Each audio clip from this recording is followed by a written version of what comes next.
The House of Arden. By E. Nesbit. Chapter 1. Arden's Lord. It had been a great house once, with farms and fields, money and jewels, with tenants and squires and men-at-arms. The head of the house had ridden out 3 days' journey to meet King Henry at the boundary of his estate. And the king had ridden back with him to lie in the tall state bed in the castle guest-chamber. The heir of the house had led his following against Cromwell. Younger sons of the house had fought in foreign lands, to the honor of England and the gilding and regilding with the perishable gold of glory of the old Arden name. There had been Ardens in Saxon times, and there were Ardens still, but few and impoverished. The lands were gone, and the squires and men-at-arms. The castle itself was roofless, and its unglazed windows stared blankly across the fields of strangers, that stretched right up to the foot of its grey, weather-worn walls. And of the male Ardens there were now known 2 only, an old man and a child. The old man was Lord Arden, the head of the house, and he lived lonely in a little house built of the fallen stones that time and Cromwell's round-shot had cast from the castle walls. The child was Edred Arden, and he lived in a house in a clean, windswept town on a cliff. It was a bright-faced house with bow windows and a green balcony that looked out over the sparkling sea. It had 3 neat white steps and a brass knocker, pale and smooth with constant rubbing. It was a pretty house, and it would have been a pleasant house but for one thing, the lodgers. For I cannot conceal from you any longer that Edred Arden lived with his aunt, and that his aunt let lodgings. Letting lodgings is one of the most unpleasant of all possible ways of earning your living, and I advise you to try every other honest way of earning your living before you take to that. Because people who go to the seaside and take lodgings seem, somehow, much harder to please than the people who go to hotels. They want ever so much more waiting on. They want so many meals, and at such odd times. They ring the bell almost all day long. They bring in sand from the shore in every fold of their clothes, and it shakes out of them onto the carpets and the sofa cushions, and everything in the house. They hang long streamers of wet seaweed against the pretty roses of the new wallpapers, and their wash-hand basins are always full of sea anemones and shells. Also, they are noisy. Their boots seem to be always on the stairs, no matter how bad a headache you may have, and when you give them their bill they always think it is too much, no matter how little it may be. So do not let lodgings if you can help it. Miss Arden could not help it. It happened like this. Edred and his sister were at school. Did I tell you that he had a sister? Well, he had, and her name was Elfrida. Miss Arden lived near the school, so that she could see the children often. She was getting her clothes ready for her wedding, and the gentleman who was going to marry her was coming home from South America, where he had made a fortune. The children's father was coming home from South America, too, with the fortune that he had made, for he and Miss Arden's sweetheart were partners. The children and their aunt talked whenever they met of the glorious time that was coming, and how, when Father and Uncle Jim, they called him Uncle Jim already, came home, they were all going to live in the country and be happy ever after. And then the news came that Father and Uncle Jim had been captured by brigands, and all the money was lost, too, and there was nothing left but the house on the cliff. So Miss Arden took the children from the expensive school in London, and they all went to live in the cliff house, and as there was no money to live on, and no other way of making money to live on except letting lodgings, Miss Arden let them, like the brave lady she was, and did it well. And then came the news that Father and Uncle Jim were dead, and for a time the light of life went out in Cliff House. This was 2 years ago, but the children had never got used to the lodgers. They hated them. At first they had tried to be friendly with the lodgers' children, but they soon found that the lodgers' children considered Edred and Elfrida very much beneath them, and looked down on them accordingly. And very often the lodgers' children were the sort of children on whom anybody might have looked down, if it were right and kind to look down on anyone. And when Master Reginald Potts, of Peckham, puts his tongue out at you on the parade and says, right before everybody, lodgings. Yeah, it is hard to feel quite the same to him as you did before. When there were lodgers, and there nearly always were, for the house was comfortable. And people who had been once came again, the children and their aunt had to live in the very top and the very bottom of the house, in the attics and the basement, in fact. When there were no lodgers they used all the rooms in turn, to keep them aired. But the children liked the big basement parlour room best, because there all the furniture had belonged to dead and gone Ardens, and all the pictures on the walls were of Ardens dead and gone. The rooms that the lodgers had were furnished with a new sort of furniture that had no stories belonging to it, such as belonged to the old polished oak tables and bureaus that were in the basement. Parlour. Edred and Elfrida went to school every day and learned reading, writing, arithmetic, geography, history, spelling, and useful knowledge, all of which they hated quite impartially. Which means they hated the whole lot, one thing as much as another. The only part of lessons they liked was the homework, when, if Aunt Edith had time to help them, geography became like adventures, history like storybooks. And even arithmetic suddenly seemed to mean something. "I wish you could teach us always," said Edred, very inky, and interested for the first time in the exports of China. "It does seem so silly trying to learn things that are only words in books." "I wish I could," said Aunt Edith, "but I can't do 29,017 things all at once," and a bell jangled. "That's the 7th time since tea." She got up and went into the kitchen. "There's the bell again, my poor Eliza." "Never mind, answer the bell, but don't answer them, whatever they say. It doesn't do a bit of good, and it sometimes prevents their giving you half-crowns when they leave." "I do love it when they go," said Elfrida. "Yes," said her aunt. "A cab top heavy with luggage, the horse's nose turned station-ward, it's a heavenly sight, when the bill is paid but, then, I'm just as glad to see the luggage coming. Chickens. When my ship comes home we'll go and live on a desert island where there aren't any cabs, and we won't have any lodgers in our cave." "When I grow up," said Edred, "I shall go across the sea and look for your ship and bring it home. I shall take a steam tug and steer it myself." "Then I shall be captain," said Elfrida. "No, I shall be captain." "You can't if you steer." "Yes, I can." "No, you can't." "Yes, I can." "Well, do, then," said Elfrida. "And while you're doing it, I know you can't, I shall dig in the garden and find a gold mine, and Aunt Edith will be rolling in money when you come back, and she won't want your silly old ship." "Spelling next," said Aunt Edith. "How do you spell disagreeable?" "Which of us?" asked Edred acutely.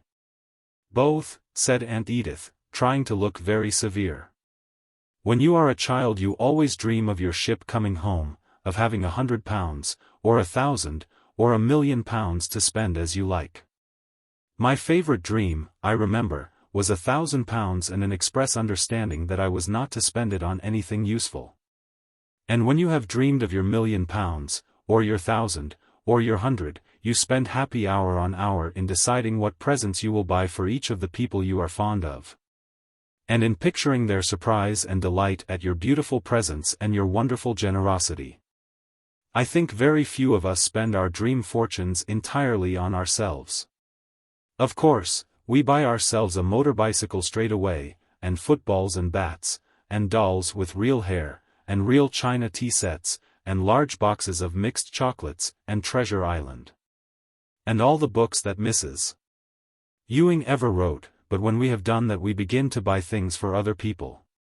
It is a beautiful dream, but too often, by the time it comes true, up to £100 or 1,000, we forget what we used to mean to do with our money, and spend it all in stocks and shares. And eligible building sites, and fat cigars and fur coats. If I were young again I would sit down and write a list of all the kind things I meant to do when my ship came home, and if my ship ever did come home I would read that list. But the parlour bell is ringing for the 8th time, and the front door bell is ringing too, and the first floor is ringing also, and so is the second floor. And Eliza is trying to answer 4 bells at once, always a most difficult thing to do. The front door bell was rung by the postman, he brought 3 letters. The first was a bill for mending the lid of the cistern, on which Edred had recently lighted a fire. Fortified by an impression that wood could not burn if there were water on the other side, a totally false impression, as the charred cistern lid proved. The second was an inquiry whether Miss Arden would take a clergyman in at half the usual price, because he had a very large family which had all just had measles. And the third was the letter, which is really the seed, and beginning, and backbone, and rhyme, and reason of this story. Edred had got the letters from the postman, and he stood and waited while Aunt Edith read them. He collected postmarks, and had not been able to make out by the thick half-light of the hall gas whether any of these were valuable. The third letter had a very odd effect on Aunt Edith. She read it once, and rubbed her hand across her eyes. Then she got up and stood under the chandelier, which wanted new burners badly, and so burned with a very unlighting light, and read it again. Then she read it a third time, and then she said, "Oh. What is it, Auntie?" Elfrida asked anxiously, "Is it the taxes?" It had been the taxes once, and Elfrida had never forgotten. If you don't understand what this means, ask your poorest relations, who are also likely to be your nicest, and if they don't know, ask the washerwoman. "No. It's not the taxes, darling," said Aunt Edith, "on the contrary. I don't know what the contrary, or opposite, of taxes is, any more than the children did, but I am sure it is something quite nice, and so were they." "Oh, Auntie, I am so glad," they both said, and said it several times before they asked again, "What is it?" I'm not quite sure, but I think it's a ship come home, oh, just a quite tiny little bit of a ship, a toy boat, hardly more than that. But I must go up to London tomorrow the first thing, and see if it really is a ship, and, if so, what sort of ship it is. Mrs. Blake shall come in, and you'll be good as gold, children, won't you? "Yes, oh, yes," said the two. "And not make booby traps for the butcher, or go on the roof in your nightgowns, or play Red Indians in the dustbin, or make apple pie beds for the lodgers?" Aunt Edith asked, hastily mentioning a few of the little amusements which had lately enlivened the spare time of her nephew and niece. "No, we really won't," said Edred. "And we'll truly try not to think of anything new and amusing," he added, with real self-sacrifice. "I must go by the 8:30 train. I wish I could think of some way of amusing you," she ended, for she was too kind to say, of keeping you out of mischief for the day, which was what she really thought. "I'll bring you something jolly for your birthday, Edred. Wouldn't you like to spend the day with nice Mrs. Hammond?" "Oh, no," said Edred.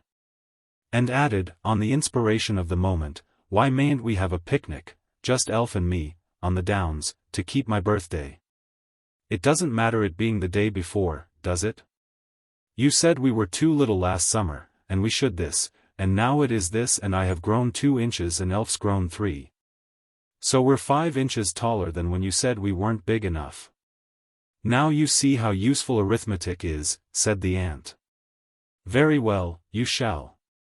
Only wear your old clothes, and always keep in sight of the road. Yes, you can have a whole holiday. And now to bed. Oh, there's that bell again. Poor, dear Eliza." A Clapham cub, belonging to one of the lodgers, happened to be going up to bed just as Edred and Elfrida came through the baize door that shut off the basement from the rest of the house. He put his tongue out through the banisters at the children of the house and said, "Little slavies." The cub thought he could get up the stairs before the two got round the end of the banisters, but he had not counted on the long arm of Elfrida, whose hand shot through the banisters and caught the cub's leg and held on to it till Edred had time to get round. The two boys struggled up the stairs together and then rolled together from top to bottom, where they were picked up and disentangled by their relations. Except for this little incident, going to bed was uneventful. Next morning Aunt Edith went off by the 8:30 train. The children's school satchels were filled, not with books, but with buns. Instead of exercise books there were sandwiches. And in the place of inky pencil boxes were 2 magnificent boxes of peppermint creams which had cost a whole shilling each. and had been recklessly bought by Aunt Edith in the agitation of the parting hour when they saw her off at the station. They went slowly up the red brick paved sidewalk that always looks as though it had just been washed, and when they got to the top of the hill they stopped and looked at each other. "It can't be wrong," said Edred. "She never told us not to," said Elfrida. "I've noticed," said Edred, "that when grown-up people say they'll see about anything you want, it never happens." "I've noticed that, too," said Elfrida. "Auntie always said she'd see about taking us there." "Yes, she did." "We won't be mean and sneaky about it," Edred insisted, though no one had suggested that he would be mean and sneaky. "We'll tell Auntie directly she gets back." "Of course," said Elfrida, rather relieved, for she had not felt at all sure that Edred meant to do this. "After all," said Edred, "it's our castle. We ought to go and see the cradle of our race. That's what it calls it in Cliffgate and its environs. I say, let's call it a pilgrimage. The satchels will do for packs, and we can get halfpenny walking sticks with that penny of yours. We can put peas in our shoes, if you like," he added generously. "We should have to go back for them, and I don't expect the split kind count, anyhow." "And perhaps they'd hurt," said Elfrida doubtfully. "And I want my penny for—" She stopped, warned by her brother's frown. "All right, then," she ended, "you can have it.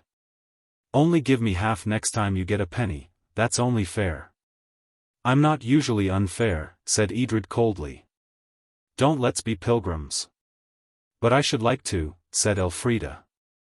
Edred was obstinate. "No," he said, "we'll just walk." So they just walked, rather dismally. The town was getting thinner, like the tract of stocking that surrounds a hole. The houses were farther apart and had large gardens. In one of them a maid was singing to herself as she shook out the mats, a thing which, somehow, maids don't do much in towns. "Good luck, says I to my sweetheart, for I will love you true. And all the while we've got to part. My luck shall go with you." "That's lucky for us," said Elfrida amiably. "We're not her silly sweetheart," said Edred. "No, but we heard her sing it, and he wasn't here, so he couldn't. There's a signpost. I wonder how far we've gone. I'm getting awfully tired." "You'd better have been pilgrims," said Edred. "They never get tired, however many peas they have in their shoes." "I will now," said Elfrida. "You can't," said Edred, "it's too late. We're miles and miles from the stick shop." "Very well, I shan't go on," said Elfrida. "You got out of bed the wrong side this morning. I've tried to soft answer you as hard as ever I could all the morning, and I'm not going to try any more, so there." "Don't, then," said Edred bitterly. "Go along home if you like. You're only a girl." "I'd rather be only a girl than what you are," said she. "And what's that, I should like to know?" Elfrida stopped and shut her eyes tight. Don't, she said. "I won't be cross, I won't be cross, I won't be cross." "Pax.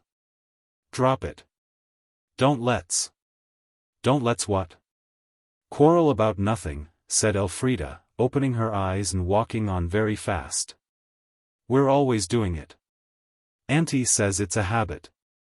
If boys are so much splendider than girls, they ought to be able to stop when they like." "Suppose they don't like?"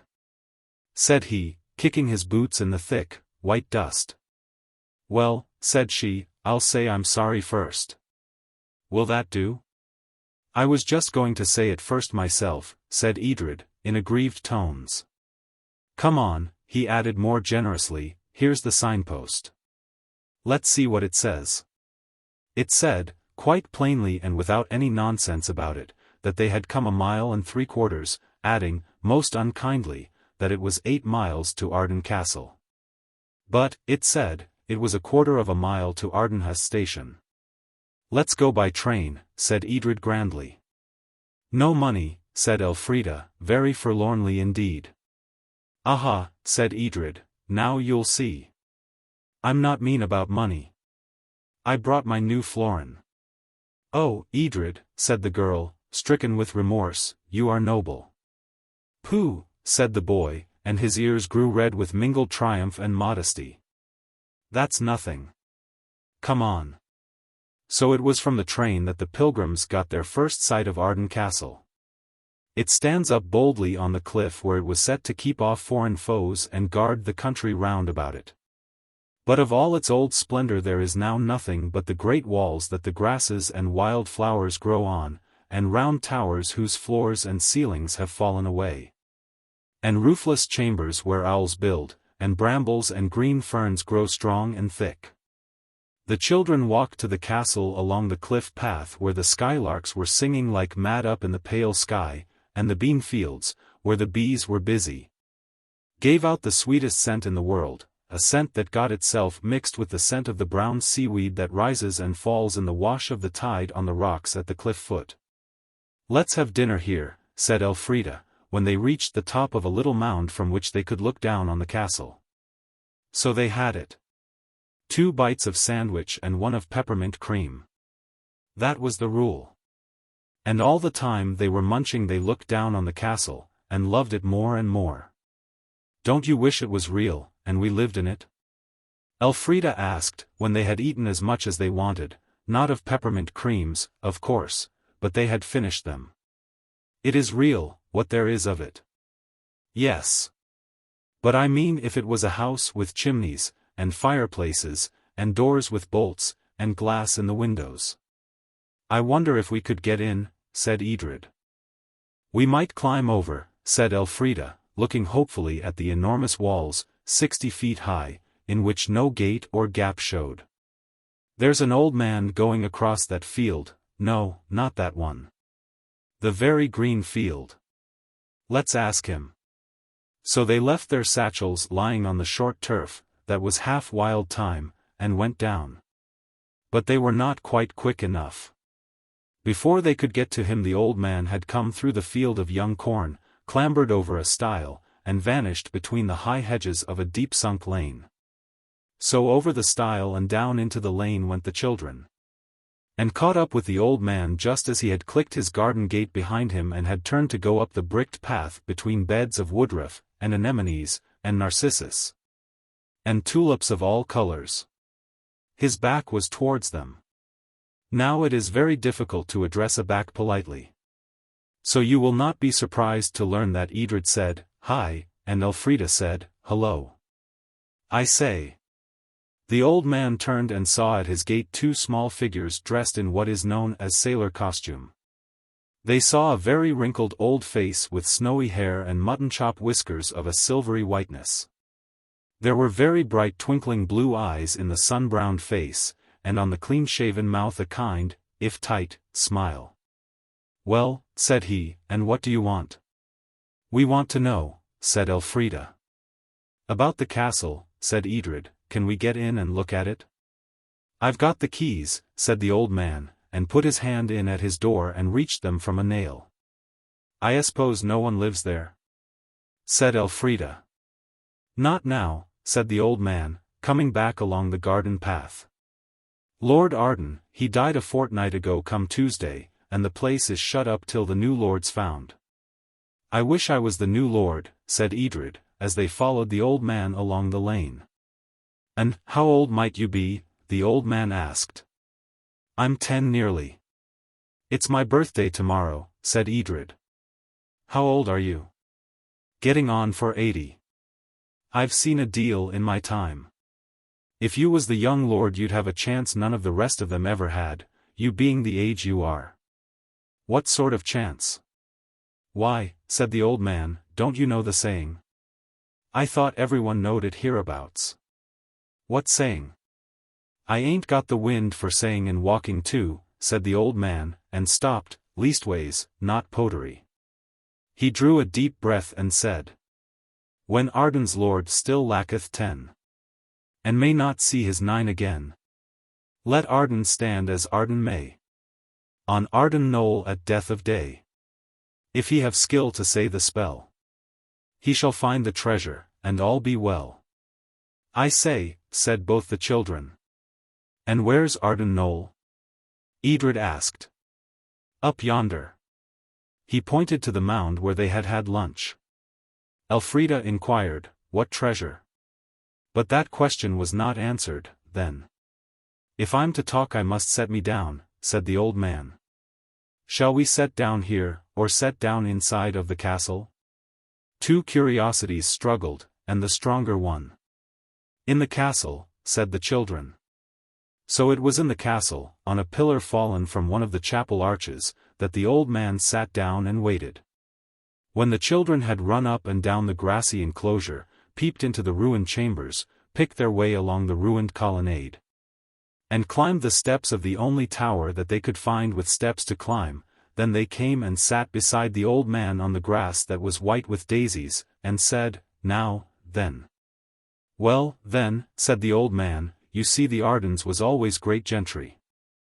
I've heard say there's always been Ardens here since before William the Conqueror, whoever he was. 1066, said Edred to himself. And they had their ups and downs like other folks, great and small. And once, when there was a war or trouble of some sort abroad, there was a lot of money, and jewelry, and silver plate hidden away. That's what it means by treasure. And the men who hid it got killed. Them was unsafe times to be alive in, I tell you, and nobody never knew where the treasure was hid. Did they ever find it? Ain't I telling you?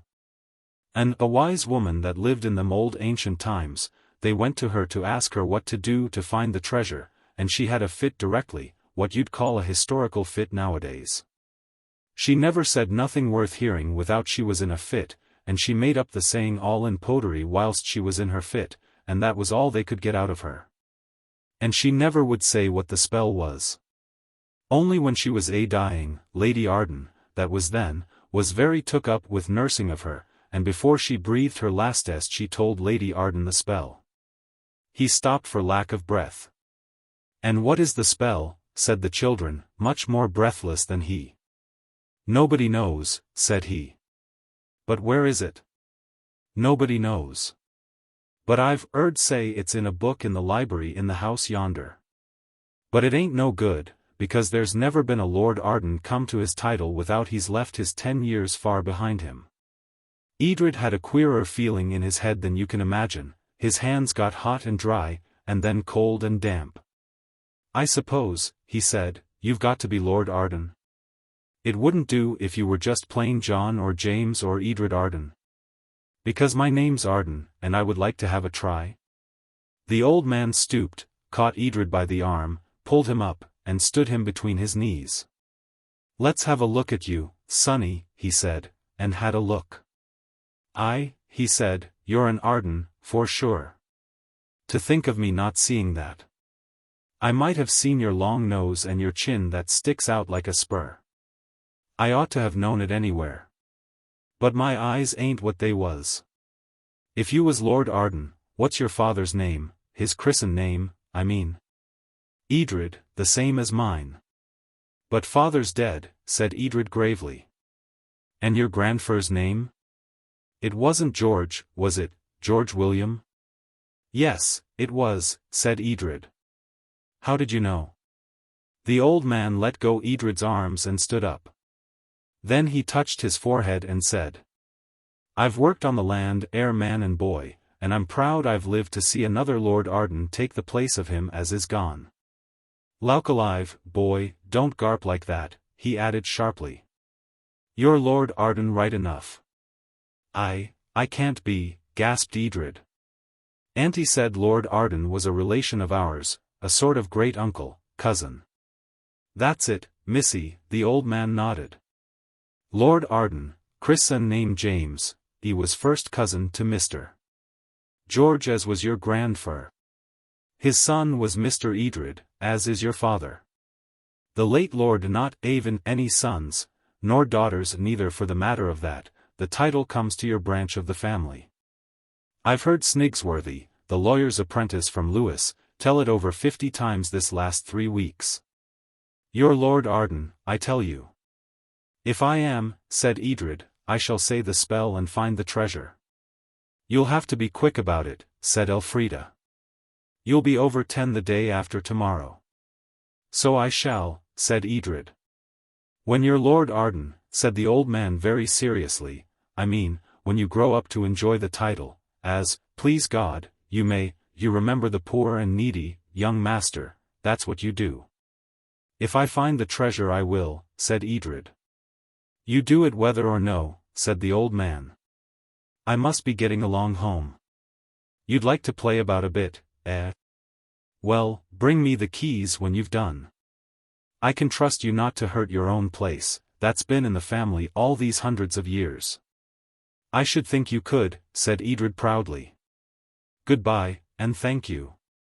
Goodbye, my lord, said the old man, and went.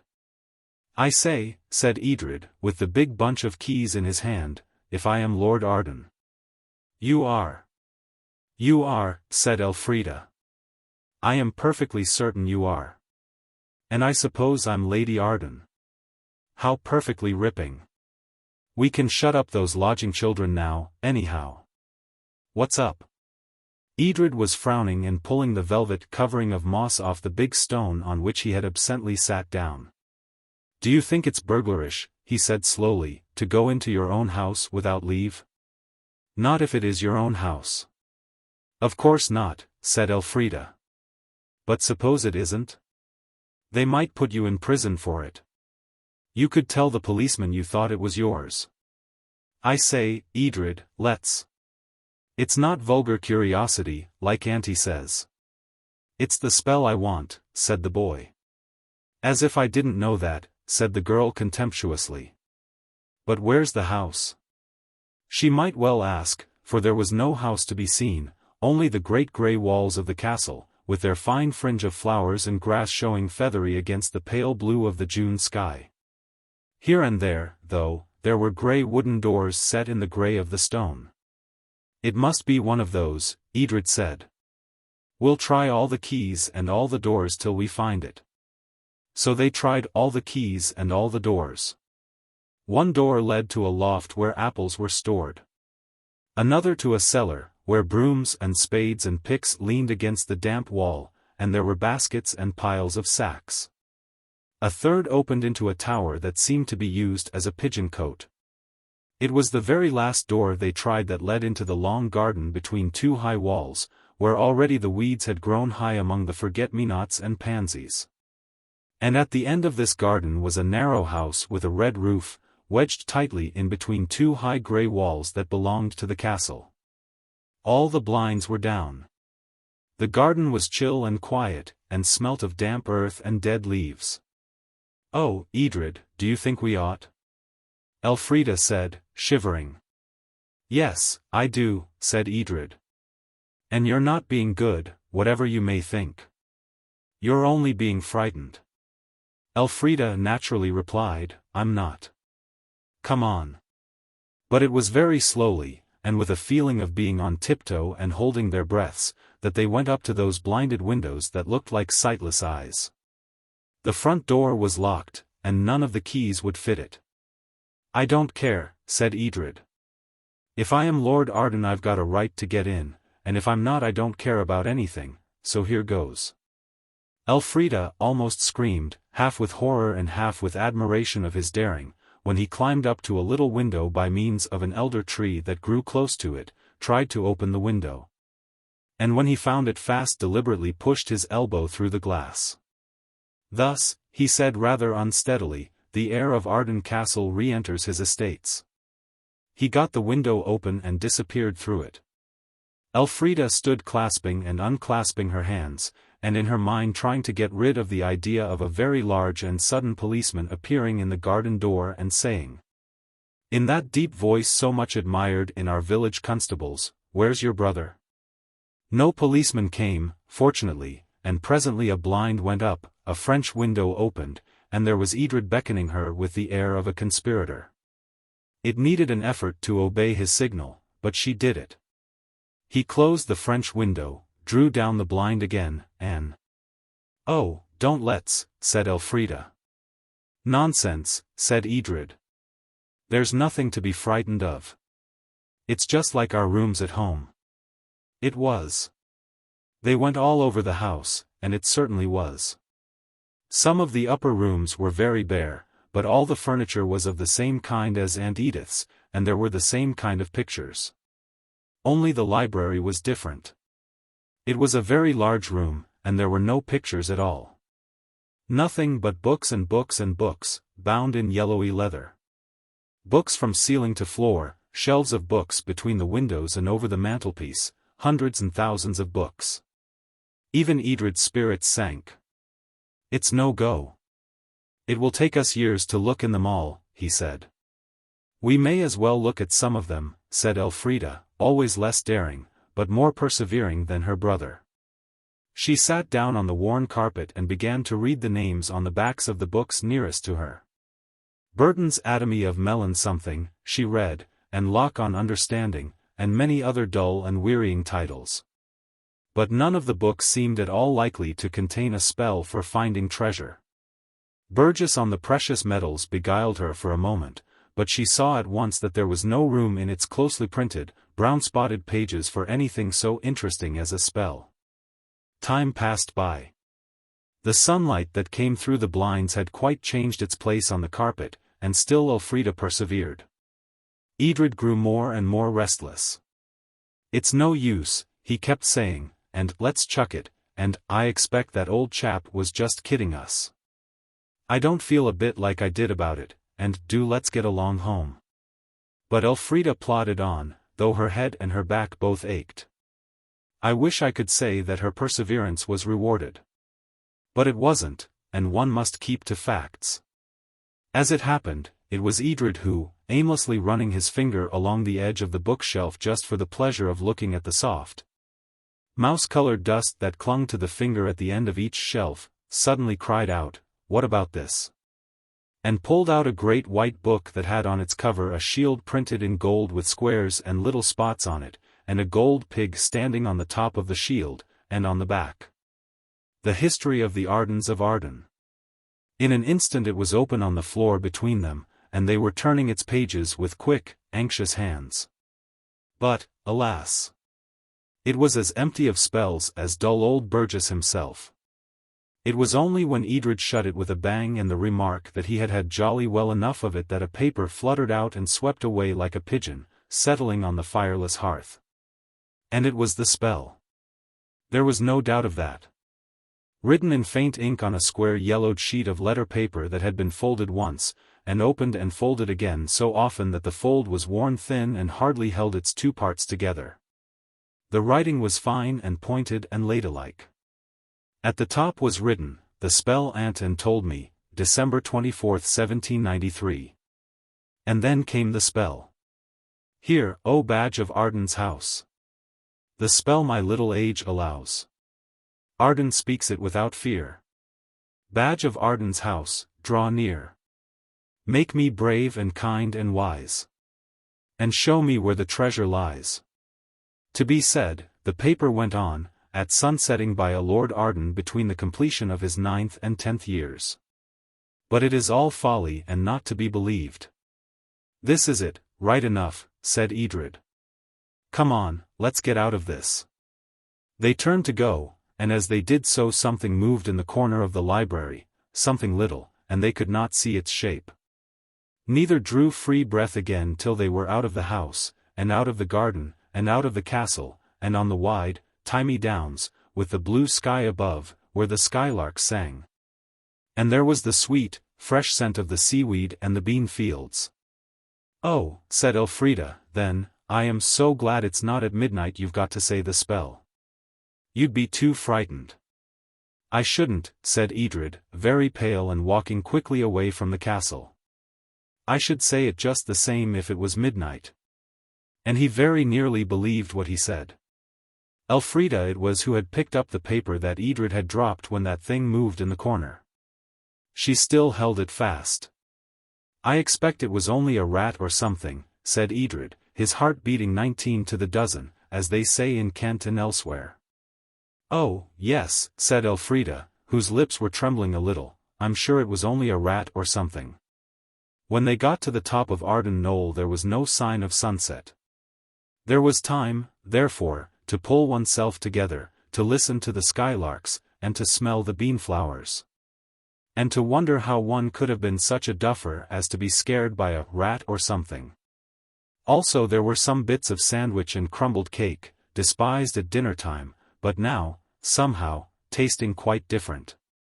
These helped to pass the time till the sun almost seemed to rest on a brown shoulder of the downs. That looked as though it were shrugging itself up to meet the round red ball that the evening mists had made of the sun. The children had not spoken for several minutes. Their 4 eyes were fixed on the sun, and as the edge of it seemed to flatten itself against the hill shoulder, Elfrida whispered, "Now," and gave her brother the paper. They had read the spell so often, as they sat there in the waning light, that both knew it by heart, so there was no need for Edred to read it. And that was lucky, for in that thick, pink light the faint ink hardly showed at all on the yellowy paper. Edred stood up. "Now," said Elfrida, again. "Say it now." And Edred said, quite out loud and in a pleasant sort of sing-song, such as he was accustomed to use at school when reciting the stirring ballads of the late Lord Macaulay. Or the moving tale of the boy on the burning deck. "Here, O badge of Arden's house. The spell my little age allows. Arden speaks it without fear. Badge of Arden's house, draw near. Make me brave and kind and wise. And show me where the treasure lies." He said it slowly and carefully, his sister eagerly listening, ready to correct him if he said a word wrong. But he did not. "Where the treasure lies," he ended, and the great silence of the downs seemed to rush in like a wave to fill the space which his voice had filled. And nothing else happened at all. A flush of pink from the sun setting spread over the downs, the grass stems showed up thin and distinct, the skylarks had ceased to sing. But the scent of the bean flowers and the seaweed was stronger than ever. And nothing happened till Edred cried out, "What's that?" For close to his foot something moved, not quickly or suddenly so as to startle, but very gently, very quietly, very unmistakably, something that glittered goldenly in the pink, diffused light of the sun setting. "Why," said Elfrida stooping, "why, it's—" "How do you find this book? Any thoughts about the book or the author? Any suggestion for improvement? Please take a moment to share your thoughts in a comment. If you like it, share it with your friends who might enjoy it as well. Subscribe to keep in touch. Visit CompleteAudiobooks.com for more quality content. Chapter 2. The Mouldiwarp. And it was the living image of the little pig-like animal that was stamped in gold above the checkered shield on the cover of the white book in which they had found the spell. And as on the yellowy white of the vellum book cover, so here on the thymy grass of the knoll it shone golden. The children stood perfectly still. They were afraid to move lest they should scare away this little creature which, though golden, was alive and moved about at their feet, turning a restless nose to right and left. "It is," said Elfrida again, very softly, so as not to frighten it. "What?" Edred asked, though he knew well enough. "Off the book that we got the spell out of. That was our crest on the top of our coat of arms, like on the old snuff-box that was great-grandpapa's. Well, this is our crest come alive, that's all." "Don't you be too clever," said Edred. "It said badge. I don't believe badge is the same thing as crest. A badge is leeks, or roses, or thistles, something you can wear in your cap. I shouldn't like to wear that in my cap." And still the golden thing at their feet moved cautiously and without ceasing. "Why," said Edred suddenly, "it's just a common old mole." "It isn't. It's our own crest, that's on the spoons and things. It's our own old family mole that's our crest. How can it be a common mole? It's all golden." And, even as she spoke, it left off being golden. For the last bit of sun dipped behind the shoulder of the downs, and in the grey twilight that was left the mole was white, anyone could see that. "Oh," said Elfrida, but she stuck to her point. "So you see," she went on, "it can't be just a really mole. Really moles are black." "Well," said Edred, it's very tame. I will say that. Well, Edred was beginning. But at that same moment the mole also, suddenly and astonishingly, said, well? There was a hushed pause. Then. Did you say that?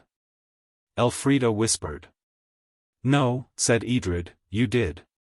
Don't whisper, now, said the mole, tain't putty manners, so I tells, ee. With one accord the two children came to their knees, one on each side of the white mole. I say, said Edred. Now, don't, said the mole, pointing its nose at him quite as disdainfully as any human being could have pointed a finger. Don't you go for to pretend you don't know as Mouldiwarps, as got tongues in dear head same's what you've got. But not to talk with, said Elfrida softly. Don't you tell me, said the Mouldiwarp, bristling a little. Hasn't no one told you e'er a fairy tale? All us beasts has tongues, and when we're dear us uses of en. When you're where? Said Edred, rather annoyed at being forced to believe in fairy tales, which he had never really liked. Why, in a fairy tale for sure, said the mole. Wherever to goodness else on earth do you suppose you be? We're here, said Edred, kicking the ground to make it feel more solid and himself more sure of things, on Arden Knoll. And ain't that in a fairy tale? Demanded the Mouldiwarp triumphantly. You do talk so free. You called me, and here I be. What d'you want? Are you? Said Elfrida, thrilling with surprise and fear, and pleasure and hope, and wonder, and a few other things which, taken in the lump, are usually called 1,000 conflicting emotions. Are you the badge of Arden's house? Course I be, said the mole, what's left of it, and never did I think to be called one by the Arden boy and gel as didn't know their own silly minds. What do you want, eh? We told you in the spell, said Elfrida. Oh, be that all? Said the mole bitterly, nothing else? I'm to make him brave and wise and show him the treasure. Milksop. It said, so suddenly and fiercely that it almost seemed to spit the words in poor Edred's face. I'm not, said Edred, turning turkey red. I got into the house and found the spell, anyway. Yes. And who did all the looking for it? She did. Bless you, I was there, I know all about it. If it was showing her the treasure, now, there'd be some sense in it. I think you're very unfair, said Elfrida, as earnestly as though she had been speaking to a grown-up human being. If he was brave and wise we shouldn't want you to make him it. You ain't got nothing to do with it, said the mole crossly. Yes, she has, said Edred. I mean to share with her, whatever I get. And if you could make me wise I'd teach her everything you taught me. But I don't believe you can. So there. Do you believe I can talk? The mole asked, and Edred quite definitely and surprisingly said. No, I don't. You're a dream, that's all you are, he said, and I'm dreaming you. And what do you think? The mole asked Elfrida, who hesitated. I think, she said at last, that it's getting very dark, and Aunt Edith will be anxious about us, and will you meet us another day? There isn't time to make us brave and wise tonight. That there ain't, for sure, said the mole meaningly. But you might tell us where the treasure is, said Edred. That comes last, greedy, said the mole. I've got to make you kind and wise first, and I see I've got my work cut out. Good night. It began to move away. Oh, don't go, said Elfrida. We shall never find you again. Oh, don't. Oh, this is dreadful. The mole paused. I've got to let you find me again. Don't upset yourself, it said bitterly. When you wants me, come up onto the knoll and say a piece of poetry to call me, and I'll come, and it started again. But what poetry? Edred asked. Oh, anything. You can pick and choose. Edred thought of the Lays of Ancient Rome. Only, 'tain't no good without you makes it up yourselves, said the Mouldiwarp. Oh, said the two, much disheartened. And course it must be a skin me to kindly come to you. Get along home. where are you going?" Elfrida asked. "Home too, of course," it said, and this time it really did go. The two children turned towards the lights of Arden station in perfect silence. Only as they reached the place where the downturf ends and the road begins Edred said, in tones of awe, "I say." And Elfrida answered, "Yes, isn't it?" Then they walked, still without talking, to the station. The lights there, and the voices of porters and passengers, the rattle of signal wires and the ping, ping, of train signals, had on them the effect of a wet sponge passed over the face of a sleeper by some already up person. They seemed to awaken from a dream, and the moment they were in the train, which fortunately came quite soon, they began to talk. They talked without stopping till they got to Cliffville station, and then they talked all the way home, and by the time they reached the house with the green balconies and the smooth, pale, polished doorknocker they had decided, as children almost always do in cases of magic adventure, that they had better not say anything to anyone. As I am always pointing out, it is extremely difficult to tell your magic experiences to people who not only will not, but cannot believe you. This is one of the drawbacks of really wonderful happenings. Aunt Edith had not come home, but she came as they were washing their hands and faces for supper. She brought with her presents for Edred's birthday, nicer presents, and more of them, than he had had for 3 years. She bought him a box of wonderfully varied chocolate and a box of tools, a very beautiful bat and a cricket ball and a set of stumps. And a beetle-backed paint box in which all the colors were whole pans, and not half ones, as they usually are in the boxes you get as presents. In this were beautiful paintbrushes, 2 camel's hair ones and a sable with a point as fine as fine. "You are a dear, Auntie," he said, with his arms very tight round her waist. He was very happy, and it made him feel more generous than usual. So he said again, "You are a dear. And Elfrida can use the paintbox whenever I'm out, and the camel's hair brushes. Not the sable, of course." "Oh, Edred, how jolly of you," said Elfrida, quite touched. "I've got something for Elfrida too," said Aunt Edith, feeling among the rustling pile of brown paper, and tissue paper, and string, and cardboard, and shavings. That were the husks of Edred's presents. "Ah, here it is." It was a book, a red book with gold pictures on back and cover, and it was called The Amulet. So then it was Elfrida's turn to clasp her aunt round the waist and tell her about her dearness. "And now to supper," said the dear. "Roast chicken. And gooseberry pie. And cream." To the children, accustomed to the mild uninterestingness of bread and milk for supper, this seemed the crowning wonder of the day. And what a day it had been! And while they ate the brown chicken, with bread sauce and gravy and stuffing, and the gooseberry pie and cream, the aunt told them of her day. "It really is a ship," she said, "and the best thing it brings is that we shan't let lodgings any more." "Hurrah," was the natural response. "And we shall have more money to spend and be more comfortable. And you can go to a really nice school. And where do you think we're going to live?" "Not," said Elfrida, in a whisper, "not at the castle." "Why, how did you guess?" Elfrida looked at Edred. He hastily swallowed a large mouthful of chicken to say, "Auntie, I do hope you won't mind. We went to Arden today. You said we might go this year." Then the whole story came out, yes, quite all, up to the saying of the spell. "And did anything happen?" Aunt Edith asked. The children were thankful to see that she was only interested, and did not seem vexed at what they had done. "Well," said Elfrida slowly, "we saw a mole." Aunt Edith laughed, and Edred said quickly, "That's all the story, Auntie. And I am Lord Arden, aren't I?" "Yes," the aunt answered gravely. "You are Lord Arden." "Oh, ripping!" cried Edred, with so joyous a face that his aunt put away a little sermon she had got ready in the train on the duties of the English aristocracy, that would keep, she thought, and turned to say, "No, dear," to Elfrida's eager question, "then I'm Lady Arden, aren't I?" "If he's Lord I ought to be Lady," Elfrida said. It's not fair."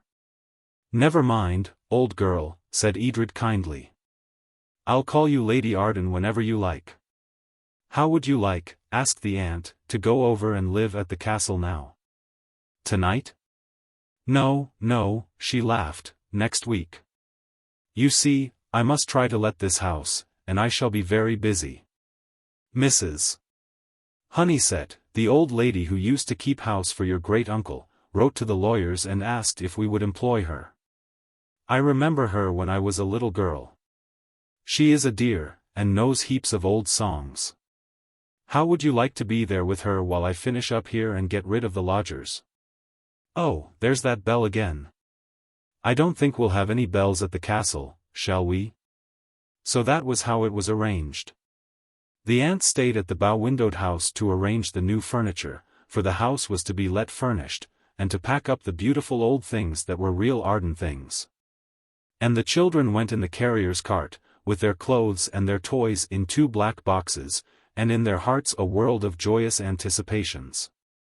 Mrs. Honeysett received them with a pretty, old-fashioned curtsy, which melted into an embrace.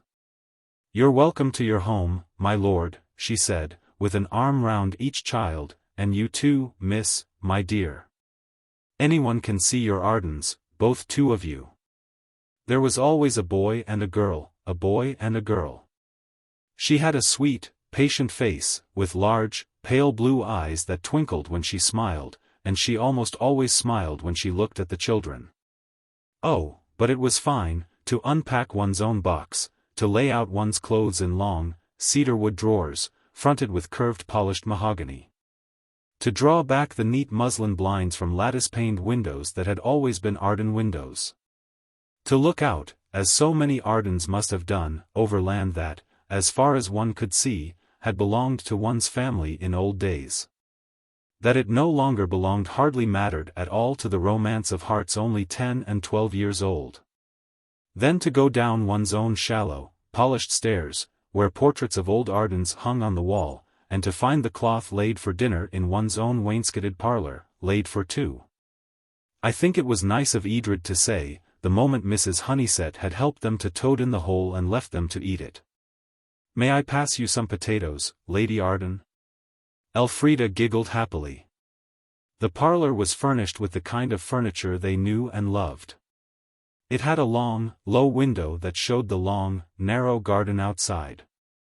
The walls were panelled with wood, browny grey under its polish. "Oh," said Elfrida, "there must be secret panels here." And though Edred said, "Secret fiddlesticks," he in his heart felt that she was right. "After dinner, may we explore?" Elfrida asked, and Mrs. Honeysett, most charming of women, answered heartily. "Why not? It's all his own, bless his dear heart." So they explored. The house was much bigger than they had found it on that wonderful first day when they had acted the part of burglars.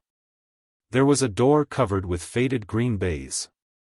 Mrs. Honeysett pointed it out to them with, "Don't you think this is all? There's the other house beyond."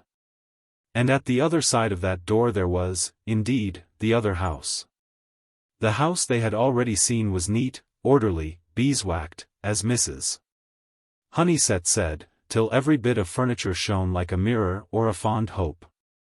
But beyond the baize door there were shadows, there was dust, windows draped in cobwebs, before which hung curtains tattered and faded, drooping from their poles like the old banners that, slowly rotting in great cathedrals, sway in the quiet air where no wind is, stirred, perhaps, by the breath of fame's invisible trumpet to the air of old splendors and glories.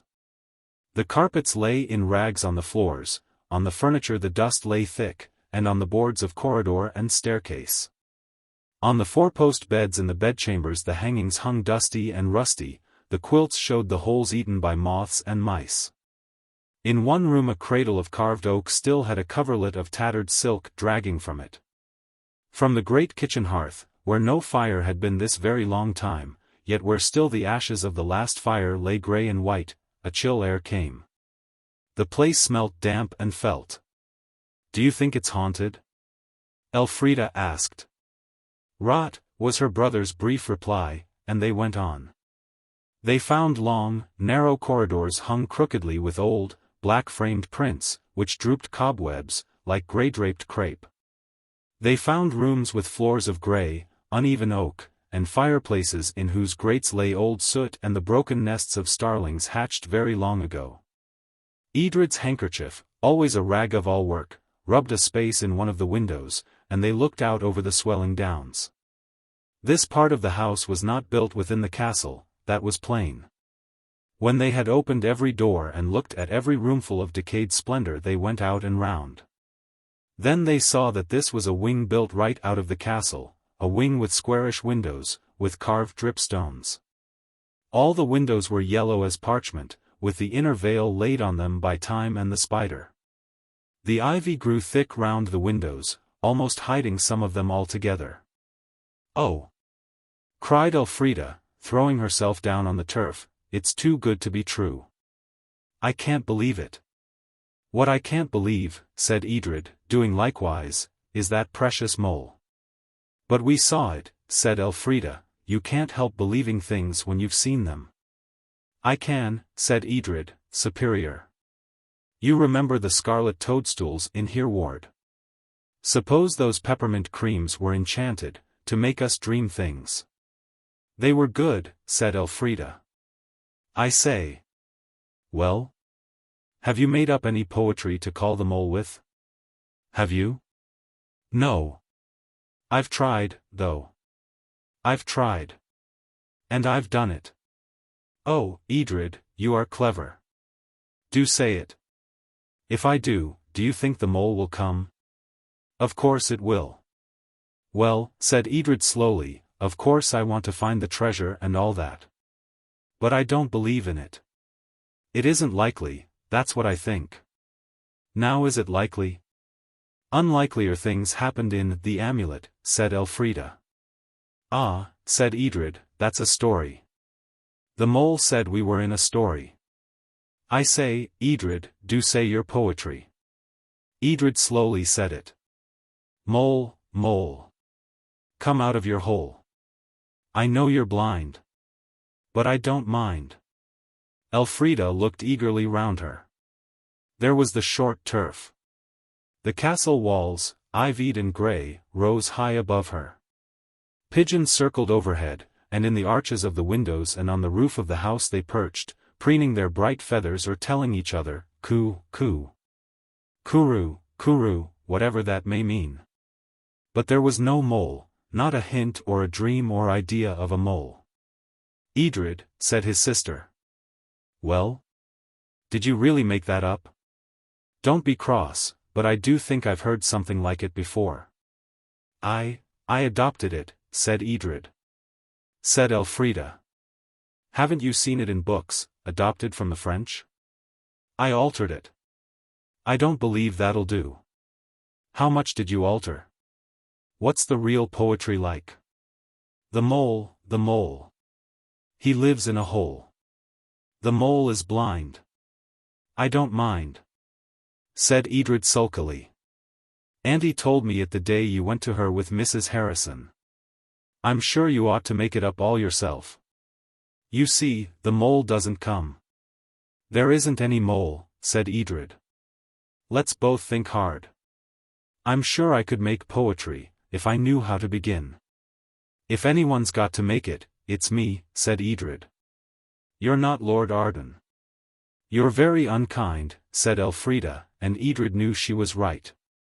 "I don't mind trying," he said, condescendingly. "You make the poetry and I'll say it." Elfrida buried her head in her hands and thought till her forehead felt as large as a mangel-wurzel, and her blood throbbed in it like a church clock ticking. "Got it yet?" he asked, just as she thought she really had got it. "Don't," said the poet, in agony.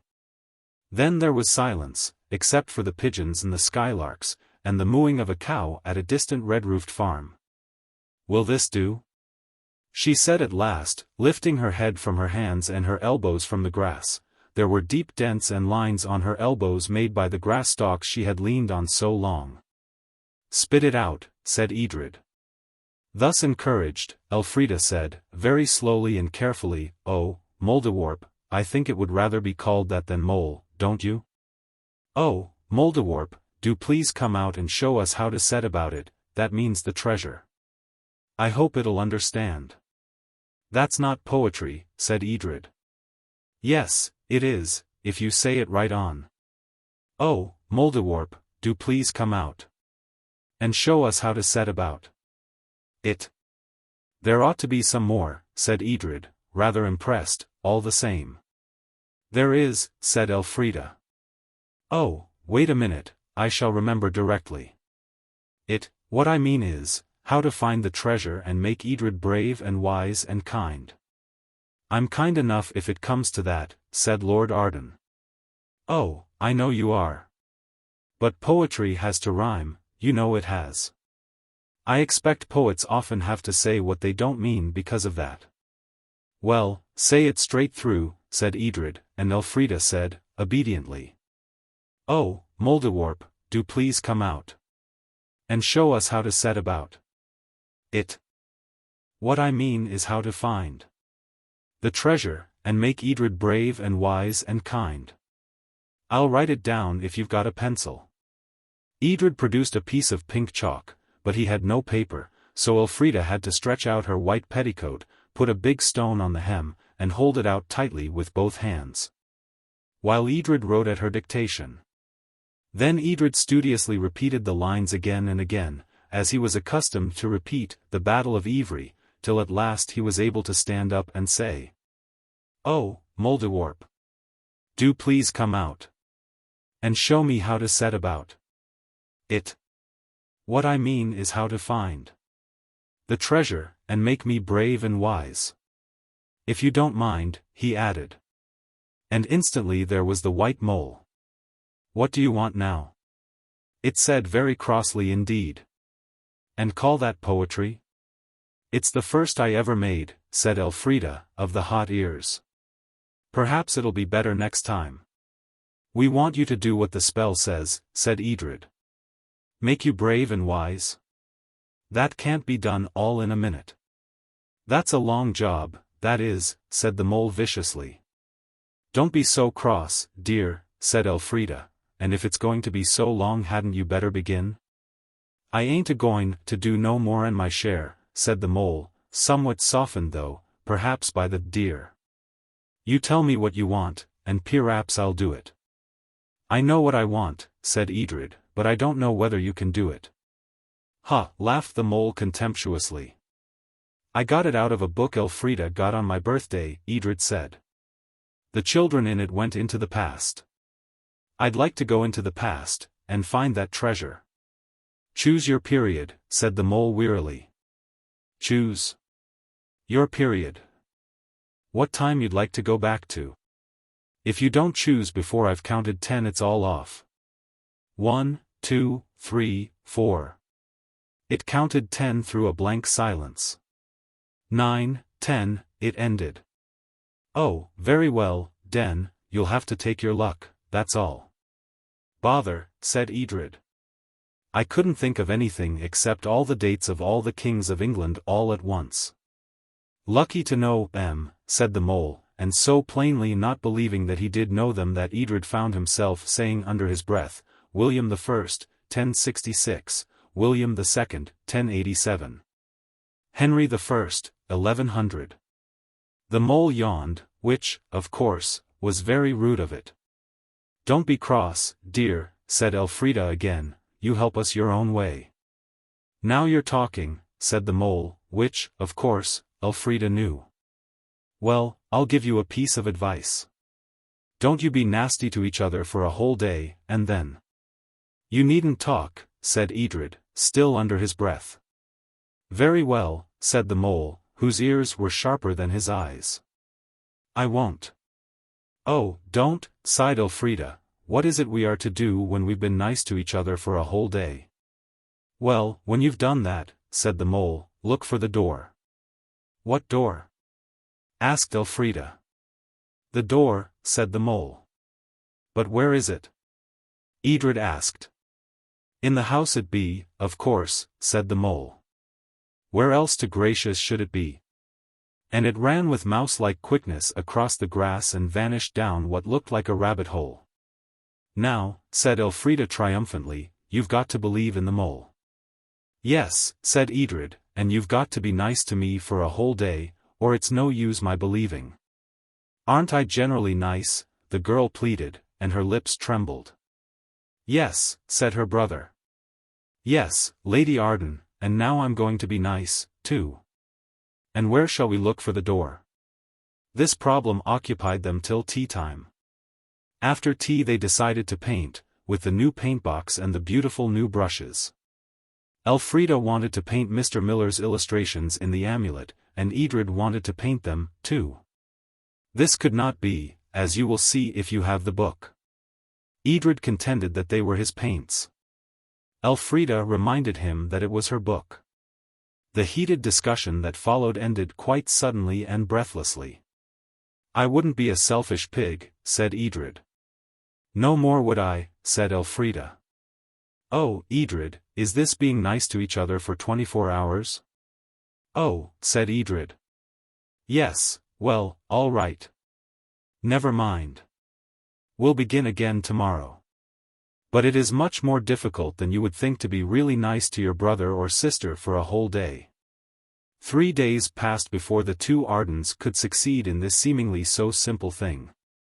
The days were not dull ones at all. There were beautiful things in them that I wish I had time to tell you about, such as climbings and discoveries and books with pictures, and a bureau with a secret drawer. It had nothing in it but a farthing and a bit of red tape. Secret drawers never have, but it was a very nice secret drawer for all that. And at last a day came when each held its temper with a strong bit. They began by being very polite to each other, and presently it grew to seem like a game. "Let's call each other Lord and Lady Arden all the time, and pretend that we're no relation," said Elfrida. And really that helped tremendously. It is wonderful how much more polite you can be to outsiders than you can to your relations, who are, when all's said and done, the people you really love. As the time went on they grew more and more careful. It was like building a house of cards. As hour after hour of blameless politeness was added to the score, they grew almost breathlessly anxious. If, after all this, some natural annoyance should spoil everything. "I do hope," said Edred, towards tea-time, "that you won't go and do anything tiresome." "Oh, dear, I do hope I shan't," said Elfrida. And this was just like them both. After tea they decided to read, so as to lessen the chances of failure. They both wanted the same book, Treasure Island it was, and for a moment the niceness of both hung in the balance. Then, with one accord, each said, "No, you have it." And the matter ended in each taking a quite different book that it didn't particularly want to read. At bedtime Edred lighted Elfrida's candle for her, and she picked up the matches for him when he dropped them. "Bless their hearts," said Mrs. Honeysett, in the passage. They parted with the heartfelt remark, "We've done it this time." Now, of course, in the 3 days when they had not succeeded in being nice to each other they had looked for the door, but as the mole had not said where it was, nor what kind of a door, their search had not been fruitful. Most of the rooms had several doors, and as there were a good many rooms the doors numbered 57, counting cupboards. And among these there was none that seemed worthy to rank above all others as the door. Many of the doors in the old part of the house looked as though they might be the one, but since there were many no one could be sure. "How shall we know?" Edred asked next morning, through his egg and toast. "I suppose it's like when people fall in love," said Elfrida, through hers.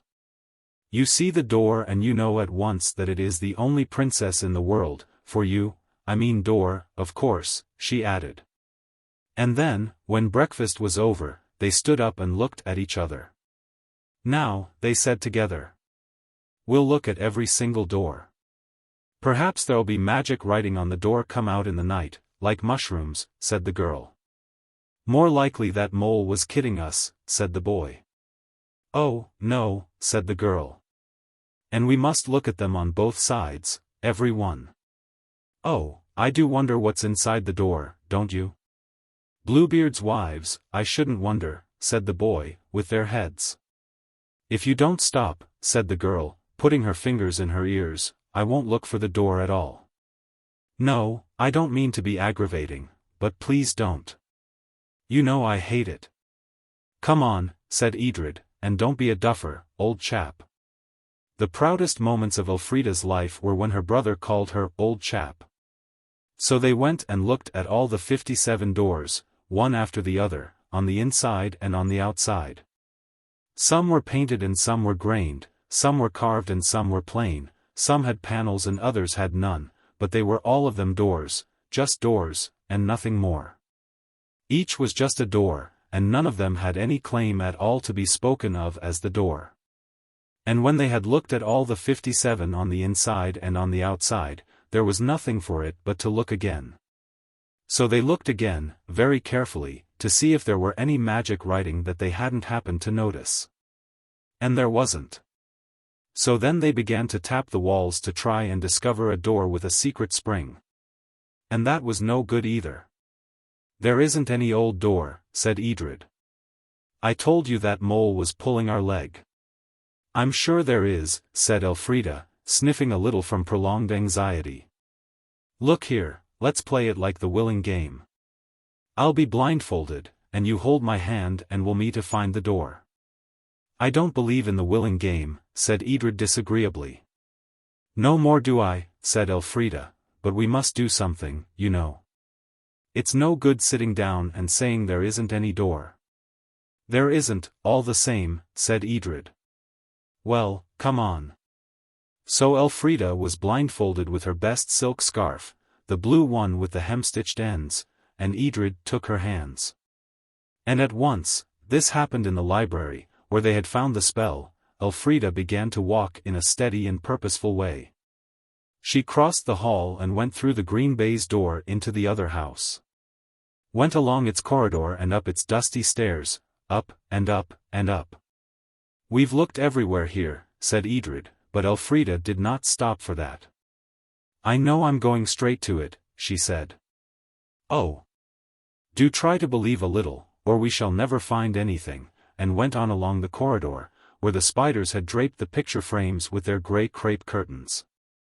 There were many doors in this corridor, and Elfrida stopped suddenly at one of them, a door just like the others. This, she said, putting her hand out till it rested on the panel, all spread out like a pink starfish, this is the door. She felt for the handle, turned it, and went in, still pulling at Edred's hand and with the blue scarf still on her eyes. Edred followed. I say, he said, and then she pulled off the scarf. The door closed itself very softly behind them. They were in a long attic room close under the roof, a room that they had certainly, in all their explorings, never found before. There were no windows, the roof sloped down at the sides almost to the floor. There was no ceiling, old worm-eaten roof beams showed the tiles between, and old tie beams crossed it so that as you stared up it looked like a great ladder with the rungs very far apart. Here and there through the chinks of the tiles a golden dusty light filtered in, and outside was the tick, tick, of moving pigeon feet, the rustling of pigeon feathers. The coarucou of pigeon voices. The long room was almost bare, only along each side, close under the roof, was a row of chests, and no two chests were alike. Oh, said Edred. I'm kind and wise now. I feel it inside me. So now we've got the treasure. We'll rebuild the castle. He got to the nearest chest and pushed at the lid, but Elfrida had to push too before he could get the heavy thing up. And when it was up, alas! There was no treasure in the chest, only folded clothes. So then they tried the next chest. And in all the chests there was no treasure at all, only clothes. Clothes, and more clothes again. Well, never mind, said Elfrida, trying to speak comfortably. They'll be splendid for dressing up in. That's all very well, said Edred, but I want the treasure. Perhaps, said Elfrida, with some want of tact, perhaps you're not good and wise, yet. Not quite, I mean, she hastened to add. Let's take the things out and look at them. Perhaps the treasure's in the pockets. But it wasn't, not a bit of it, not even a threepenny bit. The clothes in the first chest were full riding cloaks and long boots, short-waisted dresses and embroidered scarves, tight breeches and coats with bright buttons. There were very interesting waistcoats and odd-shaped hats. One, a little green one, looked as though it would fit Edred. He tried it on. And at the same minute Elfrida lifted out a little straw bonnet trimmed with blue ribbons. "Here's one for me," she said, and put it on.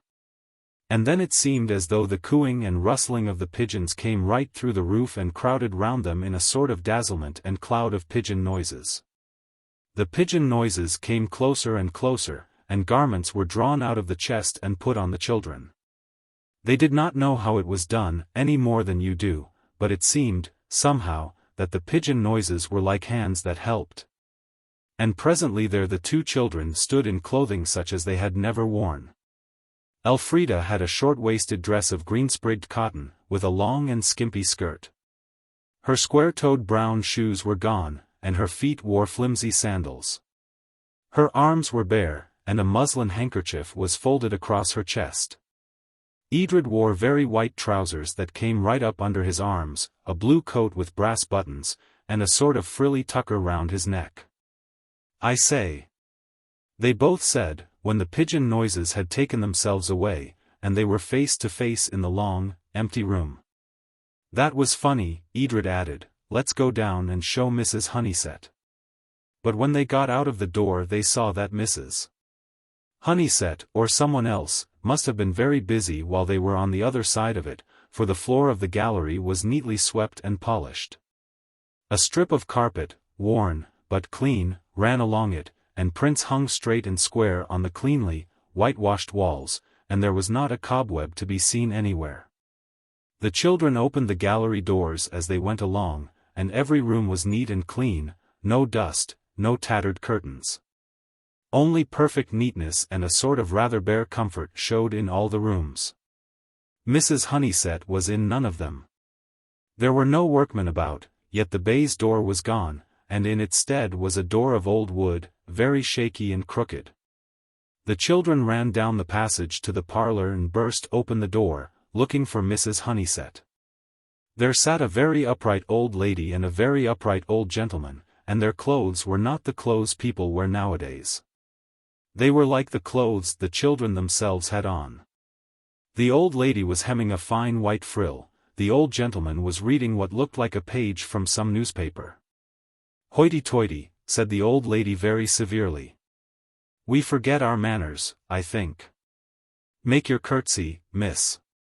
Elfrida made one as well as she could. "To teach you respect for your elders," said the old gentleman, "you had best get by heart one of Dr. Watts's divine and moral songs.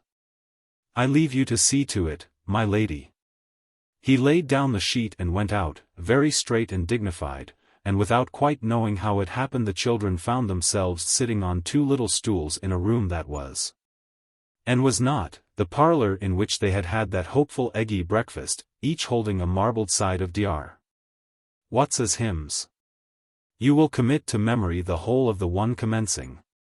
Happy the child whose youngest years receive instruction well. And you will be deprived of pudding with your dinners, remarked the old lady. I say, murmured Edred. Oh, hush, said Elfrida, as the old lady carried her cambric frills to the window seat. But I won't stand it, whispered Edred. I'll tell Aunt Edith, and who's she anyhow? He glowered at the old lady across the speckless carpet. Oh, don't you understand? Elfrida whispered back. We've got turned into somebody else, and she's our grandmamma. I don't know how it was that Elfrida saw this and Edred didn't. Perhaps because she was a girl, perhaps because she was 2 years older than he. They looked hopelessly at the bright sunlight outside, and then at the dull, small print of the marble-backed book. Edred, said the old lady, hand me the paper. She pointed at the sheet on the brightly polished table. He got up and carried it across to her, and as he did so he glanced at it and saw. The Times. June 16, 1807. And then he knew, as well as Elfrida did, exactly where he was, and when. Chapter 3. In Boney's Times. Edred crept back to his stool, and took his corner of the marble-backed book of Dr. Watts with fingers that trembled. If you are inclined to despise him, consider that it was his first real adventure. Even in ordinary life, and in the time he naturally lived in, nothing particularly thrilling had ever happened to him until he became Lord Arden and explored Arden Castle. And now he and Elfrida had not only discovered a disused house and a wonderful garret with chests in it, but had been clothed by mysterious pigeon noises in clothes belonging to another age. But, you will say, pigeon noises can't clothe you in anything, whatever it belongs to. Well, that was just what Edred told himself at the time. And yet it was certain that they did. This sort of thing it was that made the whole business so mysterious. Further, he and his sister had managed somehow to go back 100 years. He knew this quite well, though he had no evidence but that one sheet of newspaper. He felt it, as they say, in his bones. I don't know how it was, perhaps the air felt 100 years younger. Shepherds and country people can tell the hour of night by the feel of the air. So perhaps very sensitive people can tell the century by much the same means. These, of course, would be the people to whom adventures in times past or present would be likely to happen. We must always consider what is likely, especially when we are reading stories about unusual things. I say, Edred whispered presently, we've got back to 1807. That paper says so. I know, Elfrida whispered. So she must have had more of that like shepherds telling the time of night feeling than even her brother. I wish I could remember what was happening in history in 1807, said Elfrida, but we never get past Edward IV. We always have to go back to the Saxons because of the new girls. But we're not in history. We're at Arden, Edred said. We are in history. It'll be awful not even knowing who's king, said Elfrida. And then the stiff old lady looked up over very large spectacles with thick silver rims, and said, silence. Presently she laid down the Times and got ink and paper, no envelopes, and began to write. She was finishing a letter, the large sheet was almost covered on one side. When she had covered it quite, she turned it round and began to write across it. She used a white goosequill pen. The inkstand was of china, with gold scrolls and cupids and wreaths of roses painted on it. On one side was the inkwell, on the other a thing like a china pepper pot, and in front a tray for the pens and sealing wax to lie in. Both children now knew their unpleasant poem by heart. So they watched the old lady, who was grandmother to the children she supposed them to be. When she had finished writing she sprinkled some dust out of the pepper pot over the letter to dry the ink. There was no blotting paper to be seen. Then she folded the sheet, and sealed it with a silver seal from the pen tray, and wrote the address on the outside. Then, have you got your task? She asked. Here it is, said Elfrida, holding up the book. No impudence, miss, said the grandmother sternly. You very well know that I mean, have you got it by rote yet? And you know, too, that you should say, ma'am, whenever you address me. Yes, ma'am, said Elfrida, and this was taken to mean that she knew her task. Then come and say it. No, no. You know better than that. Feet in the first position, hands behind you, head straight, and do not fidget with your feet. So then first Elfrida and then Edred recited the melancholy verses. Now, said the old lady, you may go and play in the garden. Mayn't we take your letter to the post? Elfrida asked. Yes, but you are not to stay in the George bar, mind, not even if Mrs. Skinner should invite you. Just hand her the letter and come out. Shut the door softly, and do not shuffle with your feet. Yes, ma'am, said Elfrida, and on that they got out. They'll find us out, bound to, said Edred, we don't know a single thing about anything. I don't know where the George is, or where to get a stamp, or anything. We must find someone we can trust, and tell them the truth," said Elfrida. "There isn't anyone," said Edred, "that I'd trust." "You can't trust the sort of people who stick this sort of baby flummery round a chap's neck." He crumpled his starched frill with hot, angry fingers. "Mine prickles all round, too," Elfrida reminded him, "and it's lower, and you get bigger as you go down, so it prickles more of me than yours does you. Let's go back to the attic and try and get back into our own time. I expect we just got into the wrong door, don't you? Let's go now." "Oh, no," said Elfrida. "How dreadfully dull. Why, we shall see all sorts of things, and be top in history for the rest of our lives. Let's go through with it. Do you remember which door it was, the attic, I mean?" Edred suddenly asked. "Was it the third on the left?" "I don't know. But we can easily find it when we want it." "I'd like to know now," said Edred obstinately. "You never know when you are going to want things. Mrs. Honeysett says you ought always to be able to lay your hand on anything you want the moment you do want it. I should like to be quite certain about being able to lay our hands on our own clothes. Suppose someone goes and tidies them up. You know what people are."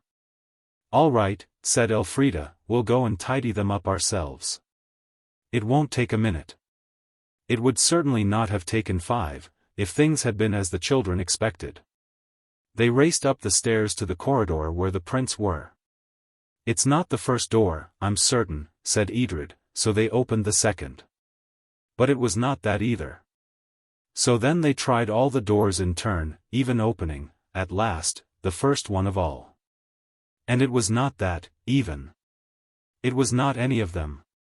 "We've come to the wrong corridor," said the boy. "It's the only one," said the girl. And it was. For though they hunted all over the house, upstairs and downstairs, and tried every door, the door of the attic they could not find again. And what is more, when they came to count up, there were 57 doors without it. 55, 56, 57, said Elfrida, and ended in a sob, "The door's gone. We shall have to stay here for ever and ever. Oh, I want Auntie, I do, I do." She sat down abruptly on a small green mat in front of the last door, which happened to be that of the kitchen. Edred says he did not cry too. And if what he says is true, Elfrida's crying must have been louder than was usual with her. For the kitchen door opened, and the two children were caught up in two fat arms and hurried into a pleasant kitchen, where bright brass and copper pots hung on the walls. And between a large fire and a large meat screen a leg of mutton turned round and round with nobody to help it. "Hold your noise," said the owner of the fat arms, who now proved to be a very stout woman in a chocolate-colored print gown sprigged with blue roses. She had a large linen apron and a cap with flappy frills, and between the frills just such another good, kind, jolly face as Mrs. Honeysett's own. "Here, stop your mouths," she said, "or your granny'll be after you, to say nothing of Boney. Stop your crying, do, and see what cookie's got for you." She opened a tin canister and picked out 2 lumps of brown stuff that looked like sand, about the size and shape of prunes they were. "What's that?" Edred asked. "Drab bit me," said the cook, "what a child it is. Not no sugar when he sees it." "Well, well, Master Edred, what next, I should like to know." The children took the lumps and sucked them. They were of sugar, sure enough, but the sugar had a strong, coarse taste behind its sweetness. And if the children had really not been quite extra polite and kind they would have followed the promptings of nature but, of course, they knew that this would be both disgusting and ungrateful. So they got the sugar down somehow, while Cook beamed at them with a wide, kind smile between her cap frills, and 2 hands, as big as little beefsteak puddings, on her hips. "Now, no more crybabying," she said, "run along and play." "We've got to take Granny's letter to post," said Edred, "and we don't." "Cook," said Elfrida, on a sudden impulse, "can you keep a secret?" "Can't I?" said the cook. "Haven't I kept the secret of how furmety's made, and Bakewell pies and all?" There's no firmity to hold a candle to mine in this country, as well you know. We don't know anything, said Elfrida. That's just it. And we daren't let Granny know how much we don't know. Something's happened to us, so that we can't remember anything that happened more than an hour ago. Bless me, said the cook, don't you remember old Cookie giving you the baked apple dumplings when you were sent to bed without your suppers a week come Thursday? No, said Elfrida. But I'm sure you did. Only what are we to do? You're not deceiving poor Cookie, are you now, like you did about the French soldiers being hid in the windmill, upsetting all the village like you did? No, it's true, it's dreadfully true. You'll have to help us. We don't remember anything, either of us. The cook sat down heavily in a polished armchair with a patchwork cushion. She's overlooked you. There's not a doubt about it. You're bewitched. Oh, my pretty little dears, that ever I should see the day. The cook's fat, jolly face twisted and puckered in a way with which each child was familiar in the face of the other. Don't cry, they said both together, and Elfrida added, who's overlooked what? Old Betty Lovell has, that I'll be bound. She's bewitched you both, sure as eggs is eggs. I knew there'd be some sort of a to-do when my lord had her put in the stocks for stealing sticks in the wood. We've got to get her to take it off, my dears, that's what we've got to do, for sure. Without you could find a white Mouldiwarp, and that's not likely. A white Mouldiwarp? Said both the children, and again they spoke together like a chorus and looked at each other like conspirators. You know the rhyme, oh. But if you've forgotten everything you've forgotten that too. Say it, won't you, said Edred. Let's see, how do it go? White Mouldiwarp a spell can make. White Mouldiwarp a spell can break. When all be well, let Mouldiwarp be. When all goes ill, then turn to he. Well, all's not gone ill yet, said Elfrida, wriggling her neck in its prickly muslin tucker. Let's go and see the witch. You'd best take her something, a screw of sugar she'd like, and a pinch of tea. Why, she'd not say, thank you for it, said Edred, looking at the tiny packets. I expect you've forgotten, said Cook gently, that tea's 10 shillings a pound and sugar's gone up to 3 6 since the war. What war? The French war. You haven't forgotten we're at war with Boney and the French, and the bonfire we had up at the church when the news came of the drubbing we gave them at Trafalgar, and poor dear Lord Nelson and all? And your grandfather reading out about it to them from the George balcony, and all the people waiting to cheer. And him not able to get it out for choking pride and because of Lord Nelson, God bless him. And the people couldn't get their cheers out neither, for the same cause, and everyone blowing their noses and shaking each other's hands like as if it was a mad funeral? How splendid! Said Elfrida. But we don't remember it. Nor you don't remember how you killed all the white butterflies last year because you said they were Frenchies in their white coats? And the birching you got, for cruelty to dumb animals, his lordship said. You howled for an hour together after it, so you did. I'm glad we've forgotten that, anyhow, said Edred. Gracious! Said the cook. 11:30, and my eggs not so much as broke for my pudding. Off you go with your letter. Don't you tell anyone else about you forgetting. And then you come home along by Deering Spinney, and go see old Betty. Speak pretty to her and give her the tea and sugar, and keep your feet crossed under your chair if she asks you to sit down. And I'll give you an old knife blade apiece to put in your pockets, she can't do nothing if you've got steel on you. And get her to take it off, the ill-wishing, I mean. And don't let her know you've got steel, they don't like to think you've been beforehand with them. So the children went down across the fields to the George, and the bean-flowers smelt as sweet, and the skylarks sang as clearly. And the sun and the sky were just as golden and blue as they had been last week. And last week was really 100 years on in the future. And yet it was last week too, from where they were. Time is a very confusing thing, as the children remarked to each other more than once. They found the George halfway up Arden village, a stately, great house shaped like an E, with many windows and a great porch with a balcony over it. They gave their letter to a lady in a round cap who sat sewing in a pleasant room where there were many bottles and kegs, and rows of bright pewter ale-pots. And little fat mugs to measure other things with, and pewter plates on a brown dresser. There were greyhounds, too, all sprawling, legs and shoulders and tails entangled together like a bunch of dead eels, before the widest hearth the children had ever seen. They hurried away the moment they had given the letter. A coach, top-heavy with luggage, had drawn up in front of the porch, and as they went out they saw the ostlers leading away the 6 smoking horses. Edred felt that he must see the stables, so they followed, and the stables were as big as the house, and there were horses going in and horses going out, and hay and straw. And ostlers with buckets and ostlers with harness, and stalls and loose boxes beyond counting, and bustle and hurry beyond words. "However many horses have you got?" said Elfrida, addressing a man who had not joined in the kindly chorus of "Hello, little uns," that greeted the children. So she judged him to be a newcomer. As he was. 250, said the man. "What for?" Elfrida asked. "Why, for the coaches, and the post-chaise, and the king's messengers, for sure," the man answered. "How else does all get about the country, and get to hear the newses, if it wasn't for the stable that George keeps?"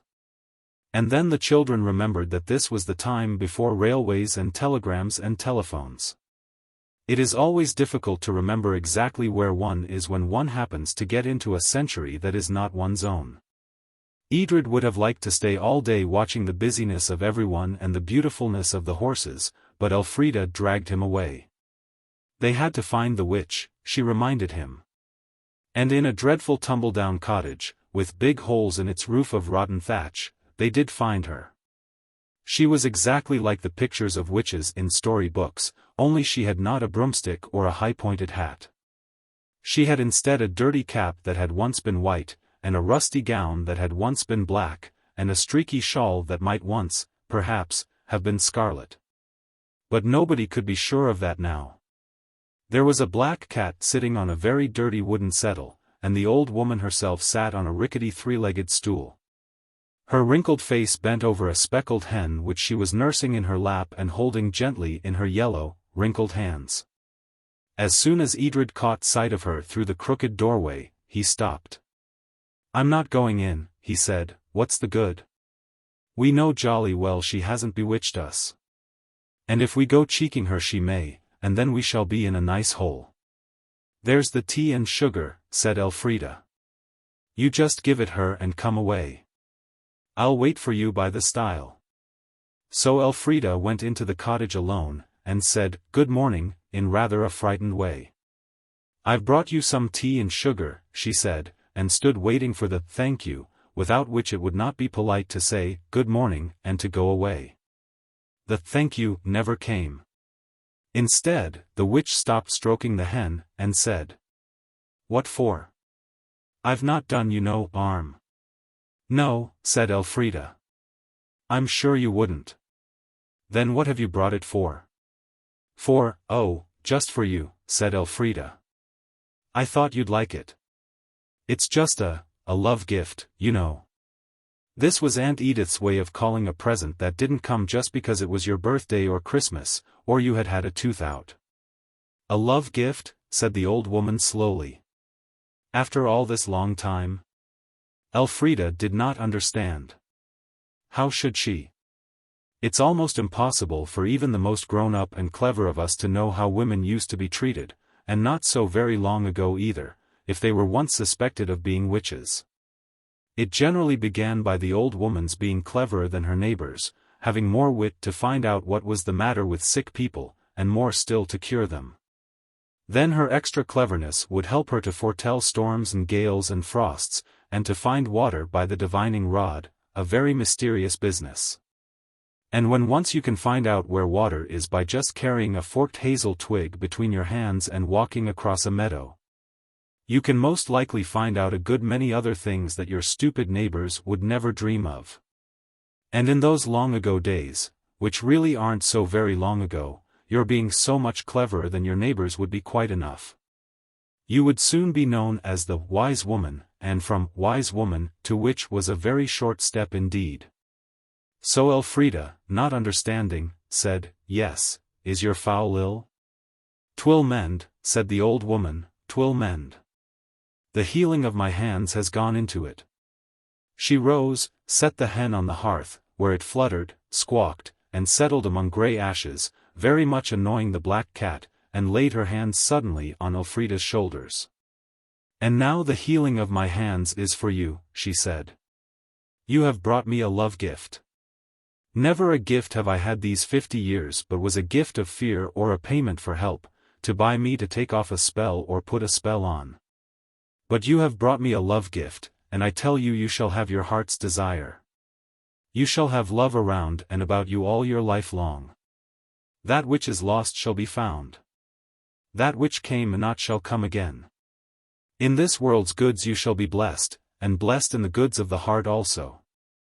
I know, I see, and for you I see everything good and fair. Your future shall be clean and sweet as your kind heart. She took her hands away.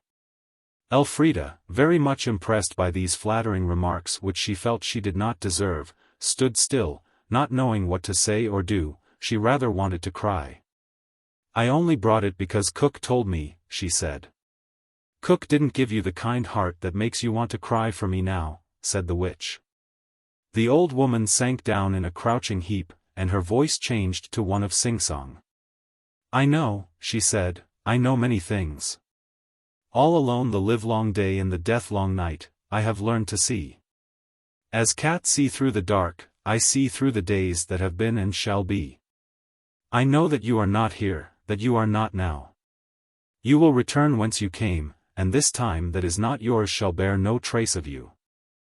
And my blessing shall be with you in your own time and your own place, because you brought a love gift to the poor old wise woman of Arden. Is there anything I can do for you? Elfrida asked, very sorry indeed, for the old woman's voice was very pitiful. Kiss me, said the old woman, kiss me with your little child's mouth, that has come back 100 years to do it. Elfrida did not wish to kiss the wrinkled, grey face, but her heart wished her to be kind, and she obeyed her heart. Ah, said the wise woman, now I see. Oh, never have I had such a vision. None of them all has ever been like this. I see great globes of light like the sun in the streets of the city, where now are only little oil lamps and guttering lanterns.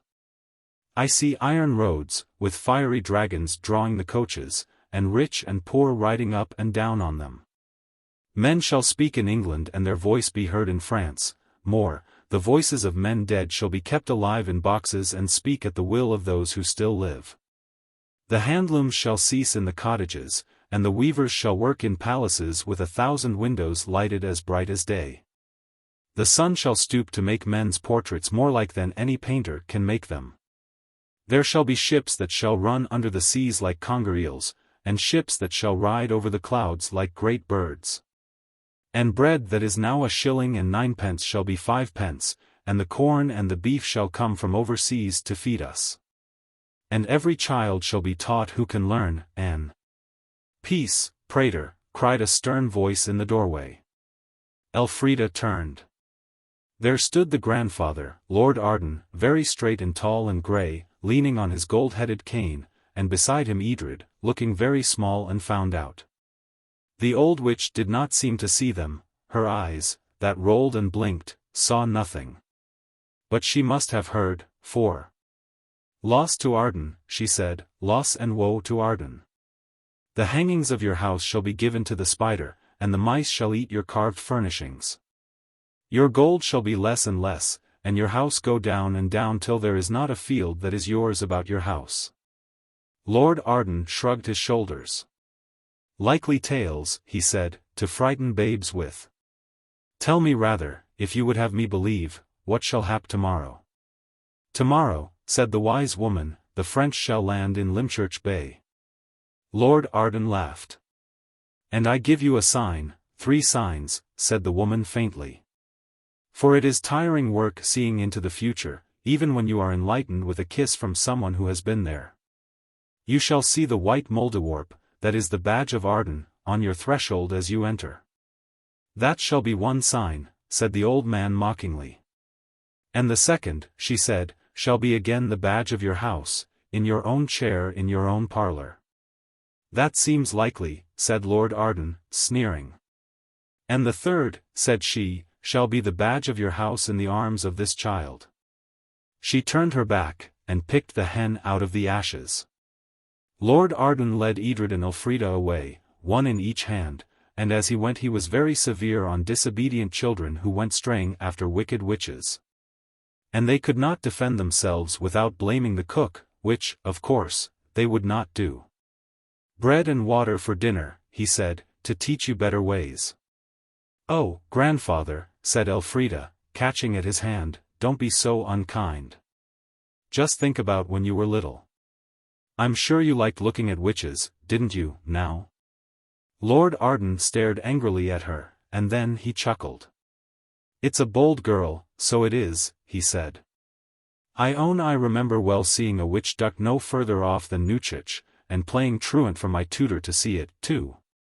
There now, you see, said Elfrida coaxingly, we don't mean to be naughty, we're just like what you were. You won't make it bread and water, will you? Especially if bread's so dear. Lord Arden chuckled again. Why, the little white mouse has found a tongue, and never was I spoken to so bold since the days I wore petticoats myself, he said. Well, well. We'll say no more about it this time. And Edred, who had privately considered that Elfrida was behaving like an utter idiot, thought better of it. So they turned across the summer fields to Arden Castle. There seemed to be more of the castle than when the children had first seen it, and it was tidier, much. And on the doorstep sat a white mole. There now, said Elfrida. The mole vanished like a streak of white paint that is rubbed out. Pooh, said Lord Arden. There's plenty white moles in the world. But when he saw the white mole sitting up in his own carved armchair in the parlour, he owned that it was very unusual. Elfrida stooped and held out her arms. She was extremely glad to see the mole. Because ever since she and her brother had come into this strange time she had felt that it would be the greatest possible comfort to have the mole at hand, the mole, who understood everything. To keep and advise. And, above all, to get them safely back into the century they belonged to. And the Mouldiwarp made a little run and a little jump, and Elfrida caught it and held it against her waist with both her hands. Stay with me, whispered Elfrida to the mole. By George! Said Lord Arden to the universe. So now you see, said Edred to Lord Arden. Chapter 4. The Landing of the French. Then they had dinner. The children had to sit very straight and eat very slowly, and their glasses were filled with beer instead of water. And when they asked for water Lady Arden asked how many more times they would have to be told that water was unwholesome. Lord Arden was very quiet. At quite the beginning of dinner he had told his wife all about the wise woman, and the landing of the French, and the 3 signs, and she had said, Law, save us, my lord, you don't say so? And gone on placidly cutting up her meat. But when the cloth had been drawn, and decanters of wine placed among the dishes of dried plums and preserved pears, Lord Arden brought down his fist on the table and said, Not more than 3 glasses for me today, my lady. I am not superstitious, as well you know, but facts are facts. What did you do with that white Mouldiwarp? Elfrida had put it in the bottom drawer of the tallboys in her room. Cook had told her which room that was, and said so rather timidly. It's my belief, said Lady Arden, who seemed to see what was her husband's belief and to make it her own a very winning quality, it's my belief that it's a direct warning. In return, perhaps, for the tea and sugar. Ah, said Lord Arden. Well, whether or no, every man in this village shall be armed and paraded this day, or I'll know the reason why. I'm not going to have the French stepping ashore as cool as cucumbers, without, with your leave, or, by your leave, and anyone to say afterwards, well, Arden, you had fair warning. Only you would know best. No, said Lady Arden, that would be unpleasant. Lord Arden's decision was made stronger by the arrival of a man on a very hot horse. The French are coming, he said, quite out of breath. But he could not say how he knew. They all say so, was all that could be got out of him, and, they told me to come tell you, my lord, and what's us to do? We live so safely now. We have nothing to be afraid of. When we have wars they are not in our own country. The police look after burglars, and even thunder is attended to by lightning rods. It is not easy for us to understand the frantic terror of those times, when, from day to day, every man, woman, and child trembled in its shoes for fear lest the French should come, the French. Led by Boney. Boney, to us, is Napoleon Bonaparte, a little person in a cocked hat out of the history books. To those who lived in England when he was a man alive, he was the terror that walked by night, making children afraid to go to bed, and causing strong men to sleep in their boots. With sword and pistol by the bed head, within easy reach of the newly awakened hand. Edred and Elfrida began to understand a little, when they saw how the foretelling of the wise woman, strengthened by the rumors that began to run about like rats in every house in the village, stirred the people to the wildest activity. Lord Arden was so busy giving orders, and my lady so busy talking his orders over with the maidservants, that the children were left free to use their eyes and ears. And they went down into the village and saw many strange things. They saw men at the grindstone sharpening old swords, and others who had no swords putting a fine edge on billhooks, hatchets, scythes, and kitchen choppers. They saw other men boarding up their windows and digging holes in their gardens and burying their money and their teaspoons in the holes. No one knew how the rumor had begun, but everyone believed it now. They went in and out of the cottages as they chose. Everyone seemed to know them and to be pleased, in an absent sort of way, to see them, but nobody had time to talk to them. So they soon lost the fear they had had at first of being found out to be not the people they were being taken for. They found the women busy brushing and mending old scarlet coats and tight white trousers, and all along the dip of the cliff men were posted, with spyglasses, looking out to sea. Other men toiled up the slope with great bundles of brown brushwood and dried furs on their backs, and those bundles were piled high, ready to be lighted the moment it should be certain that the French were coming. Elfrida wished more than ever that she knew more about the later chapters of the history book. Did Boney land in England on the 17th of June 1807? She could not remember. There was something, she knew, in the book about a French invasion, but she could not remember what it was an invasion of, nor when it took place. So she and Edred knew as little as anyone else what really was going to happen. The Mouldiwarp, in the hurried interview she had had with it before dinner, had promised to come if she called it, with poetry, of course, it added, as it curled up in the corner of the drawer. And this comforted her a good deal when, going up to get her bonnet, she found the bottom drawer empty. So, though she was as interested as Edred in all that was going on, it was only with half her mind. The other half was busy trying to make up a piece of poetry, so that any emergency which might suddenly arise would not find her powerless because poetryless.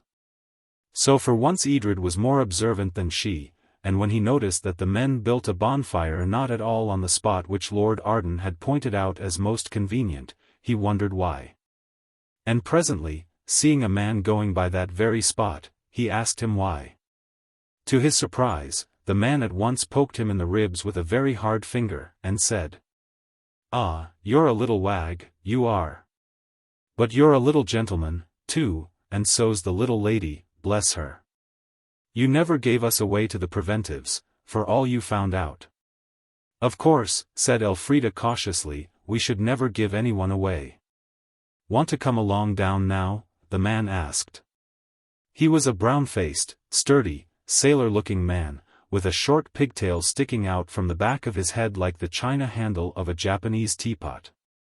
"Oh, yes," said Elfrida, and Edred did not say, "Oh, no." "Then just you wait till I'm out of sight, and then come down the way you see me go." Go long same as if you was after butterflies or the like, a bit this way and a bit that, see, said the man. And they obeyed. Alas! Too few children in those uninteresting times of ours have ever been in a smuggler's cave. To Edred and to Elfrida it was as great a novelty as it would be to you or to me. When they came up with the brown man he was crouching in the middle of a patch of furze. Jump they outside bushes, he said. And they jumped, and wound their way among the furze bushes by little narrow rabbit paths till they stood by his side. Then he lifted a great heap of furze and bramble that looked as if it had lived and died exactly where it was. And there was a hole, with steps going down. It was dark below, but Elfrida did not hesitate to do as she was told and to go forward. And if Edred hesitated it was only for a minute. The children went down some half a dozen steps. Then the brown man came into the hole too, and drew the furze after him. And he lighted a lantern. There was a tallow candle in it, and it smelt very nasty indeed. But what are smells, even those of hot tallow and hot iron, compared with the splendid exploring of a smuggler's cave? It was everything the children had ever dreamed of, and more. There was the slow descent with the yellowness of the lantern flame casting golden lights and inky shadows on the smooth whiteness of the passage's chalk walls. There were steps, there was a rude heavy door, fastened by a great lock and a key to open it, as big as a church key. And when the door had creaked open there was the great cave. It was so high that you could not see the roof, only darkness. Out of an opening in the chalk at the upper end a stream of water fell, slid along a smooth channel down the middle of the cave and ran along down a steep incline. Rather like a small railway cutting, and disappeared under a low arch.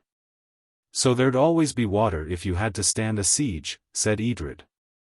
On both sides of the great cave barrels and bales were heaped on a sanded floor. There were a table and benches cut out of solid chalk, and an irregular opening partly blocked by a mass of fallen cliff, through which you saw the mysterious twilit sea, with stars coming out over it. You saw this, and you felt, quite suddenly, too, a wild wind that pressed itself against you like a wrestler trying a fall, and whistled in your ears and drove you back to the big cave. Out of breath and panting. There'll be half a gale tonight, said the smuggler, for such, no doubt, he was. Do you think the French will land tomorrow in Lymchurch Bay? Edred asked. By the light of the lantern the smuggler solemnly winked. You two can keep a secret, I know, he said. The French won't land, it's us what'll land, and we'll land here and not in Bay. And what will land is a good drop of the real thing, and a yard or two of silk or lace maybe. I don't know who 'twas put it about as the French was coming, but you may lay to it they aren't no friends of the revenue. Oh, I see, said Elfrida. And did. The worst of it'll be the lookout they'll keep. Lucky for us it's all our men as has volunteered for duty. And we know our friends. But do you mean, said Edred, that you can be friends with a Frenchman, when we're at war with them? It's like this, little man, said the smuggler, sitting down on a keg that stood handily on its head ready for a seat. We ain't no quarrel with the free trade men, neither here nor there. A man's got his living to get, hasn't he now? So you see a man's trade comes first, what he gets his bread by. So you see these chaps as meet us mid-channel and hand us the stuff, they're free traders first and Frenchies after, the same like we're merchants before all. We ain't no quarrel with them. It's the French soldiers we're at war with, not the honest French traders that's in the same boat as us ourselves. Then somebody's just made up about Boney coming, so as to keep people busy in the bay while you're smuggling here, said Edred. I wouldn't go so far as that, sir, said the man, but if it did happen that way it'd be a sort of special dispensation for us free trade men that get our living by honest work and honest danger. That's all I say, knowing by what's gone before that you two are safe as any old salt afloat. The two children would have given a good deal to know what it was that had gone before. But they never did know. And sometimes, even now, they wonder what it was that the Edred and Elfrida of those days had done to win the confidence of this swaggering smuggler. They both think, and I dare say they are right, that it must have been something rather fine. Having seen all the ins and outs of the cave, the children were not sorry to get back to Arden Castle, for it was now dark, and long past their proper bedtime. And it really had been rather a wearing day. They were put to bed, rather severely, by Lady Arden's own maid, whom they had not met before and did not want to meet again, so shriveled and dry and harsh was she. And they slept like happy little tops, in the coarse homespun linen sheets scented with lavender grown in the castle garden, that were spread over soft, fat, pincushion beds, filled with the feathers of geese eaten at the castle table. Only Elfrida woke once and found the room filled with red light, and, looking out of the window, saw that one of the beacon bonfires was alight and that the flames and smoke were streaming across the dark summer sky driven by the wind that shouted and yelled and shook the windows. And was by this time, she felt sure, at least 3/4 of a gale. The beacon was lighted, therefore the French were coming. And Elfrida yawned and went back to bed. She was too sleepy to believe in Boney. But at that time, 100 years ago, hundreds of little children shivered and cried in their beds, being quite sure that now at last all the dreadful prophecies of mothers and nurses would come true, and that Boney, in all his mysterious, unknown horror, would really now, at last, have them. It was grey morning when the wind, wearied of the silly resistance of the leaded window, suddenly put forth his strength, tore the window from its hinges, drove it across the window frame, and swept through the room, flapping the bedclothes like wet sails, and wakening the children most thoroughly, far beyond any hope of one more snooze. They got up and dressed. No one was about in the house, but the front door was open. It was quite calm on that side, but as soon as the children left the shelter of the castle wall the wind caught at them, hit, slapped, drove, worried, beat them, till they had hard work to stand upright, and getting along was very slow and difficult. Yet they made their way somehow to the cliff, where a thick, black crowd stood, a crowd that was not really black when you got quite close and could look at it in the grey dawn light, but rather brilliantly red, white, and blue, like the Union Jack, because they were the armed men in their makeshift uniforms whom old Lord Arden had drilled and paraded the evening before. And they were all looking out to sea. The sea was like the inside of an oyster shell, barred with ridges of cold silver, the sky above was grey as a gull's wing. And between sea and sky a ship was driving straight on to the rocks 100 feet below. "'Tis a French ship, by her rig," someone said. "The first of the fleet, a scout," said another, "and heaven has sent a storm to destroy them like it destroyed the accursed Armada in Queen Bess's time." And still the ship came nearer. "'Tis the Bonne Esperance," said the low voice of the smuggler friend close to Elfrida's ear, and she could only just hear him through the whistling of the gale. "'Tis true what old Betty said. The French will land here today, but they'll land dead corpses. And all our little cargo, they've missed our boat in the gale, it'll all be smashed to bits afore our eyes. It's poor work being a honest merchant." The men in their queer uniforms, carrying their queer weapons, huddled closer together, and all eyes were fixed on the ship as it came on and on. "Is it sure to be wrecked?" whispered Elfrida, catching at old Lord Arden's hand. "No hope, my child.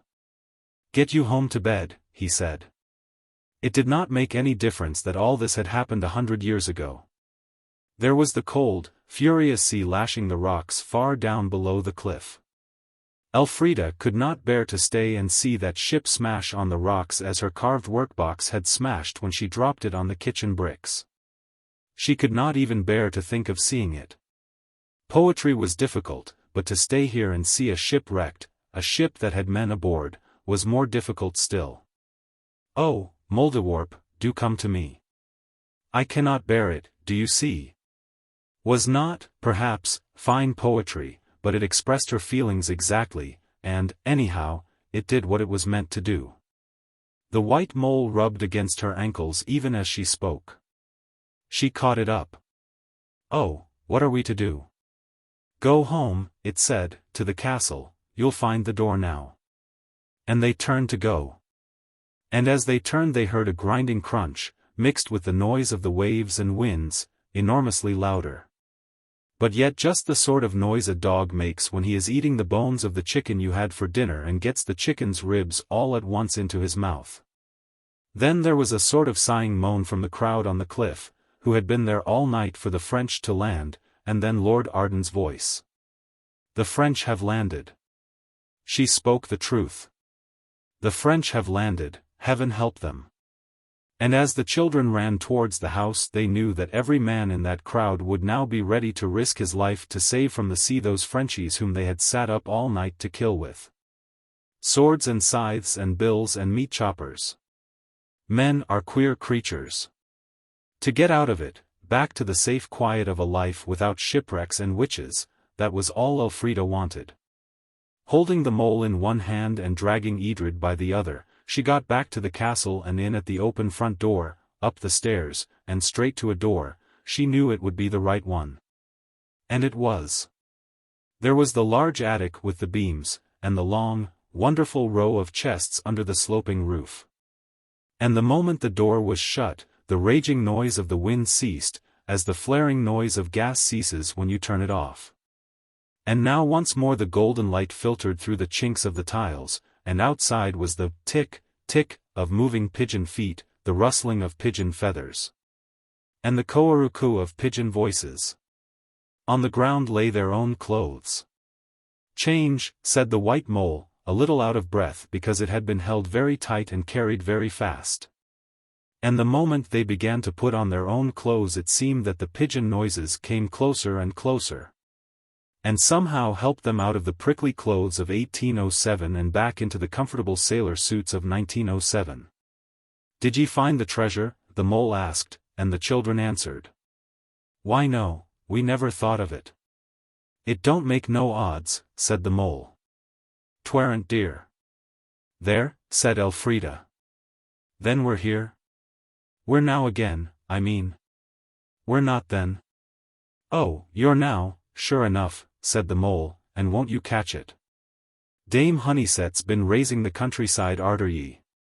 Next time ye go gallivantin' into old ancient days you'd best set the clock back. Young folks don't know everything. Get along down and take your scolding. What must be must. If you can't get crumb, you must put up with crust. Goodbye." It ran under one of the chests, and Edred and Elfrida were left looking at each other in the attic between the rows of chests. "Do you like adventures?" said Edred slowly. "Yes," said Elfrida firmly, "and so do you. Come along down." Chapter 5. The Highwayman and the... They both meant what they said. And yet, of course, it is nonsense to promise that you will never do anything again, because, of course, you must do something, if it's only simple subtraction or eating poached eggs and sausages.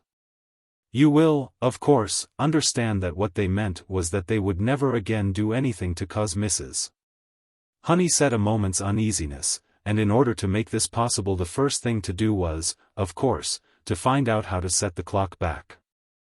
Slowly munching sausage, and feeling, as she always did when she ate slowly, that she was doing something very virtuous and ought to have a prize or a medal for it, Elfrida asked her mind to be kind enough to get some poetry ready by the time she had finished breakfast. And sure enough, her mind, in its own secret backyard, as it were, did get something ready. And while this was happening Elfrida, in what corresponded to her mind's front garden, was wishing that she had been born a poet. Like the one who did the piece about the favorite goldfish drowned in a tub of cats, she said pensively. "Yes, or even Shakespeare," said Edred, "only he's so long always." "I wonder," said the girl, "where the clock is that we've got to set back." "Oh, Mouldiwarp'll tell us," said the boy. But Mouldiwarp didn't. When breakfast was over they went out into the grassy space round which the ruined walls of the castle rose up so grey and stately, with the wallflowers and toadflax growing out of them, and sat down among the round-faced, white-frilled daisies and told each other what they had thought, or what they thought they had thought. While they were back in those times when people were afraid of Boney. And the castle's sward was very green, and the daisies were very white, and the sun shone on everything very grand and golden. And as they sat there it came over Elfrida suddenly how good a place it was and how lucky they were to be there at home at Arden, rather than in the house with the pale, smooth brass doorknocker that stood in the street with the red pavement, and the lodgers who kept all on ringing their bells, so that she said, quite without knowing she was going to say anything, Arden, Arden, Arden. Lawn and castle and garden. Daisies and grass and wallflowers gold. Mouldiwarp, come out of the mould. That's more like poetry, that is, said the Mouldiwarp, sitting on the green grass between the children. More lick an anything I've heard ye say yet, so 'tis. And now den, what is it for you dis fine day and all? It seemed in such a good temper that Elfrida asked a question that had long tried to get itself asked. Why, was the question, and it was spoken to the white mole, why do you talk like the country people do?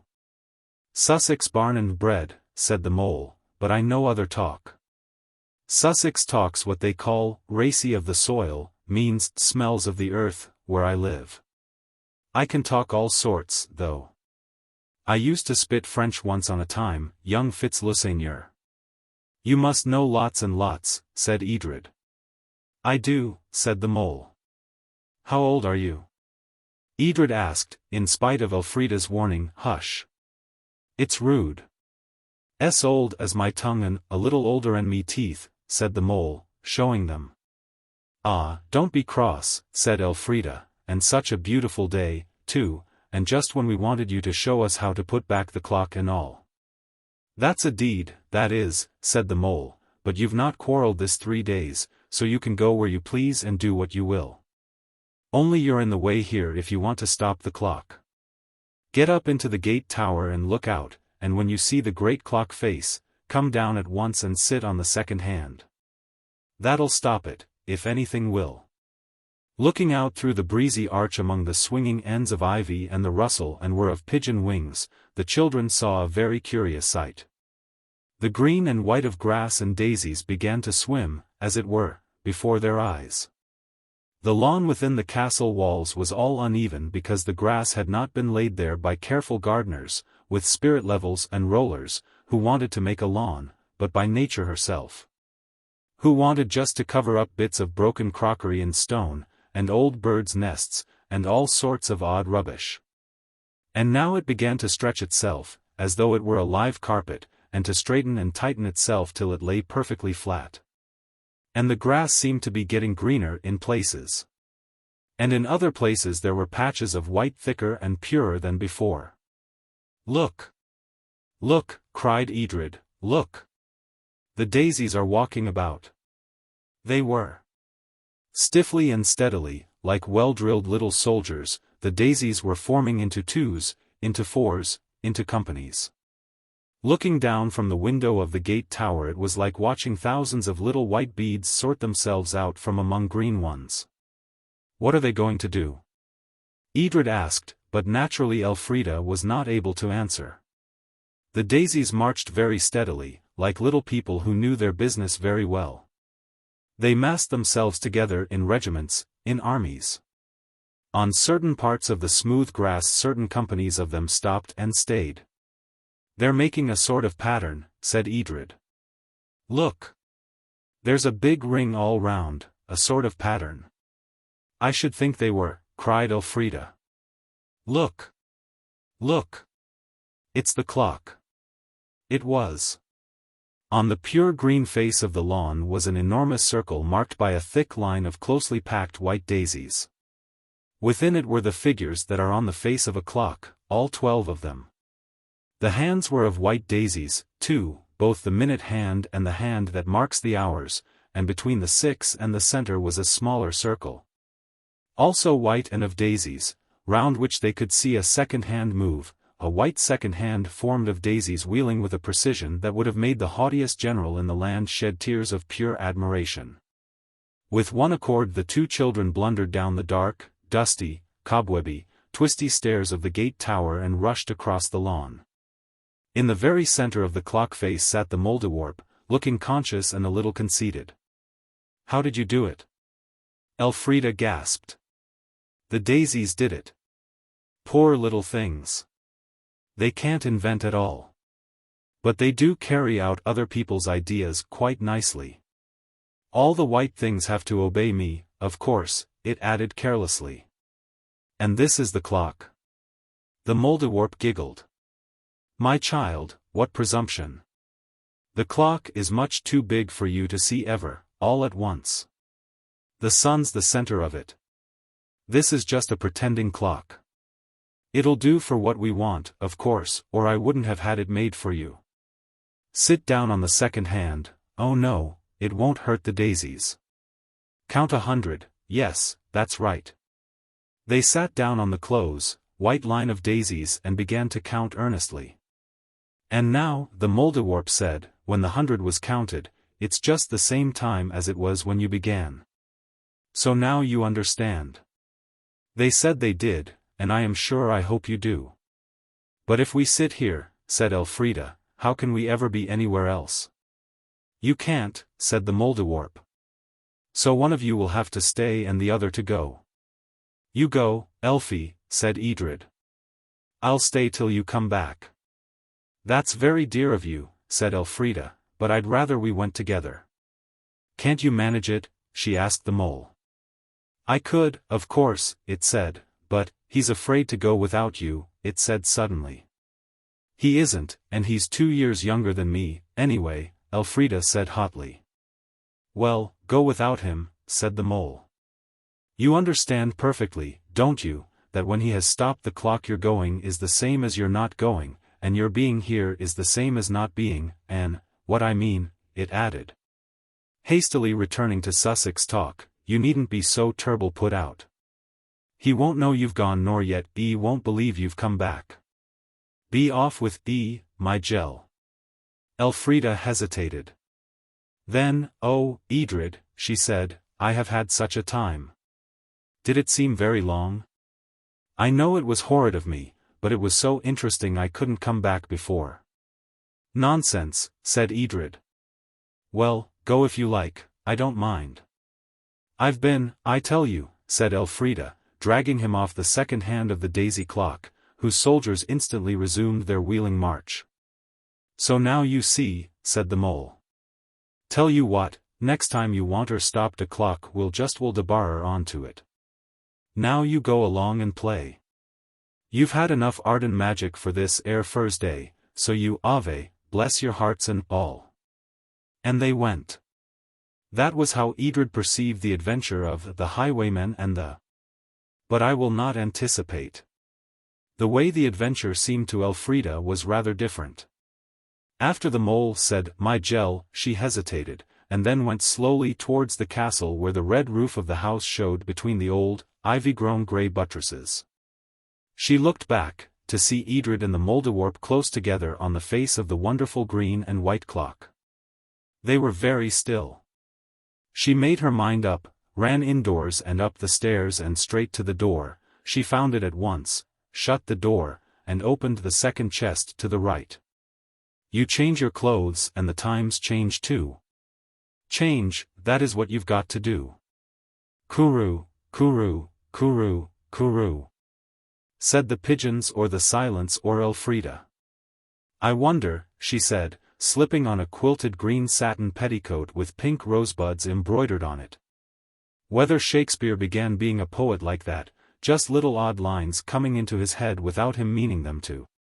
And her mind as she put on a pink and white brocaded dress, was busy with such words as, our great poet, Miss Elfrida Arden, or Miss Arden, the female Milton of nowadays.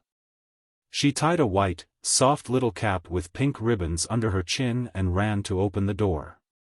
She was not a bit afraid. It was like going into a dream. Nothing would be real there. Yet as she ran through the attic door and the lace of her sleeve caught on a big rusty nail and tore with a harsh hissing noise, she felt very sorry. In a thing that was only a dream that lace felt very real, and was very beautiful. But she had only half the first half of a thought to give to the lace, for the door opened, not on the quiet corridor with the old prince at Arden Castle, but on a quite strange panelled room. Full of a most extraordinary disorder of stuffs, feathers, dresses, cloaks, bonnet boxes, parcels, rolls, packets, lace, scarves, hats, gloves, and finery of all sorts. There were a good many people there, serving maids, she knew they were serving maids, a gentleman in knee breeches showing some fine china on a lacquered tray, and in the middle a very pretty, languishing-looking young lady with whom Elfrida at once fell deeply in love. All the women wore enormous crinolines, or hoops. What? Hid in the closet all the while, cousin, said the young lady. Oh, but it's the slyest chit. Come, see how the new scarf becomes thy bet. Is it not vastly modish? Yes, said Elfrida, not knowing in the least what to say. Everything gave a sort of tremble and twist, like the glass bits in a kaleidoscope give just before they settle into a pattern. Then, as with the bits of glass, everything was settled, and Elfrida, instead of feeling that she was looking at a picture, felt that she was alive, with live people. Some extraordinary accident had fixed in Elfrida's mind the fact that Queen Anne began to reign in 1702. I don't know how it was. These accidents do sometimes occur. And she knew that in Queen Anne's day ladies wore hoops. Also, since they had gone back 100 years to Boney's time, perhaps this second venture had taken her back 200 years. If so. Please, she said, very quickly, is this 1707, and is Queen Anne dead? Heaven forbid, said everyone in the room, and Bet added, child, don't delay us with your prattle. The coach will be here at 10, and we must lie at Tunbridge tonight. So Elfrida, all eyes and ears, squeezed into a corner between a bandbox and a roll of thick, pink-flowered silk and looked and listened. Bet, she gathered, was her cousin, an Arden, too. She and Bet and the maids, and an escort of she couldn't quite make out how many men, were to go down to Arden together. The many men were because of the Arden jewels, that had been reset in the newest mode, and the collar of pearls and other presents Uncle Arden had given to Bet. And the highwaymen, who, she learned, were growing so bold that they would attack a coach in St. Paul's churchyard in broad daylight. Bet, it seemed, had undertaken commissions for all her girl friends near Arden, and had put off most of them till the last moment. She had carefully spent her own pin money during her stay in town, and was now hastily spending theirs. The room was crowded with tradesmen and women actually pushing each other to get near the lady who had money to spend. One woman with a basket of china was offering it in exchange for old clothes or shoes, just as old women do now at back doors. And Cousin Bet's maid had a very good bargain, she considered, in a china teapot and 2 dishes, in exchange for a worn, blue lutestring dress and a hooped petticoat of violet quilted satin. Then there was a hasty meal of cakes and hot chocolate, and, Elfrida being wrapped up in long-skirted coat and scarves almost beyond bearing, it was announced that the coach was at the door. It was a very tight fit when at last they were all packed into the carriage, for though the carriage was large there was a great deal to fill it up, what with Cousin Bet and her great hoops. And the maids, and the bandboxes and packages of different sizes and shapes, and the horrid little pet dog that yapped and yawed, and tried to bite everyone, from the footmen to Elfrida. The streets were narrow and very dirty, and smelt very nasty in the hot June sun.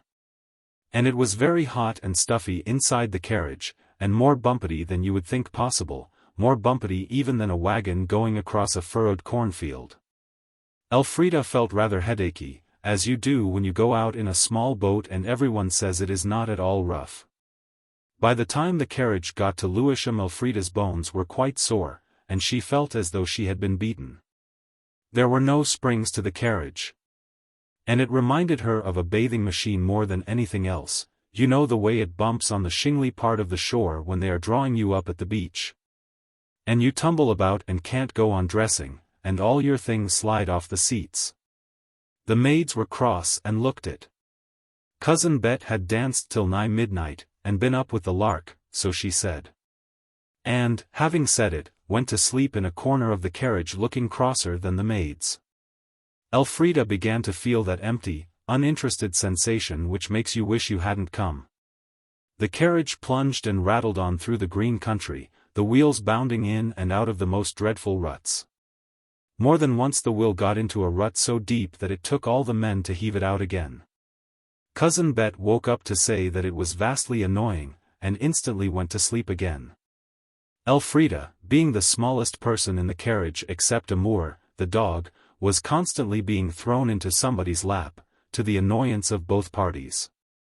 It was very much the most uncomfortable ride she had ever had.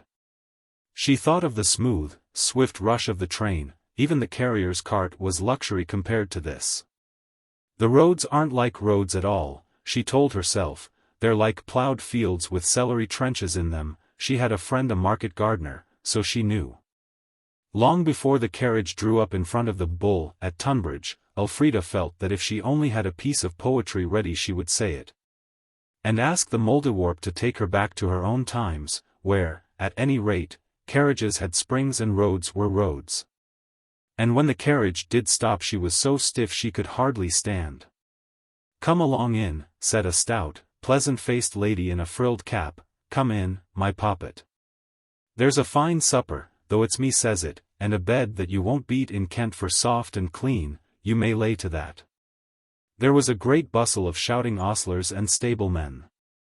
The horses were taken out before the travellers were free of the carriage. Supper was laid in a big, low, upper room, with shining furniture and windows at both ends, one set looking on the road where the sign of the Bull creaked and swung, and the other looking on a very neat green garden, with clipped box hedges and yew arbors. Getting all the luggage into the house seemed likely to be a long business. Elfrida saw that she would not be missed, and she slipped down the twisty-cornery back stairs and through the back kitchen into the green garden. It was pleasant to stretch one's legs, and not to be cramped and buffeted and shaken.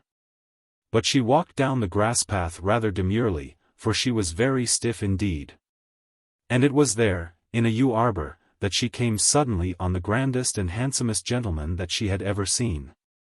He wore a white wig, very full at the sides and covered with powder, and a full-skirted coat of dark blue silk. And under it a long waistcoat with the loveliest roses and forget-me-nots tied in bunches with gold ribbons, embroidered on silk. He had lace ruffles and a jeweled brooch, and the jolliest blue eyes in the world. He looked at Elfrida very kindly with his jolly eyes. "A lady of quality, I'll be bound," he said, "and travelling with her suite." "I'm Miss Arden of Arden," said Elfrida. "Your servant, madam," said he, springing to his feet and waving his hat in a very flourishing sort of bow. Elfrida's little curtsy was not at all the right kind of curtsy, but it had to do. "And what can I do to please Miss Arden of Arden?" he asked. "Would she like a ride on my black mare?" "Oh, no, thank you," said Elfrida, so earnestly that he laughed as he said, "Sure I should not have thought fear lived with those eyes." "I'm not afraid," said Elfrida contemptuously. "Only I've been riding in a horrible carriage all day, and I feel as though I never wanted to ride on anything any more." He laughed again. "Well, well," he said, "come and sit by me and tell me all the town news." Elfrida smiled to think what news she could tell him, and then frowned in the effort to think of any news that wouldn't seem nonsense. She told him all that she knew of Cousin Bet and the journey. He was quite politely interested. She told of Cousin Bet's purchases, the collar of pearls and the gold pomander studded with corals, the little gold watch, and the family jewels that had been reset. "And you have all tonight to rest in from that cruel coach?" he said. "Yes," said Elfrida, "we don't go on again till after breakfast tomorrow. It's very dull, and oh, so slow. Don't you think you'd like to have a carriage drawn by a fiery iron horse that went 60 miles an hour? You have an ingenious wit," said the beautiful gentleman, "such as I should admire in my wife. Will you marry me when you shall be grown a great girl?" "No," said Elfrida. "You'd be too old, even if you were to be able to stop alive till I was grown up, you'd be much too old." "How old do you suppose I shall be when you're 17? "I should have to do sums," said Elfrida, who was rather good at these exercises. She broke a twig from a currant bush and scratched in the dust. "I don't know," she said, raising a flushed face, and trampling out some, with little shoes that had red heels, but I think you'll be 230. On that he laughed more than ever and vowed she was the lady for him. Your ciphering would double my income 10 times over, he said. He was very kind indeed, would have her taste his wine, which she didn't like, and the little cakes on the red and blue plate, which she did. And what's your name? She asked.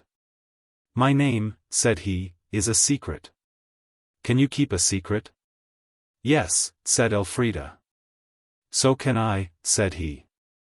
And then a flouncing, angry maid came suddenly sweeping down between the box hedges and dragged Elfrida away before she could curtsy properly and say, Thank you for being so kind. Farewell, said the beautiful gentleman, doubt not but we shall meet again. And next time, 'tis I shall carry thee off and shut thee in a tower for 200 years till thou art 17 and hast learned to cipher. Elfrida was slapped by the maid, which nearly choked her with fury, and set down to supper in the big upstairs room. The maid indignantly told where she had found Elfrida, talking with a strange gentleman, and when Cousin Betty had heard all about it Elfrida told her tale. And he was a great dear, she said. A very beautiful gentleman. I wish you'd been there, Cousin Betty. You'd have liked him too. Then Cousin Bet also slapped her. And Elfrida wished more than ever that she had some poetry ready for the Mouldiwarp. The next day's journey was as bumpety as the first, and Elfrida got very tired of the whole business. Oh, I wish something would happen, she said. It was a very much longer day too, and the dusk had fallen while still they were on the road. The sun had set red behind black trees, and brown twilight was thickening all about, when at a crossroads, a man in a cloak and mask on a big black horse suddenly leaped from a hedge. Stooped from his saddle, opened the carriage door, caught Elfrida with one hand by the gathers of her full travelling coat, he must have been frightfully strong, and so must the gathers. Set her very neatly and quite comfortably on the saddle before him, and said, Hand up your valuables, please, or I shoot the horses. And keep your barkers low, for if you aim at me you shoot the child. And if you shoot my horse, the child and I fall together. But even as he spoke through his black mask, he wheeled the horse so that his body was a shield between her and the pistols of the serving men. What do you want? Cousin Bet's voice was quite squeaky. We have no valuables, we are plain country people, traveling home to our farm. I want the collar of pearls, said he, and the pomander, and the little gold watch, and the jewels that have been reset. Then Elfrida knew who he was. Oh, she cried, you are mean. Trade's trade, said he, but he held her quite gently and kindly. Now, my fair madam. The men were hesitating, fingering their pistols. The horses, frightened by the sudden check, were dancing and prancing all across the road, the maidservants were shouting that it was true. He had the child, and better lose a few jewels than all their lives, and Cousin Bet was sobbing and wailing inside the dark coach. Well, the jewels were handed out, that was how it ended, handed out slowly and grudgingly, and the hand that reached for them through the dusk was very white, Cousin Bet said afterwards. Elfrida, held by the highwayman's arm, kept very still. Suddenly he stooped and whispered in her ear. Are you afraid that I shall do you any harm? No, whispered Elfrida. And to this day she does not know why she was not afraid. Then, said he. Oh, the brave little lady. And on that suddenly set spurs to his horse, leapt the low hedge, and reined up sharply. Go on home, my brave fellows, he shouted, and keep your mouths shut on this night's work. I shall be at Arden before you.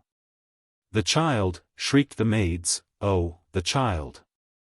And even Cousin Bet interrupted her hysterics, now quite strong and overwhelming, to say, the child. Shall I order supper for you at Arden? He shouted back mockingly, and rode on across country, with Elfrida, breathlessly frightened and consciously brave, leaning back against his shoulder. It is a very wonderful feeling, riding on a great strong, dark horse, through a deepening night in a strange country, held fast by an arm you can trust. And with the muscles of a horse's great shoulder rippling against your legs as they hang helplessly down. Elfrida ceased to think of Mouldiwarps or try to be a poet. And quite soon they were at the top of Arden Hill, and the lights of the castle gleamed and blinked below them. "Now, sweetheart," said the highwayman, "I shall set you down in sight of the door and wait till the door opens. You can tell them all that has chanced, save this that I tell you now. You will see me again. They will not know me, but you will. Keep a still tongue till tomorrow, and I swear Miss Arden shall have all her jewels again. And you shall have a gold locket to put your true love's hair in when you're 17 and I'm 230. And leave the parlour window open. And when I tap, come to it. Is it a bargain? Then you're not really a highwayman? What should you say," he asked, "if I told you that I was the third James, the rightful king of England, come to claim my own?"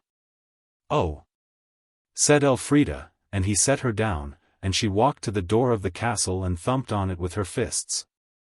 Her tale had been told to the servants, and again to Cousin Bet and the maids, and the chorus of lament and astonishment was settling down to a desire to have something to eat.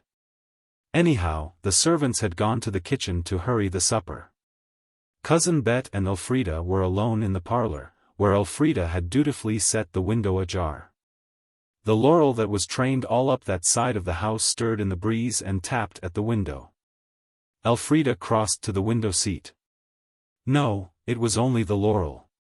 But next moment a hand tapped, a hand with rings on it, and a white square showed in the window, a letter. "For Miss Betty Arden," said a whispering voice. Elfrida carried the letter to where her cousin sat, and laid it on her flowered silk lap. "For me, child? Where did you get it?" "Read it," said Elfrida, "it's from a gentleman." "Lud!" said Cousin Bet. "What a day, a highwayman and the jewels lost, and now a love letter." She opened it, read it again and let her hand flutter out with it in a helpless sort of way towards Elfrida, who, very brisk and businesslike, took it and read it. It was clearly and beautifully written. The Chevalier St. George, it said, visiting his kingdom in secret on pressing affairs of state, asks housing and hiding beneath the roof of the loyal Ardens. "Now, don't scream," said Elfrida sharply. "Who's the Chevalier St. George?" "Our king," said Betty in a whisper, "our king over the water, King James III. "Oh, why isn't my uncle at home? They'll kill the king if they find him. What shall I do? What shall I do?" "Do?" said Elfrida. "Why, don't be so silly. That's what you've got to do. Why, it's a glorious chance. Think how everyone will say how brave you were. Is he Bonnie Prince Charlie? Will he be king someday?" "No, not Charles, James, Uncle wants him to be king." "Then let's help him," said Elfrida, "and perhaps it'll be your doing that he is king." Her history had never got beyond Edward IV on account of having to go back to 1066 on account of new girls, and she had only heard of Prince Charlie in ballads and story books. "And when he's king he'll make you Dowager Duchess of somewhere and give you his portrait set in diamonds. Now don't scream. He's outside. I'll call him in. Where can we hide him?" Chapter 6. The Secret Panel. "Where shall we hide him?" Elfrida asked impatiently. Cousin Bet, fired by Elfrida's enthusiasm, jumped up and began to finger the carved flowers above the chimney-piece. "The secret room," she said, "but slip the bolt to and turn the key in the lock." Elfrida locked the room door, and turned to see the carved mantelpiece open like a cupboard. Then Elfrida flew to the window and set back the casement very wide, and in climbed the beautiful gentleman and stood there, very handsome and tall, bowing to Miss Betty, who sank on her knees and kissed the white, jeweled hand he held out. "Quick," said Elfrida. "Get into the hole." "There are stairs," said Betty, snatching a candle in its silver candlestick and holding it high. The Chevalier St. George sprang to a chair, got his knee on the mantelpiece, and went into the hole, just as Alice goes through the looking-glass in Mr. Tenniel's picture. Betty handed him the candle, which his white hand reached down to take. Then Elfrida jumped on the chair and shut the panel, leaped down, and opened the room door just as the maid reached its other side with the supper tray. When the cousins were alone, Bet threw her arms round Elfrida. "Don't be afraid, little cousin," she whispered, "your cousin Bet will see that no harm comes to you from this adventure." "Well, I do think," said Elfrida, getting out of the embrace most promptly, "when it was me let him in, and you'd have screamed the house down, if I hadn't stopped you." "Stop chattering, child," said Bet, drawing a distracted hand over her pretty forehead, "and let me set my wits to work how I may serve my king." "I," said Elfrida scornfully, "should give him something to eat and see that his bed's aired, but I suppose that would be too vulgar and common for you." The two looked at each other across the untasted supper. "Impertinent chit," said Bet. "Chit yourself," said Elfrida. Then she laughed. "Come, Cousin Bet," she said, "your uncle's away and you're grown up. I'll tell you what to do. You just be wise and splendid, so that your portrait'll be in the illustrated Christmas numbers in white satin and an anxious expression. 'The Savior of her King,' that's what it'll say. Don't wander in your speech, child," said Cousin Bet, pressing her hand to her brow, "I've enough to distract me without that. And if you desire to ask my pardon, do so." "Oh, well, I beg your pardon, there," said Elfrida, with extreme irritation. "Now perhaps you'll give your king something to eat. Climb into that hole, with a tray? And the servants, perhaps, coming in any minute? What would you say to them if they did?" "All right, then, I'll go," said Elfrida, only too glad of the chance. Bet touched the secret spring, and when Elfrida had climbed into the dark hole, which she did quite easily, handed her the supper tray. "Oh, bother," said Elfrida, setting it down at her feet with great promptness. "It's too heavy. He'll have to come down and fetch it. Give me a candle and shut the panel, and tell me which way to go. To the right and up the steps. Be sure you kneel and kiss his hand before you say a word." Elfrida reached down for the candle in its silver candlestick, the panel clicked into place, and she stood there among the cobwebby shadows of the secret passage. The light in her hand and the tray at her feet. "It's only a Mouldiwarp magic adventure," she said, to hearten herself, turned to the right, and went up the stairs. They were steep and narrow. At the top she saw the long, light line of a slightly opened door. To knock seemed unwise. Instead she spoke softly, her lips against the line of light. "It's me," she said, and instantly the door opened, and the beautiful gentleman stood before her. The secret room had a little furniture, a couch, a table, chairs, all old-fashioned, and their shapes showed beautiful, even in the dim light of the two candles. "Your supper," said Elfrida, "is at the bottom of the stairs. The tray was too heavy for me. Do you mind fetching it up?" "If you'll show me a light," he said, and went. "You'll stay and eat with me," said he, when she had lighted him back to the secret room, and he had set the tray on the table. "I mustn't," said Elfrida. "Cousin Bet's such a muff. She wouldn't know where to say I was if the servants came in." "Oh, I say. I'm so sorry, I forgot. She told me to kneel and kiss your hand before I said anything about supper. I'll do it now." "Nay," said he, "I'll kiss thy cheek, little lady, and drink a health to him who shall have thy lips when thou art 17 and I am, what was it, 500? 230, said Elfrida, returning his kiss cordially. "You are nice, you know. I wish you were real. I'd better go back to bed now." "Real?" he said. "Oh, I'm talking nonsense, I know," said Elfrida. "I'll go now. The absent tray will betray you," said he, taking food and wine from it and setting them on the table. "Now I will carry this down again. You have all the courage, but not quite the cunning of a conspirator. How long are you going to stay here?" Elfrida asked. I suppose you're escaping from someone or something, like in history? I shall not stay long, he said. If anyone should ask you if you have seen the king, what would you say? I should say no, said Elfrida boldly. You see, I can't possibly know that you're the king.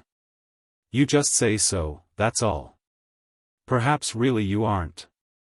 Exquisite, said he. So you don't believe me? Oh, yes, I do, said Elfrida, but I needn't, you know. Slife, he said. But I wish I were. There'd be a coronet for somebody. You wish you were. Safely away, my little lady. And as for coronets, the jewels are safe. See, I have set them in the cupboard in the corner. And he had.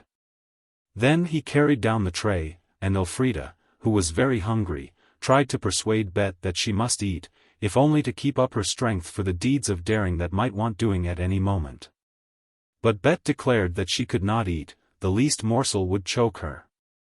And as for going to bed, she was assuring her cousin that she knew her duty to her king better than that, and that she would defend her sovereign with her life, if need were. When her loyal ecstasies were suddenly interrupted. For the quiet of the night was broken by a great knocking at the castle door and the heavy voice of a man crying. Open, in the Queen's name. They've come for him. All is lost. We are betrayed. What shall we do? Eat, said Elfrida, eat for your life. She pushed Bet into a chair and thrust a plate before her, put a chunk of meat pie on her plate and another on her own. Get your mouth full, she whispered, filling her own as she spoke, so full you can't speak, it'll give you time to think. And then the door opened, and in a moment the room was full of gentlemen in riding dress, with very stern faces. And they all had swords. Betty, with her mouth quite full, was trying not to look towards the panel. Elfrida, whose mouth was equally full, looked at the gentleman who seemed to be leading the others, and remarked. This is a nice time of night to come knocking people up. All hours are alike to a loyal subject, said a round, fat, blue-eyed gentleman in a green suit. Have you any strangers under your roof tonight? Oh, cried Bet, all is lost. The gentlemen exchanged glances and crowded round her. Elfrida shrugged the shoulders of her mind, if a mind has shoulders, and told herself that it didn't matter. History knew best, no doubt, and whatever seemed to be happening now was only history. You have a stranger here, they asked, and, where is he? You cannot refuse to give him up. My heart told me so, cried Bet. I knew it was he you were seeking, and with that she fainted elegantly into the arms of the nearest gentleman, who was dressed in plum color. And seemed to be struggling with some emotion which made him look as if he were laughing. Ask the child, children and fools speak the truth, said the fat, blue-eyed gentleman.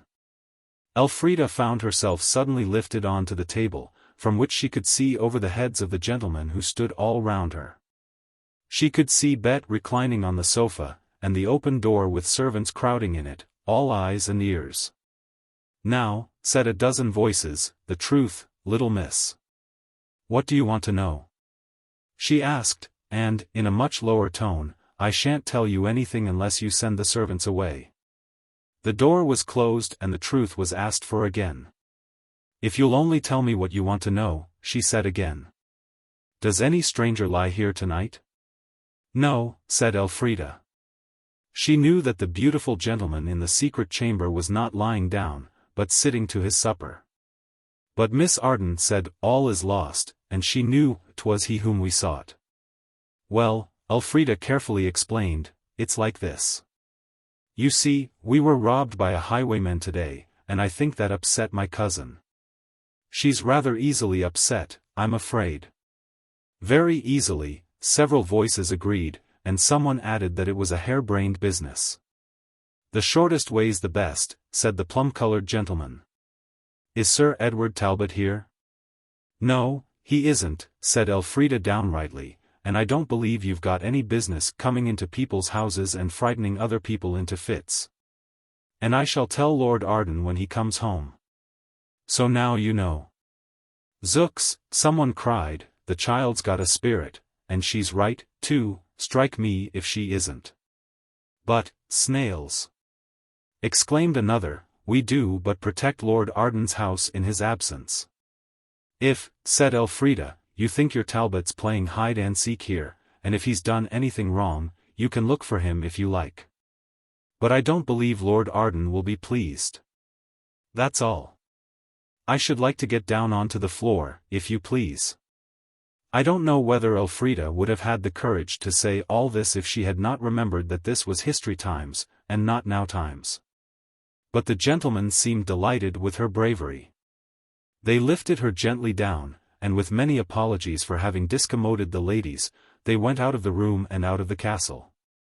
Through the window Elfrida heard the laughing voices and clatter and stamp of their horses' hoofs as they mounted and rode off.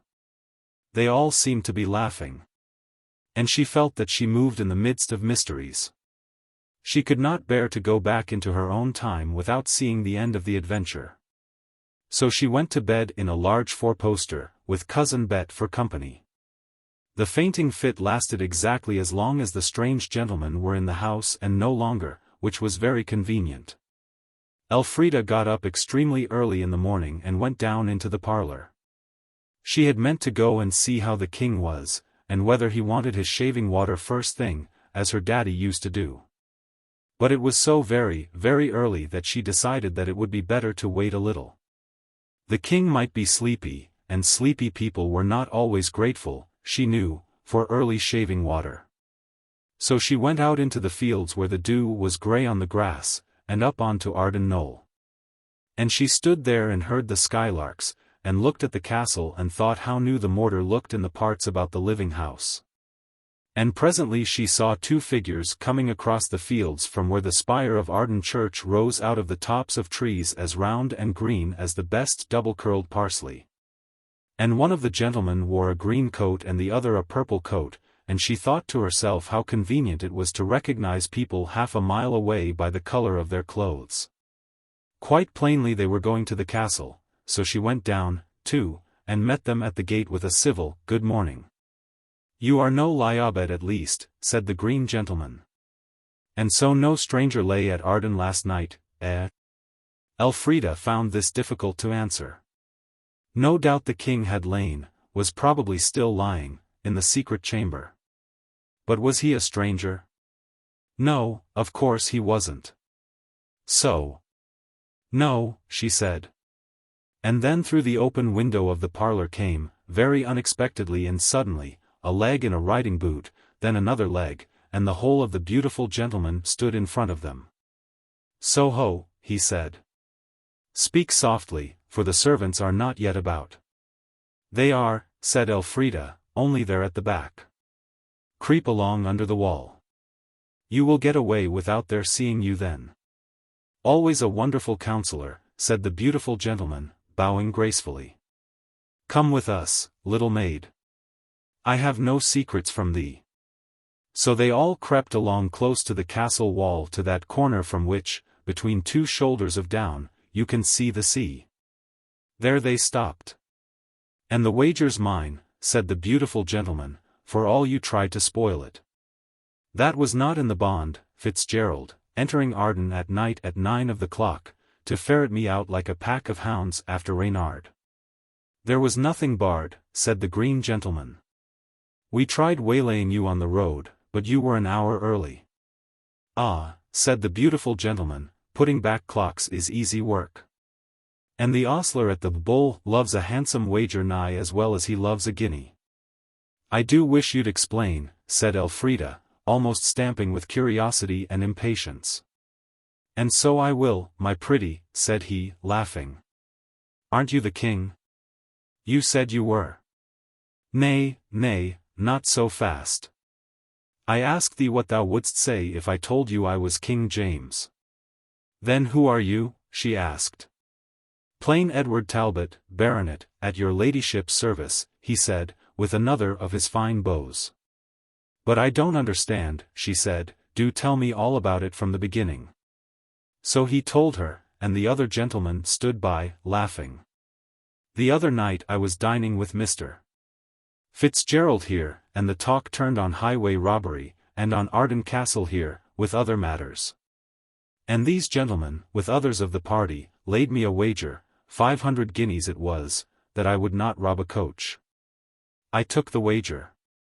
And I wagered beside that I would rob a coach of the Arden jewels, and that I would lie a night at Arden beside, and no one should know my name there. And I have done all three and won my wager. I am but newly come home from foreign parts, so your cousin could not know my face. But zounds, child! Had it not been for thee I had lost my wager. I counted on Miss Arden's help, and a pale-faced, fainting, useless fine lady I should have found her. But thou art a girl in 1,000. And I'll buy thee the finest fairing I can find next time I go to London. We are all friends. Tell pretty miss to hold that tongue of hers, and none shall hear the tale from us. But all these gentlemen coming last night. All the servants know. The gentlemen came, no doubt, to protect Miss Arden, in case the villainous highwayman should have hidden behind the window curtain. Oh, but the wise child it is, has a care for every weak point in our armor. Then he told his friends the whole of the adventure, and they laughed very merrily, for all they had lost their wager, and went home to breakfast across the dewy fields. It's nice of him to think me brave and all that, Elfrida told herself, but I do wish he'd really been the king. When she had told Betty what had happened, everything seemed suddenly to be not worth while.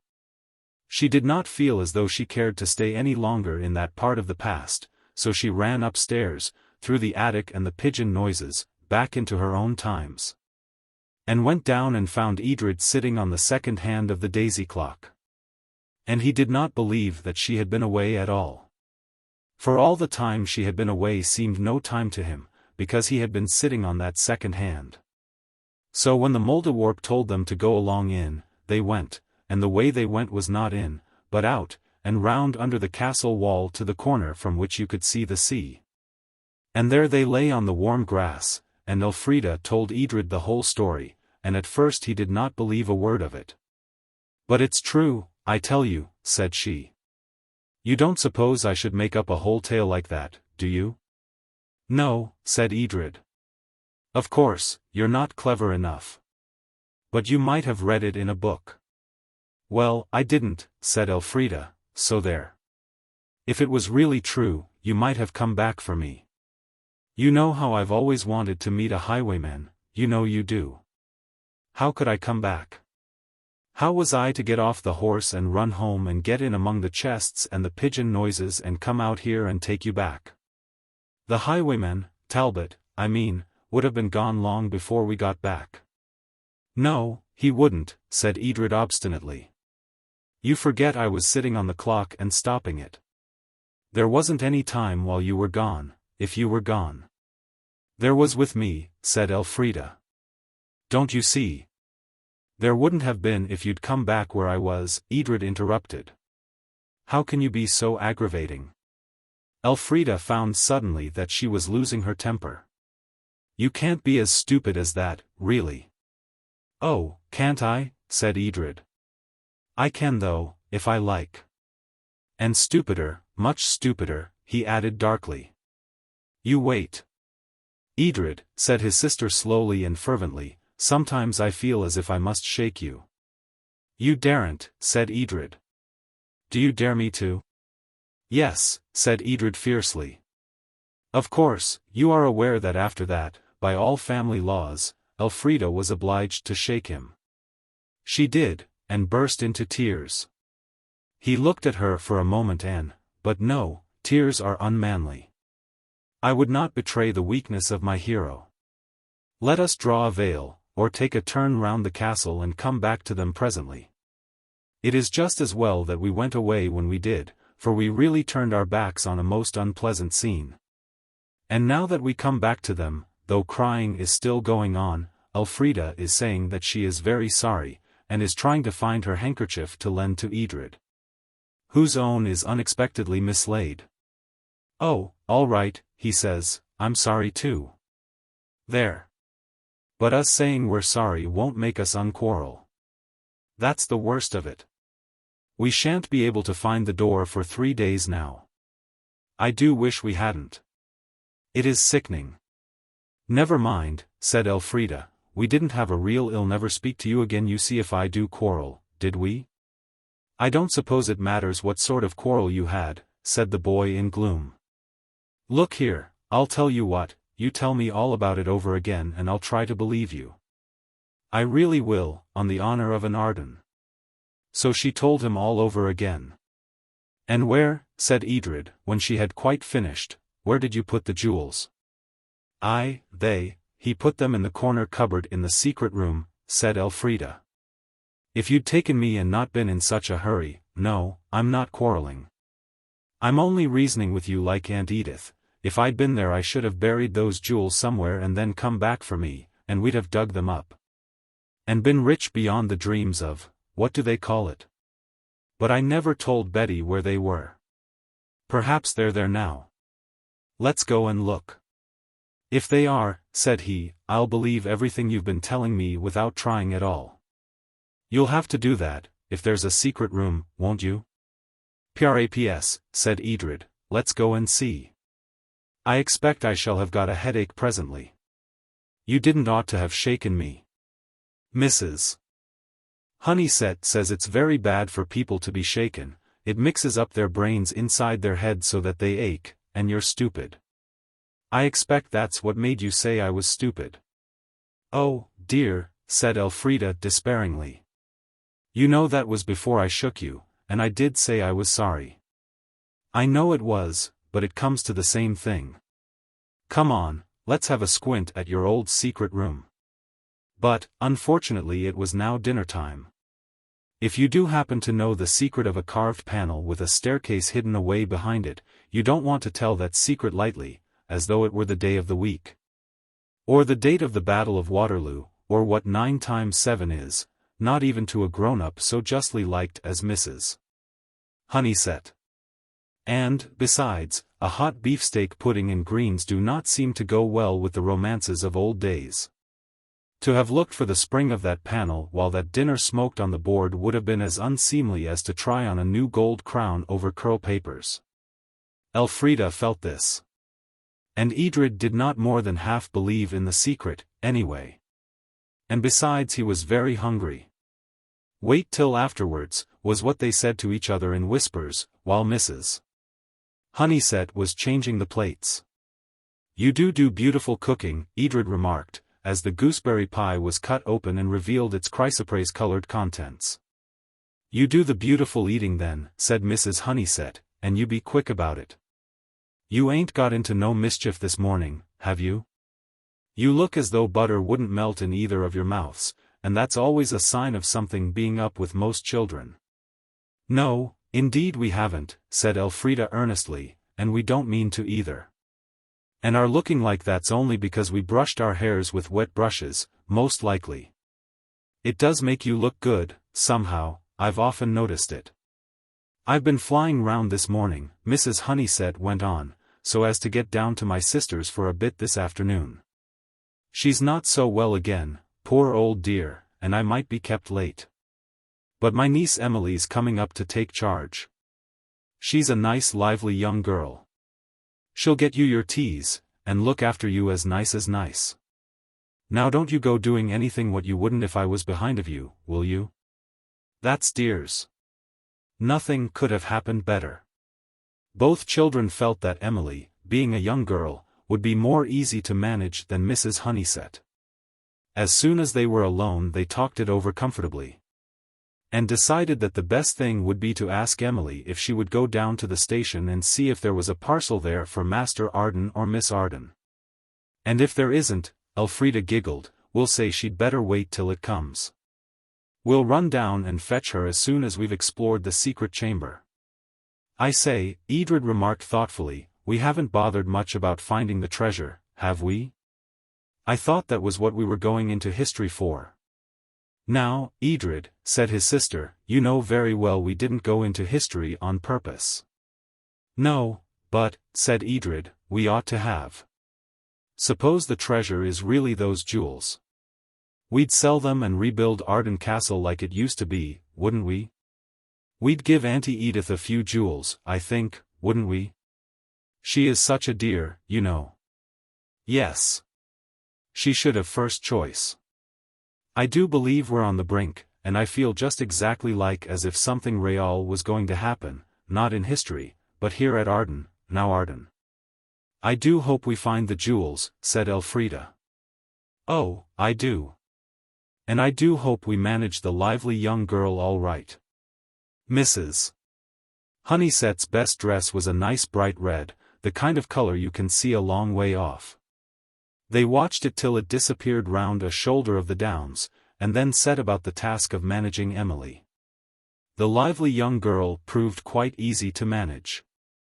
The idea of popping on her hat and running down to the station was naturally much pleasanter to her than the idea of washing the plates that had been used for beefsteak pudding and gooseberry pie. And then giving the kitchen a thorough scrub out, which was the way Mrs. Honeysett had meant her to spend the afternoon. Her best dress, she had slipped the skirt over her print gown so as to look smart as she came up through the village, was a vivid violet, another good distance color. It also was watched till it dipped into the lane. And now, cried Elfrida, we're all alone, and we can explore the great secret. But suppose somebody comes, said Edred, and interrupts, and finds it out, and grabs the jewels, and all is lost. There's tramps, you know, and gypsy women with baskets. Yes, or drink of water, or to ask the time. I'll tell you what, we'll lock up the doors, back and front. They did. But even this did not satisfy the suddenly cautious Edred. The parlor door, too, he said. So they locked the parlor door, and Elfrida put the key in a safe place, for fear of accidents, she said. I do not at all know what she meant, and when she came to think it over she did not know either. But it seemed all right at the time. They had provided themselves with a box of matches and a candle, and now the decisive moment had come, as they say about battles. Elfrida fumbled for the secret spring. How does it open? Asked the boy. I'll show you presently, said the girl. She could not show him then, because, in point of fact, she did not know. She only knew there was a secret spring, and she was feeling for it with both hands among the carved wreaths of the panels. As she stood with one foot on each of the arms of a very high chair, the only chair in the room high enough for her to be able to reach all round the panel. Suddenly something clicked and the secret door flew open. She just had time to jump to the floor, or it would have knocked her down. Then she climbed up again and got into the hole, and Edred handed her the candle. Where's the matches? She asked. In my pocket, said he firmly. I'm not going to have you starting off without me, again. Well, come on, then, said Elfrida, ignoring the injustice of this speech. All right, said Edred, climbing on the chair. How does it open? He had half closed the door, and was feeling among the carved leaves, as he had seen her do. Oh, come on, said Elfrida, oh, look out. Well might she request her careless brother to look out. As he reached up to touch the carving, the chair tilted, he was jerked forward, caught at the carving to save himself, missed it, and fell forward with all his weight against the half-open door. It shut with a loud bang.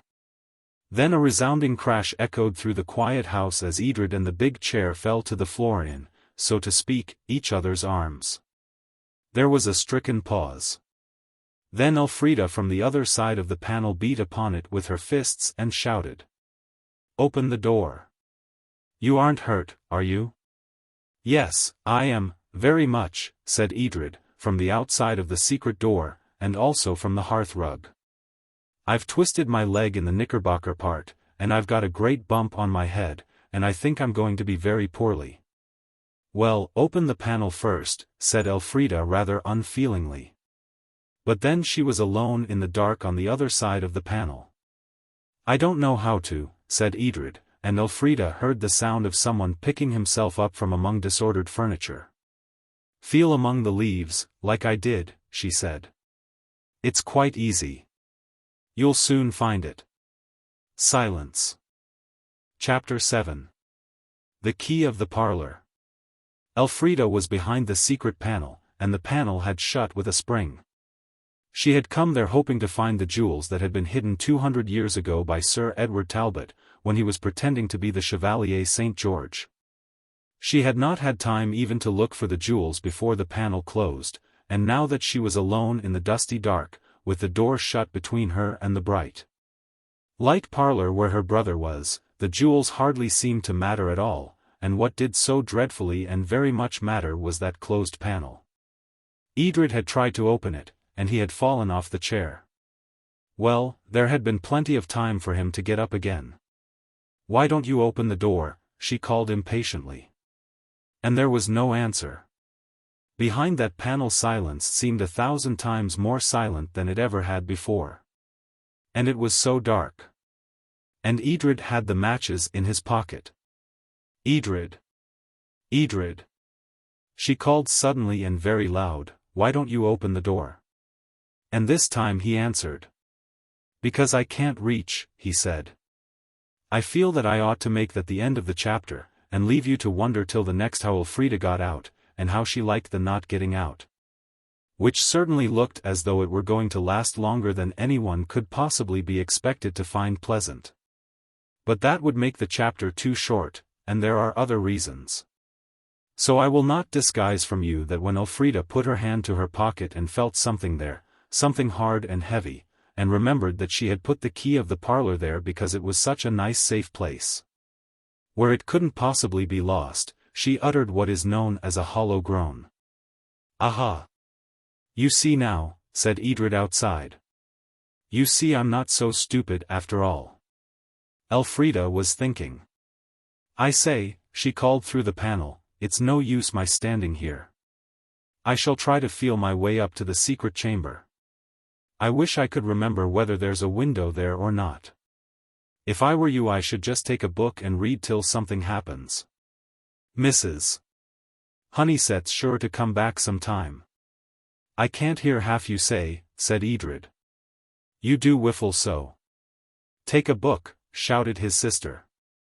"Read. Mrs. Honeysett will come back some time." So Edred got down a book called Red Cotton Nightcap Country, which he thought looked interesting, but I don't advise you to try it. And Elfrida, her heart beating rather heavily, put out her hands and felt her way along the passage to the stairs. "It's all very well," she told herself, "the secret panel is there all right, like it was when I went into the past, but suppose the stairs are gone, or weren't really ever there at all? Or suppose I walked straight into a wall or something? Or perhaps not a wall, a well," she suggested to herself with a sudden thrill of terror. And after that she felt very carefully with each foot in turn before she ventured to put it down in a fresh step. The boards were soft to tread on, as though they had been carpeted with velvet, and so were the stairs. For there were stairs, sure enough. She went up them very slowly and carefully, reaching her hands before her. And at last her hands came against something that seemed like a door. She stroked it gently, feeling for the latch, which she presently found. The door had not been opened for such a very long time that it was not at all inclined to open now. Elfrida had to shove with shoulder and knee, and with all the strength she had.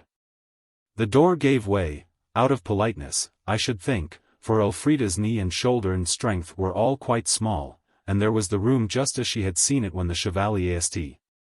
George stood in it bowing and smiling by the light of one candle in a silver candlestick. Only now Elfrida was alone, and the light was a sort of green twilight that came from a little window over the mantelpiece, that was hung outside with a thick curtain of ivy. If Elfrida had come out of the sunlight she would have called this a green darkness. But she had been so long in the dark that this shadowy dusk seemed quite light to her. All the same she made haste, when she had shut the door, to drag a chair in front of the fireplace and to get the window open. It opened inwards, and it did not want to open at all. But it, also, was polite enough to yield to her wishes, and when it had suddenly given way she reached out and broke the ivy leaves off one by one, making more and more daylight in the secret room. She did not let the leaves fall outside, but on the hearthstone, for, said she, We don't want outside people to get to know all about the Arden's secret hiding place. I'm glad I thought of that. I really am rather like a detective in a book. When all the leaves were plucked from the window square, and only the brown ivy boughs left, she turned back to the room.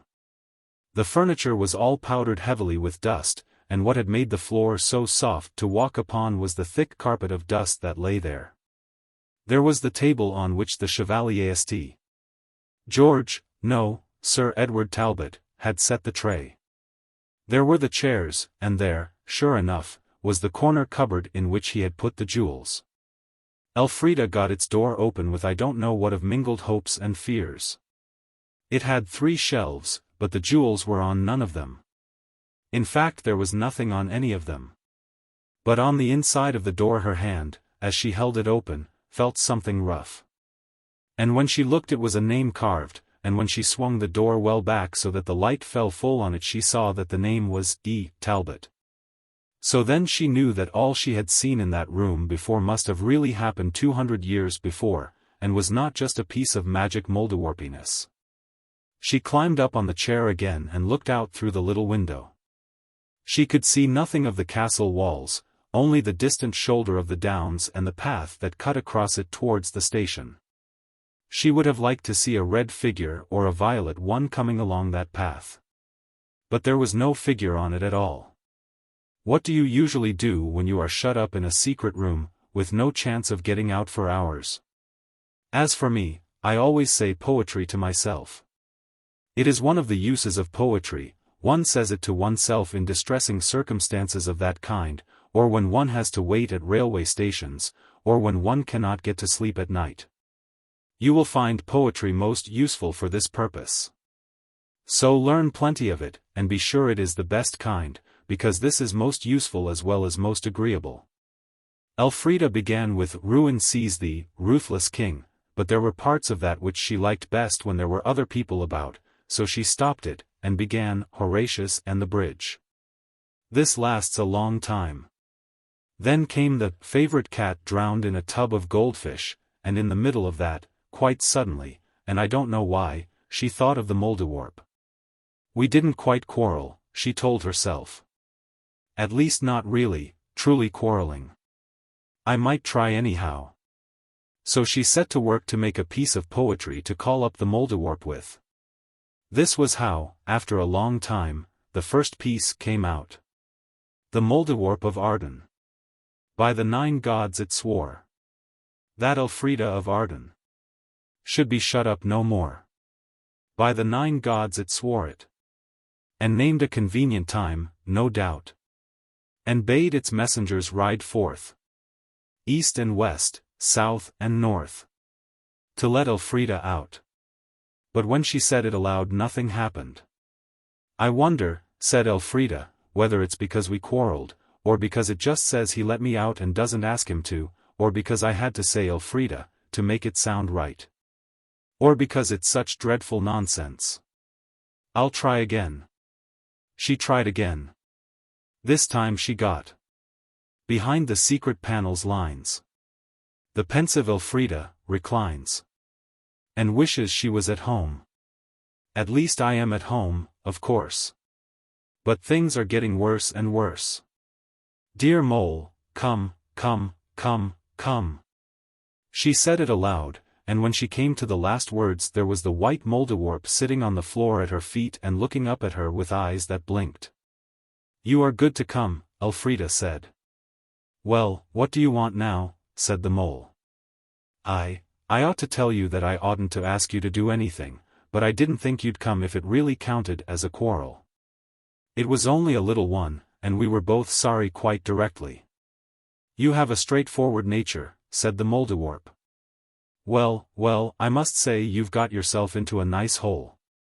It would be a very nice hole, said Elfrida eagerly, if only the panel were open. I wouldn't mind how long I stayed here then. That's funny, isn't it? Yes, said the mole. Well, if you hadn't quarreled I could get you into another time, some time when the panel was open, and you could just walk out. You shouldn't quarrel. It makes everything different. It puts dust into the works. It stops the wheels of the clock. The clock, said Elfrida slowly. Couldn't that work backwards?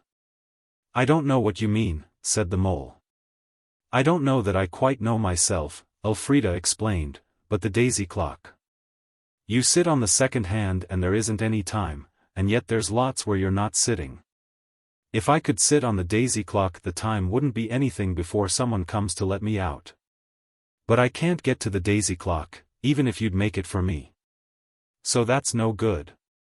You are a very clever little girl, said the Mouldiwarp, and all the clocks in the world aren't made of daisies. Move the tables and chairs back against the wall. We'll see what we can do for you. While Elfrida was carrying out this order, the white mole stood on its hind feet and called out softly in a language she did not understand. Others understood it though, it seemed, for a white pigeon fluttered in through the window, and then another and another, till the room seemed full of circling wings and gentle cooings. And a shower of soft, white feathers fell like snow. Then the mole was silent, and one by one the white pigeons sailed back through the window into the blue and gold world of out-of-doors. Get up on a chair and keep out of the way, said the Mouldiwarp. And Elfrida did. And then a soft wind blew through the little room, a wind like the wind that breathes softly in walled gardens and shakes down the rose leaves on sparkling summer mornings. And the white feathers on the floor were stirred by the sweet wind, and drifted into little heaps and lines and curves till they made on the dusty floor the circle of a clock face. With all its figures and its long hand and its short hand and its second hand. And the white mole stood in the middle. All white things obey me, it said. Come, sit down on the minute hand, and you'll be there in no time. Where? Asked Elfrida, getting off the chair. Why, at the time when they open the panel. Let me get out of the clock first. And give me the key of the parlour door. It'll save time in the end. So Elfrida sat down on the minute hand, and instantly it began to move round, faster than you can possibly imagine. And it was very soft to sit on, like a cloud would be if the laws of nature ever permitted you to sit on clouds. And it spun round so that it seemed no time at all before she found herself sitting on the floor and heard voices, and knew that the secret panel was open. I see, she said wisely, it does work backwards, doesn't it? But there was no one to answer her, for the Mouldiwarp was gone. And the white pigeon's feathers were in heaps on the floor. She saw them, as she stood up. And there wasn't any clock face any more. Edred soon got tired of red cotton nightcap country, which really is not half such good fun as it sounds, even for grown-ups, and he tried several other books.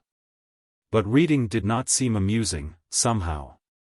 And the house was so much too quiet, and the clock outside ticked so much too loud, and Elfrida was shut up, and there were bars to the windows, and the door was locked. He walked about, and sat in each of the chairs in turn, but no one of them was comfortable. And his thoughts were not comfortable either. Suppose no one ever came to let them out.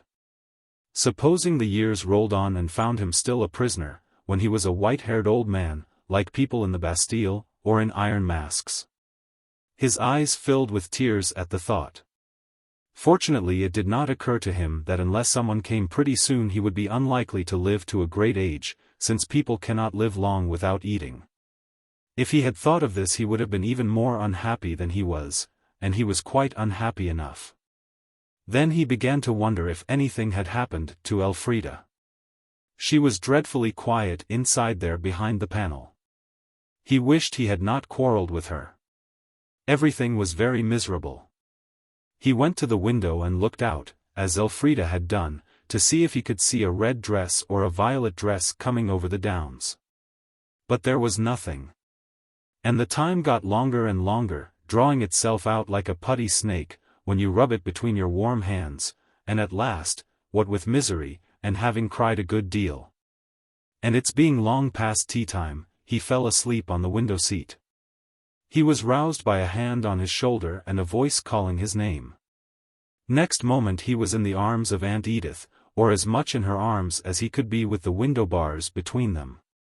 When he had told her where Elfrida was, and where the room key was, which took some time, he began to cry again, for he did not quite see, even now, how he was to be got out. "Now don't be a dear silly," said Aunt Edith. "If we can't get you out any other way I'll run and fetch a locksmith. But look what I found right in the middle of the path as I came up from the station." It was a key. And tied to it was an ivory label, and on the label were written the words, "Parlour door, Arden." "You might try it," she said. He did try it. And it fitted. And he unlocked the parlour door and then the front door, so that Aunt Edith could come in. And together they got the kitchen steps and found the secret spring and opened the panel, and got out the dusty Elfrida. And then Aunt Edith lighted the kitchen fire and boiled the kettle. They had tea, which everyone wanted very badly indeed. And Aunt Edith had brought little cakes for tea with pink icing on them, very soft inside with apricot jam. And she had come to stay over Sunday. She was as much excited as the children over the secret panel, and after tea, when Edred had fetched Emily back from the wild goose chase for a parcel at the station, on which she was still engaged, the aunt and the niece and the nephew explored the secret stair and the secret chamber thoroughly. "What a wonderful lot of pigeons' feathers," said Aunt Edith, "they must have been piling up here for years and years." "It was lucky, you finding that key," said Edred. "I wonder who dropped it. Where's the other one, Elf?" "I don't know," said Elfrida truthfully, "it isn't in my pocket now." And though Edred and Aunt Edith searched every corner of the secret hiding place they never found that key. Elfrida alone knows that she gave it to the Mouldiwarp. And as Mrs. Honeysett declared that there had never been a parlour key with a label on it in her time, it certainly does seem as though the mole must have put the key he got from Elfrida on the path for Aunt Edith to find, after carefully labeling it to prevent mistakes. How the mole got the label is another question, but I really think that finding a label for a key is quite a simple thing to do. I have done it myself. Whereas making a clock face of white pigeon feathers is very difficult indeed, and a thing that I have never been able to do. And as for making that clock face the means of persuading time to go fast or slow, just as one wishes, well, I don't suppose even you could do that. Elfrida found it rather a relief to go back to the ordinary world, where magic moles did not upset the clock, a world made pleasant by nice aunts and the old delightful games that delight ordinary people. Games such as Hunt the Thimble, What Is My Thought Like, and Proverbs. The three had a delightful weekend, and Aunt Edith told them all about the lodgers and the seaside house, which already seemed very long ago and far away. On Sunday evening, as they walked home from Arden Church, where they had tried to attend to the service, and not to look too much at the tombs and monuments of dead and gone Ardens that lined the chancel, the three sat down on Arden Knoll, and Aunt Edith explained things a little to them. She told them much more than they could understand about wills, and trustees, and incomes, but they were honored by her confidence, and pleased by the fact that she seemed to think they could understand such grown-up kind of things. And the thing that remained on their minds after the talk, like a ship cast up by a high tide, was this, that Arden Castle was theirs, and that there was very little money to keep it up with. So that everyone must be very careful, and no one must be at all extravagant. And Aunt Edith was going back to the world of lawyers, and wills, and trustees, early on Monday morning, and they must be very good children, and not bother Mrs. Honeysett, and never lock themselves in and hide the key in safe places. All this remained, as the lasting result of the pleasant talk on the downs in the softly lessening light. And another thing remained, which Edred put into words as the two children walked back from the station, where they had seen Aunt Edith into the train and waved their goodbyes to her. "It is very important indeed," he said, "for us to find the treasure. Then we could keep up the castle without any bother. We must have it built up again first, of course, and then we'll keep it up. And we won't have any old clocks and not keeping together, this time. We'll both of us go and find the attic the minute our quarrel's 3 days old, and we'll ask the Mouldiwarp to send us to a time when we can really see the treasure with our own eyes. I do think that's a good idea, don't you?" he asked, with modest pride. Very, Elfrida said. And I say, Edred, I don't mean to quarrel any more if I can help it. It is such waste of time, she added in her best grown-up manner, and it does delay everything so. Delays are dangerous. It says so in the proverb game. Suppose there really was a chance of getting the treasure and we had to wait 3 days because of quarreling. But I'll tell you one thing I found out, you can get the mole to come and help you, even if you have quarreled a little. Because I did. And she told him how. But, I expect, she added. It would only come if I were in the most awful trouble and all human aid despaired of. Well, we're not that now, said Edred, knocking the head off a poppy with his stick, and I'm jolly glad we're not. I wonder, said Elfrida, who lives in that cottage where the witch was. I know exactly where it is. I expect it's been pulled down, though. Let's go round that way. It'll be something to do. So they went round that way, and the way was quite easy to find. But when they got to the place where the tumble-down cottage had been in Boney's time, there was only a little slate-roofed house with a blue bill pasted up on its yellow brick face saying that somebody's A1 ginger beer and up-to-date minerals were sold there. The house was dull to look at, and they did not happen to have any spare money for ginger beer, so they turned round to go home and suddenly found themselves face to face with a woman. She wore a red and black plaid blouse and a bought ready-made black skirt. And on her head was a man's peaked cap such as women in the country wear now instead of the pretty sun bonnets that they used to wear when I was a little girl. So they've pulled the old cottage down, she said. This new house'll be fine and dry inside, I lay. The rain comes in through the roof of the old one so's you might most as well be laying in the open meadow. The children listened politely, and both were wondering where they had seen this woman before, for her face was strangely familiar to them, and yet they didn't seem really to know her either. Most of the cottages 'bout here is just as bad as they always was, she went on. When Arden has the handling of the treasure he'll see to it that poor folks lie warm and dry, won't he now? And then all in a minute the children both knew, and she knew that they knew. Why, said Edred, you're the... Yes, she said, I'm the witch come from old ancient times. If you can go back I can go forth, because then and now's the same if I know how to make a clock. Can you make clocks? Said Elfrida. I thought it was only. So it be, said the witch. I can't make 'em, but I know them as can. And I've come, to find you, 'cause you brought me the tea and sugar. I've got the wise eye, I have. I can see back and forth. I looked forward and I saw ye, and I looked back and I saw what you're seeking, and I know where the treasure is in. But where did you get those clothes? Edred asked. And it was a question he was afterwards to have reason to regret. Oh, clothes is easy come by, said the witch. If it was only clothes I could be a crowned queen this very minute. The children had a fleeting impression of seeing against the crisscross fence of the potato patch a lady in crimson and ermine with a gold crown. They blinked, startled, and saw that there was no crimson and gold, only the dull clothes of the witch against the background of potato patch. And how did you get here? Edred asked.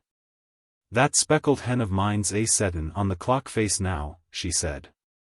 I quieted her with a chalk line drawn from her beak's end straight out into the world of wonders. If she rouses up, then I'm back there, and I can't never come back here, my dears, nor more than once, I can't. So let's make haste down to the castle, and I'll show you where my great-granny see them put the treasure when she was a little gel. The three hurried down the steep-banked lane. Many's the time, the witch went on, my granny pointed it out to me. It's just alongside where. And then the witch was not there any more. Edred and Elfrida were alone in the lane. The speckled hen must have recovered from her quieting, and got off the clock. She's gone right enough, said Edred, and now we'll never know. And just when she was going to tell us where it was. I do think it's too jolly stupid for anything. It's you that's too jolly stupid for anything, said Elfrida hotly. What did you want to go asking her about her silly clothes for? It was that did it. She'd have told us where it was before now if you hadn't taken her time up with clothes. As if clothes mattered. I do wish to goodness you'd sometimes try to behave as if you'd got some sense. Go it, said Edred bitterly. As if everything wasn't tiresome enough. Now there's another 3 days to wait, because of your nagging. Oh, it's just exactly like a girl, so it is. I'm sorry, said Elfrida, awe-stricken.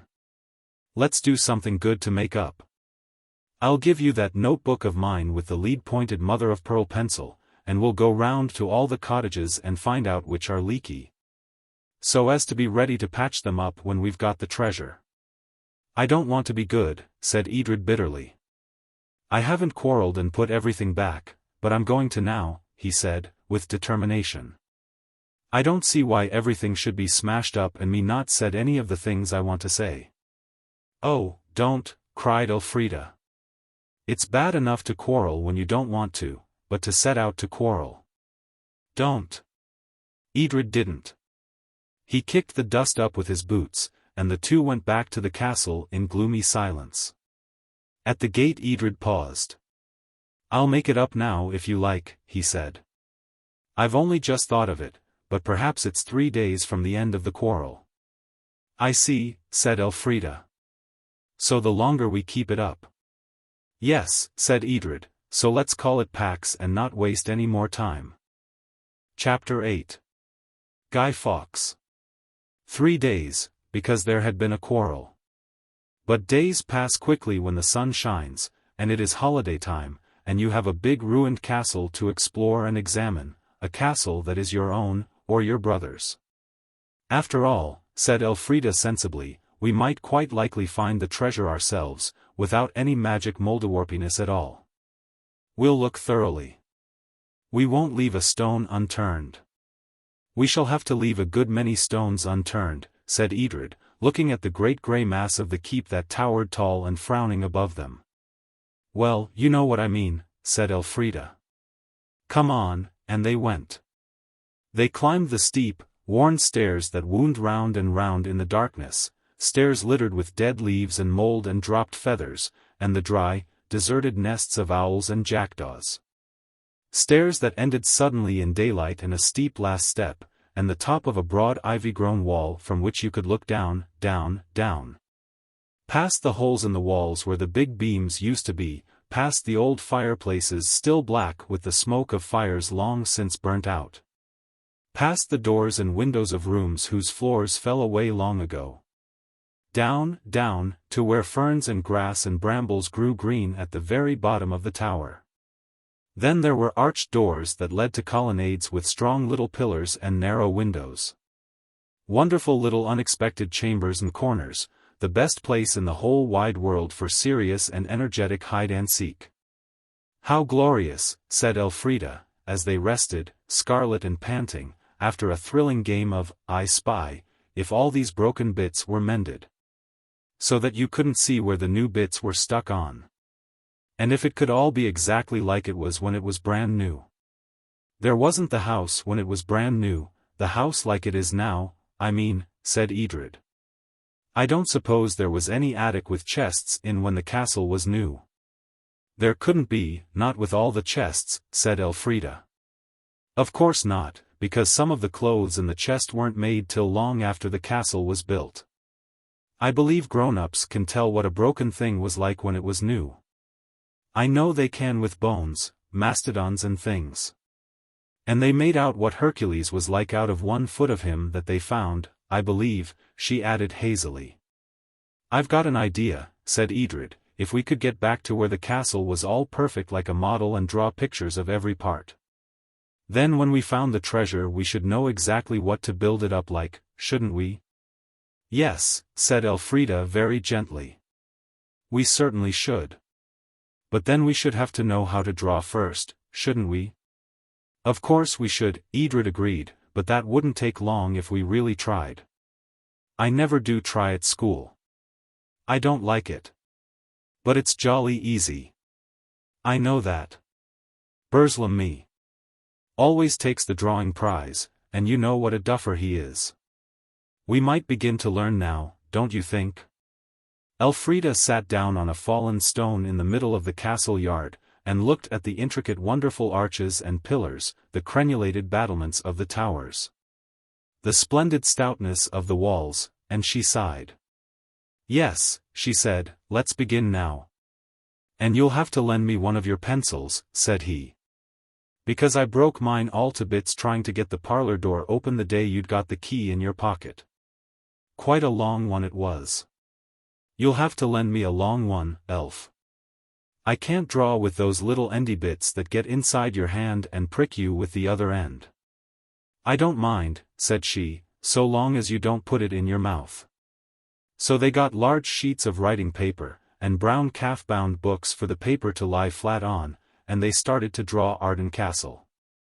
And as Elfrida tried to draw everything she knew was there, as well as everything she could see, her drawing soon became almost entirely covered with black lead.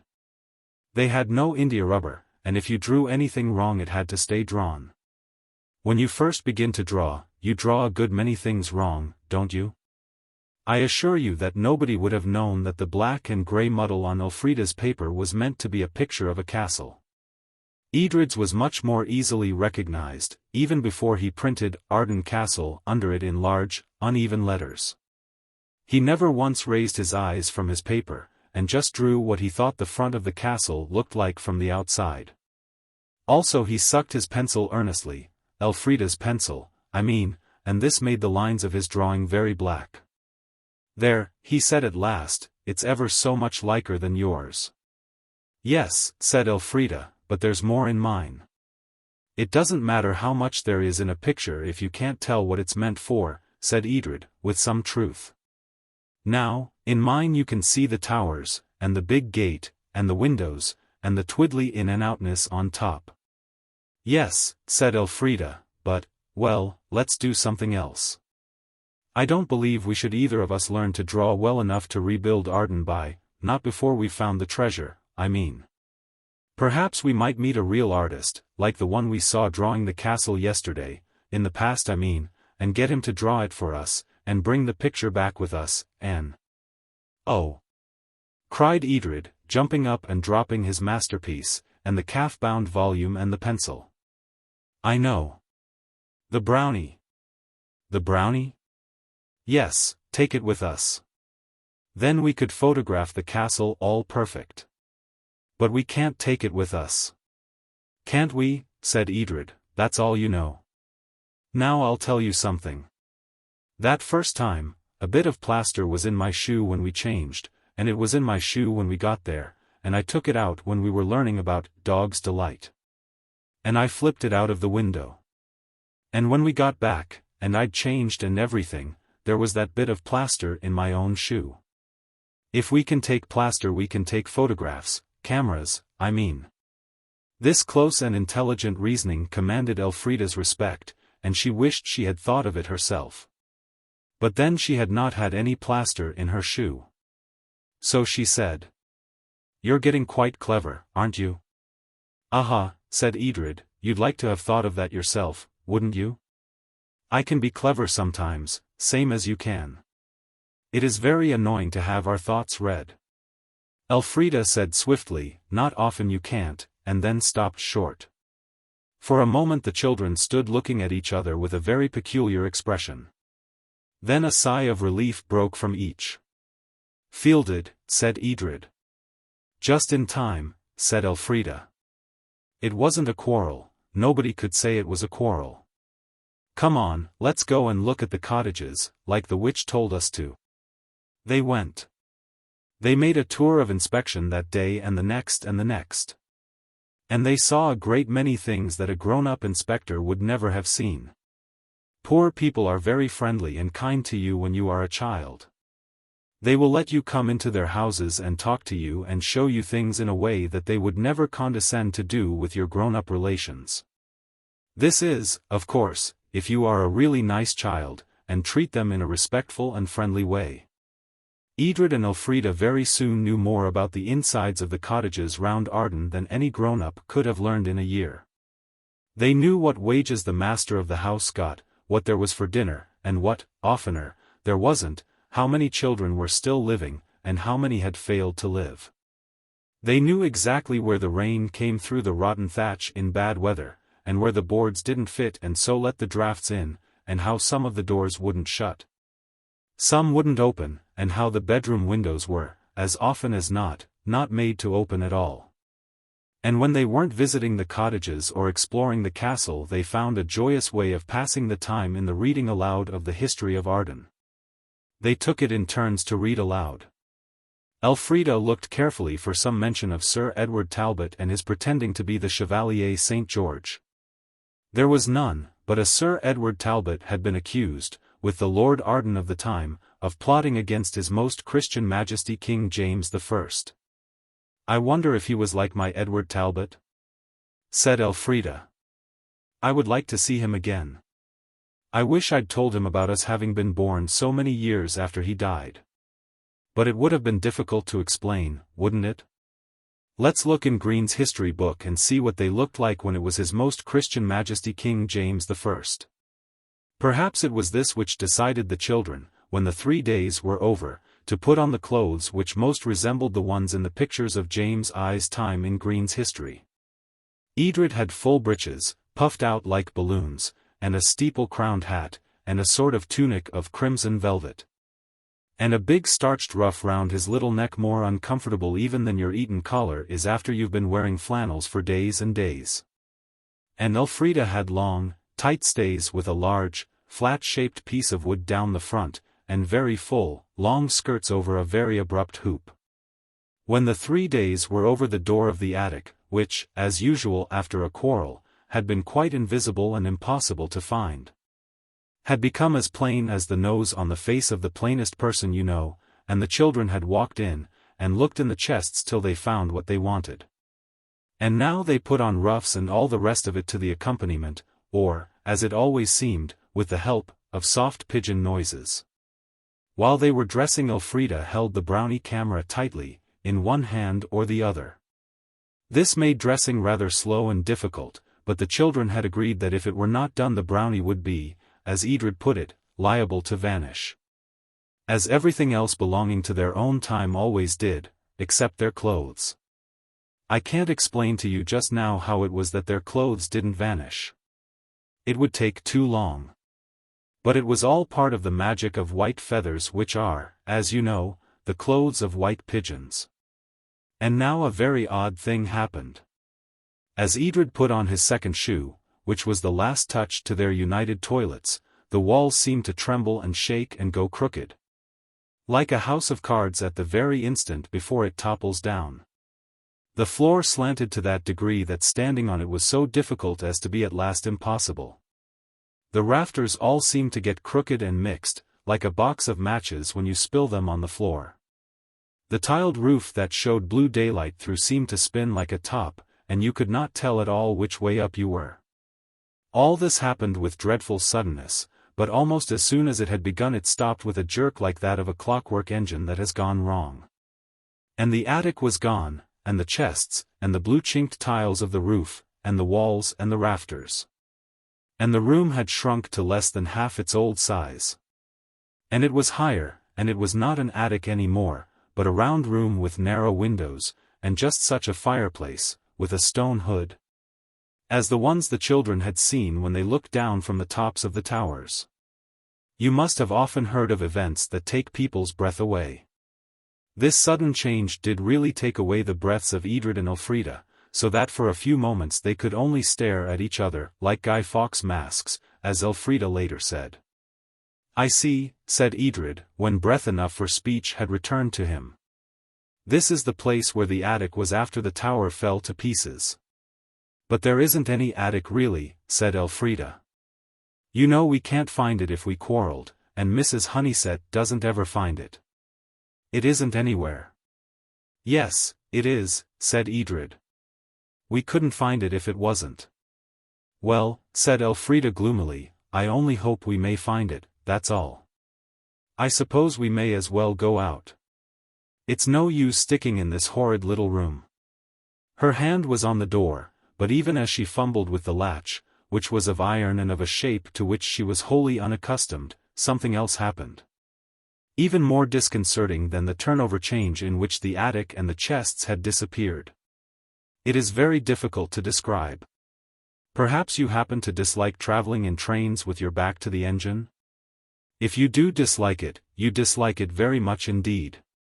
It makes your head ache, and gives you a queer feeling at the back of your neck, and makes you turn so pale that the grown-up people with whom you are traveling will ask you what is the matter. And sometimes heartlessly insist that the buns you had at the junction, or the chocolate creams pressed into your hand at the parting hour by Uncle Fred or Aunt Imogen, are the cause of your sufferings. The worst feeling of all is that terrible sensation, as though your heart and lungs and the front part of your waistcoat were being drawn slowly but surely through your backbone, and taken a very long way off. The sensations which now held Edred and Elfrida were exactly like those which, if you don't like traveling backwards, you know only too well, and the sensations were so acute that both children shut their eyes. The whirling feeling, and the withdrawing waistcoat feeling, and the headache, and the back of the neck feeling stopped as suddenly as they had begun. And the two children opened their eyes in a room which Edred at least had never seen before.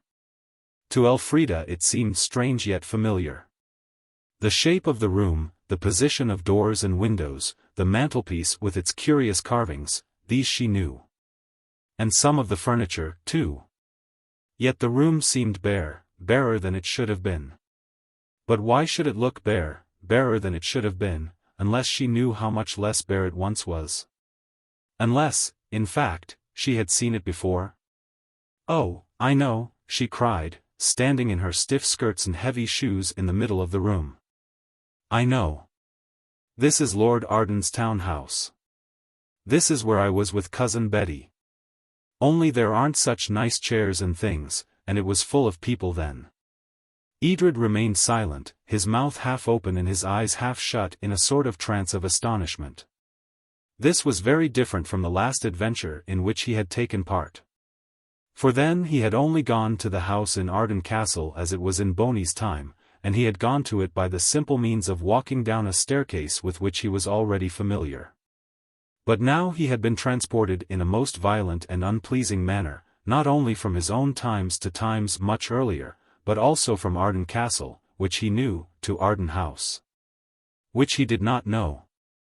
So he was silent, and when he did speak it was with discontent verging on disgust. "I don't like it," he began. "Let's go back. I don't like it. And we didn't take the photograph. And I don't like it. And my clothes are horrid. I feel something between a balloon and a bluecoat boy. And you've no idea how silly you look, like Mrs. Noah out of the Ark, only tubby. And I don't know who we're supposed to be. And I don't suppose this is Arden House. And if it is, you don't know when. Suppose it's Inquisition times, and they put us on the stake? Let's go back. I don't like it," he ended. "Now you just listen," said Elfrida, knitting her brows under the queer cap she wore. "I know inside me what I mean, but you won't unless you jolly well attend. Fire ahead." "Well, then, even if it was Inquisition times it would be all right, for us." "How do you know?" "I don't know how I know, but I know I do know," said Elfrida firmly. "You see, I've been here before. It's not real, you see." "It is," said Edred, kicking the leg of the table. "Yes, of course, but, look here. You remember the water chute at Earl's Court, and you were so frightened." "I wasn't." "Yes, you were, and I didn't half like it myself. I wished we hadn't, rather. And when it started, and we knew we'd got to go on with it. Oh, horrible. And when it was over we wanted to go again, and we did, and it's been so jolly to remember. This is like that. See?" "I don't," said Edred, "understand a single word you say. This isn't a bit like the water chute or anything. Now, is it?" Elfrida frowned. Afterward she was glad that she had done no more than frown. It is dangerous, as you know, to quarrel in a boat, but far more dangerous to quarrel in a century that is not your own." She frowned and opened her mouth. And just as her mouth opened, the door of the room followed its example, and a short, dark, cross-looking woman in a brown skirt and strange cap came hurrying in. "So it's here you've hidden yourselves," she cried. "And I looking high and low to change your dress." "What for?" said Edred, for it was his arm which she had quite ungently caught. "For what?" she said, as she dragged him out of the room. "Why, to attend my lord your father and your lady mother at the masque at Whitehall. Had you forgot already? And thou so desirous to attend them in thy new white velvet broidered with the orange tawny, and thy lady mother's diamond buckles, and the silken cloak, and the shoe roses, and the cobweb lawn starched ruff, and the little sword and all." The woman had dragged Edred out of the room and by the stairs by this time. Elfrida, following, decided that her speech was the harshest part of her. If she was really horrid, thought the girl, she wouldn't try to cheer him up with velvet and swords and diamond buckles. "Can't I go?" she said aloud. The woman turned and slapped her, not hard, but smartly. "I told thee how it would be if thou wouldst not hold that dunning tongue. No, thou can't go. Little ladies stay at home and so they're samplers. Thou'll go to court soon enough, I warrant." So Elfrida sat and watched while Edred was partially washed, the soap got in his eyes just as it gets in yours nowadays, and dressed in the beautiful white page's dress, white velvet, diamond buckles, little sword, and all. "You are splendid," she said. "Oh, I do wish I was a boy," she added, for perhaps the 2032nd time in her short life. "It's not that thou'll be wishing when thy time comes to go to court," said the woman. "There, my little lord, give thy old nurse a kiss and stand very cautious and perfect, not to soil thy fine feathers. And when thou hearest thy mother's robes on the stairs, go out and make thy bow like thy tutor taught thee." It was not Edred's tutor who had taught him to bow. But when a rustling of silks sounded on the stairs, he was able to go out and make a very creditable obeisance to the stately magnificence that swept down towards him. Elfrida thought it best to curtsy beside her brother. Aunt Edith had taught them to dance the minuet, and somehow the bow and curtsy which belonged to that dance seemed the right thing now. And the lady on the stairs smiled, well pleased. She was a wonderfully dressed lady. Her bodice was of yellow satin, richly embroidered, her petticoat of gold tissue with stripes. Her robe of red velvet, lined with yellow muslin with stripes of pure gold. She had a point lace apron and a collar of white satin under a delicately worked ruff. And she was a blaze of beautiful jewels. "Thou art a fine page, indeed, my dear son," said the lady. "Stand aside and take my train as I pass. And thou, dear daughter, so soon as thou art of an age for it, thou shalt have a train and a page to carry it for thee." She swept on, and the children followed. Lord Arden was in the hall, hardly less splendid than his wife, and they all went off in a coach that was very grand, if rather clumsy. Its shape reminded Elfrida of the coach which the fairy godmother made for Cinderella out of the pumpkin, and she herself, as she peeped through the crowd of liveried servants to see it start, felt as much like Cinderella as anyone need wish to feel, and perhaps a little more. But she consoled herself by encouraging a secret feeling she had that something was bound to happen, and sure enough something did. And that is what I am going to tell you about. I own that I should like to tell you also what happened to Edred. But his part of the adventure was not really an adventure at all, though it was a thing that he will never forget as long as he remembers any magic happenings. "We went to the king's house," he told Elfrida later. "Whitehall is the name. I should like to call my house Whitehall, if it wasn't called Arden Castle, you know. And there were thousands of servants, I should think, all much finer than you could dream of, and lords and ladies, and lots of things to eat, and bear-baiting and cockfighting in the garden." "Cruel," said Elfrida. "I hope you didn't look." "A little I did," said Edred. "Boys have to be brave to bear sights of blood and horror, you know, in case of them growing up to be soldiers. But I liked the mask best. The Queen acted in it. There wasn't any talking, you know, only dressing up and dancing. It was something like the pantomime, but not so sparkly. And there was a sea with waves that moved all silvery, and panelled scenes, and dolphins and fishy things, and a great shell that opened, and the Queen and the ladies came out and danced.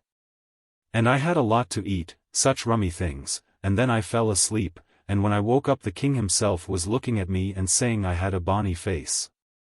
Bonny means pretty. You'd think a king would know better, wouldn't you? This was all that Edred could find to tell. I could have told more, but one can't tell everything, and there is Elfrida's adventure to be told about. When the coach had disappeared in the mist and the mud, for the weather was anything but summer weather, Elfrida went upstairs again to the room where she had left the old nurse. She did not know where else to go. "Sit thee down," said the nurse, "and sew on thy sampler." There was the sampler, very fine indeed, in a large polished wood frame. "I wish I needn't," said Elfrida, looking anxiously at the fine silks. "Tut, tut," said the nurse, "how'll thee grow to be a lady if thou doesn't mind thy needle?" "I'd much rather talk to you," said Elfrida coaxingly. "Thou canst chatter as well as sew," the nurse said, "as well I know to my cost. Would that thy needle flew so fast as thy tongue. Sit thee down, and if the little tree be done by dinner-time thou shalt have leave to see thy cousin Richard." "I suppose," thought Elfrida, taking up the needle, "that I am fond of my cousin Richard." The sewing was difficult, and hurt her eyes, but she persevered. Presently someone called the nurse, and Elfrida was left alone. Then she stopped persevering. Whatever is the good, she asked herself, of working at a sampler that you haven't time to finish, and that would be worn out, anyhow, years and years before you were born? The Elfrida who's doing that sampler is the same age as me, and born the same day, she reflected. And then she wondered what the date was, and what was the year. She was still wondering, and sticking the needle idly in and out of one hole, without letting it take the silk with it, when there was a sort of clatter on the stairs, the door burst open. And in came a jolly boy of about her own age. "Thy task done?" he cried. "Mine too. Old Parrot-nose kept me hard at it, but I thought of thee, and for once I did all his biddings. So now we are free. Come, play ball in the garden." This, Elfrida concluded, must be Cousin Dick, and she decided at once that she was fond of him. There was a big and beautiful garden behind the house. The children played ball there, and they ran in the box alleys, and played hide-and-seek among the cut trees and stone seats, and statues and fountains. Old Parrot-nose, who was Cousin Richard's tutor, and was dressed in black, and looked as though he had been eating lemons and vinegar, sat on a seat and watched them. Or walked up and down the flagged terrace with his thumb in a dull-looking book. When they stopped their game to rest on a stone step, leaning against a stone seat, old Parrot-nose walked very softly up behind the seat, and stood there where they could not see him and listened. Listening is very dishonorable, as we all know, but in those days tutors did not always think it necessary to behave honorably to their pupils. I always have thought, and I always shall think, that it was the eavesdropping of that tiresome old tutor, Mr. Parados, or Parrot-nose, which caused all the mischief.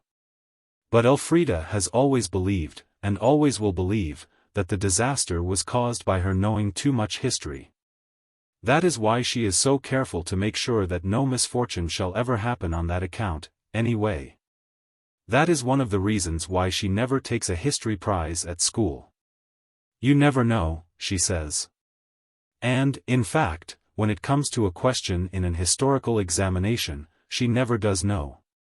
This was how it happened.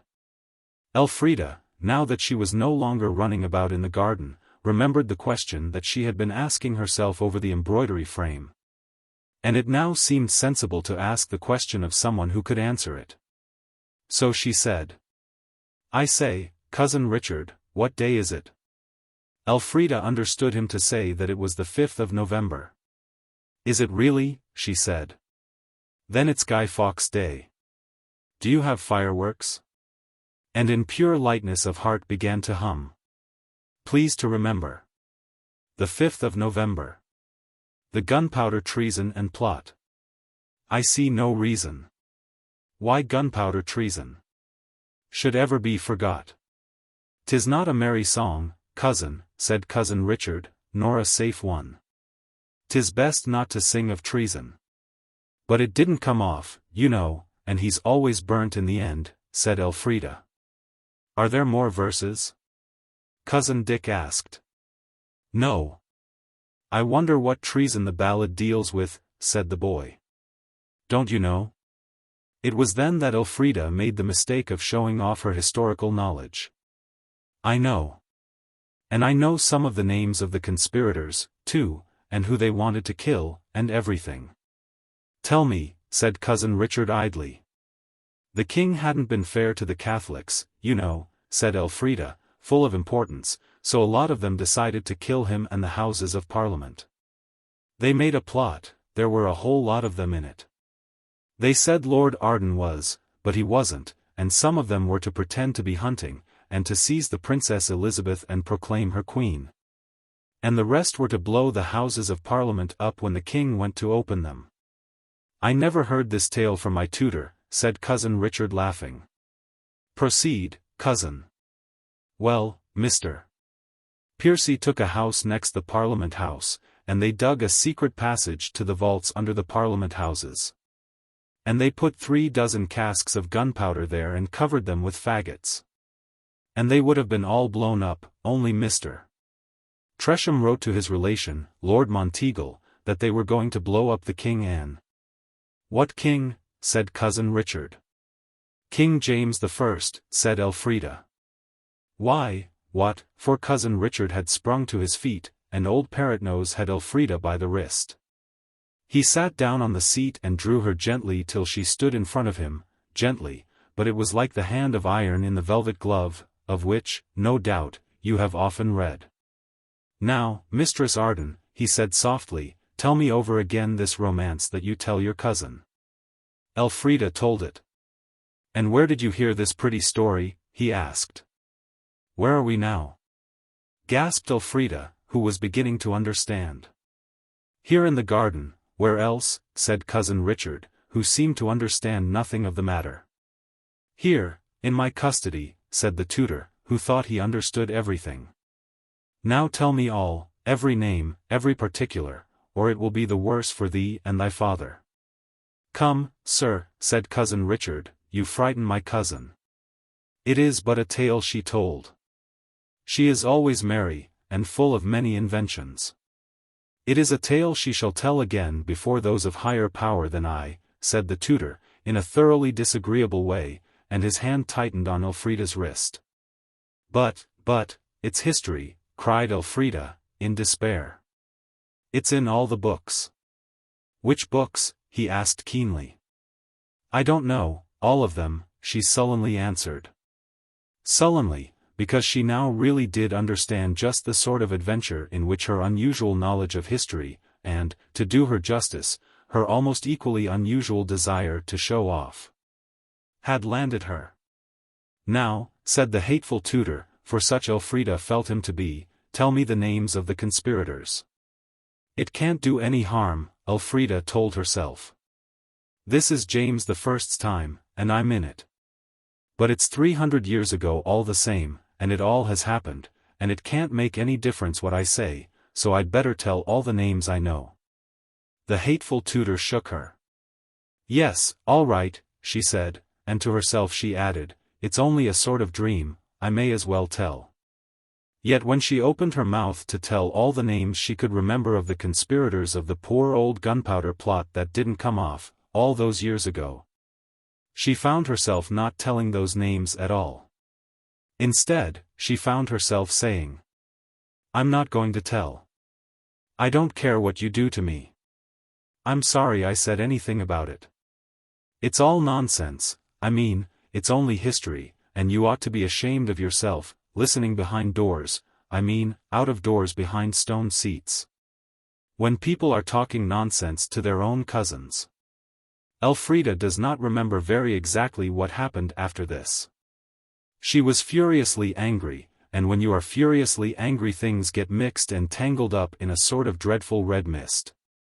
She only remembers that the tutor was very horrid, and twisted her wrists to make her tell, and she screamed and tried to kick him.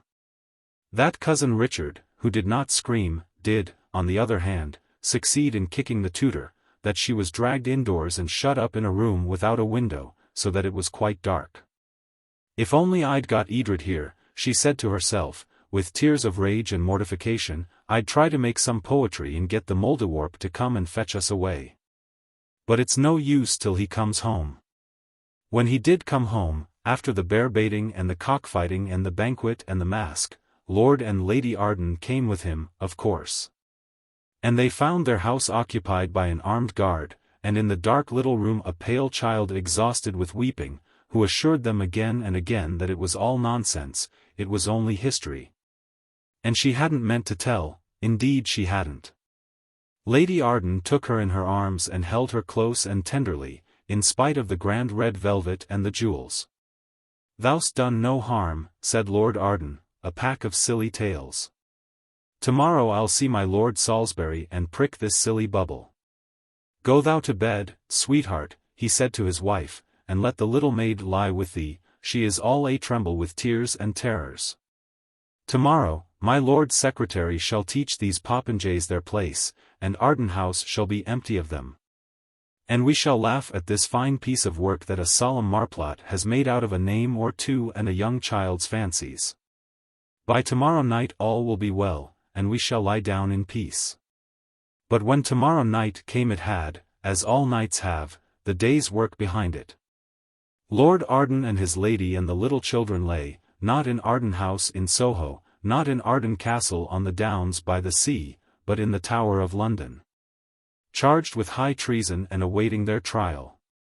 For my Lord Salisbury had gone to those vaults under the Houses of Parliament, and had found that bold soldier of fortune, Guy Fawkes, with his dark eyes, his dark lantern, and his dark intent. And the names of those in the conspiracy had been given up, and King James was saved, and the parliaments, but the Catholic gentlemen whom he had deceived, and who had turned against him and his deceits, were face to face with the rack and the scaffold. And I can't explain it at all, because, of course, Elfrida knew as well as I do that it all happened 300 years ago, or, if you prefer to put it that way, that it had never happened. And that anyway, it was Mr. Tresham's letter to Lord Monteagle, and not Elfrida's singing of that silly rhyme, that had brought the Ardens and all these other gentlemen to the Tower and to the shadow of death. And yet she felt that it was she who had betrayed them. She felt also that if she had betrayed a base plot, she ought to be glad, and she was not glad. She felt, and called herself, a sneak. She had taken advantage of having been born so much later than all these people, and of having been rather good at history to give away the lives of all these nobles and gentlemen. That they were traitors to king and parliament made no manner of difference. It was she, as she felt but too bitterly, who was the traitor. And in the thick-walled room in the Tower, where the name of Raleigh was still fresh in its carving, Elfrida lay awake, long after Lady Arden and Edred were sleeping peacefully, and hated herself. Calling herself a traitor, a coward, and an utter duffer. Chapter 9. The Prisoners in the Tower. Imprisoned in the Tower of London, accused of high treason, and having confessed to a too intimate knowledge of the Gunpowder Plot, Elfrida could not help feeling that it would be nice to be back again in her own time, and at Arden, where, if you left events alone, and didn't interfere with them by any sort of magic Mouldiwarpiness, nothing dangerous, romantic or thrilling would ever happen. And yet, when she was there, as you know, she never could let events alone. She and Edred could not be content with that castle and that house which, even as they stood, would have made you and me so perfectly happy. They wanted the treasure, and they, Elfrida especially, wanted adventures. Well, now they had got an adventure, both of them. There was no knowing how it would turn out either, and that, after all, is the essence of adventures. Edred was lodged with Lord Arden and several other gentlemen in the White Tower, and Elfrida and Lady Arden were in quite a different part of the building. And the children were not allowed to meet. This, of course, made it impossible for either of them to try to get back to their own times. For though they sometimes quarreled, as you know, they were really fond of each other. And most of us would hesitate to leave even a person we were not very fond of alone a prisoner in the Tower in the time of James I and the Gunpowder Plot. Elfrida had to wait on her mother and to sew at the sampler, which had been thoughtfully brought by the old nurse with her lady's clothes, and the clothes Elfrida wore. But there were no games, and the only out-of-doors Elfrida could get was on a very narrow terrace where dead flower stalks stuck up out of a still narrower border. Beside a flagged pathway where there was just room for one to walk, and not for two. From this terrace you could see the fat, queer-looking ships in the river, and the spire of St. Paul's. Edred was more fortunate. He was allowed to play in the garden of the lieutenant of the Tower. But he did not feel much like playing. He wanted to find Elfrida and get back to Arden. Everyone was very kind to him, but he had to be very much quieter than he was used to being, and to say sir and madam, and not to speak till he was spoken to. You have no idea how tiresome it is not to speak till you are spoken to, with the world full, as it is, of 1,000 interesting things that you want to ask questions about. One day, for they were there quite a number of days, Edred met someone who seemed to like answering questions, and this made more difference than perhaps you would think.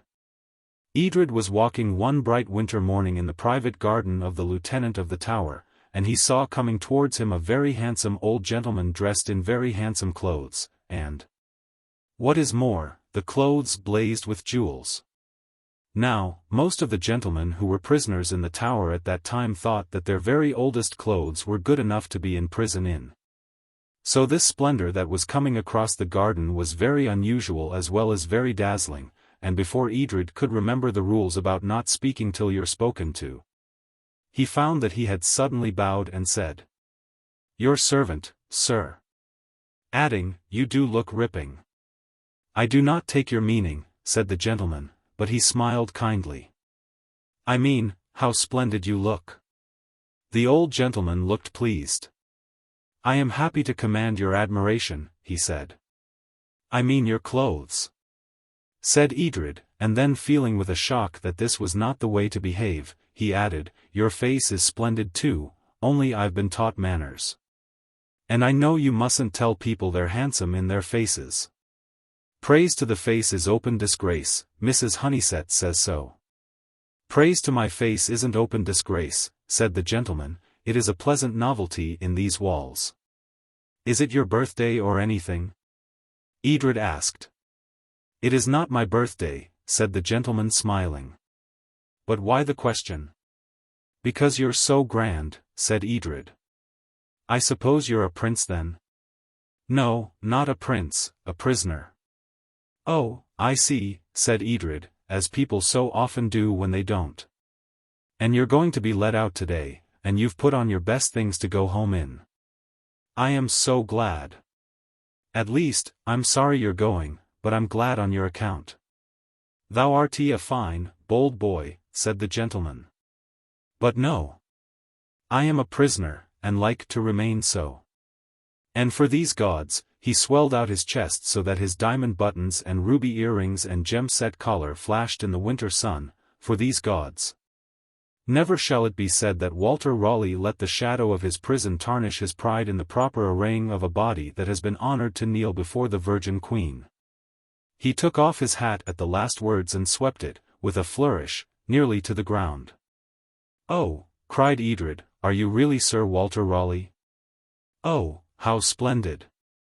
And now you'll tell me all about the golden South Americas, and sea fights, and the Armada and the Spaniards, and what you used to play at when you were a little boy."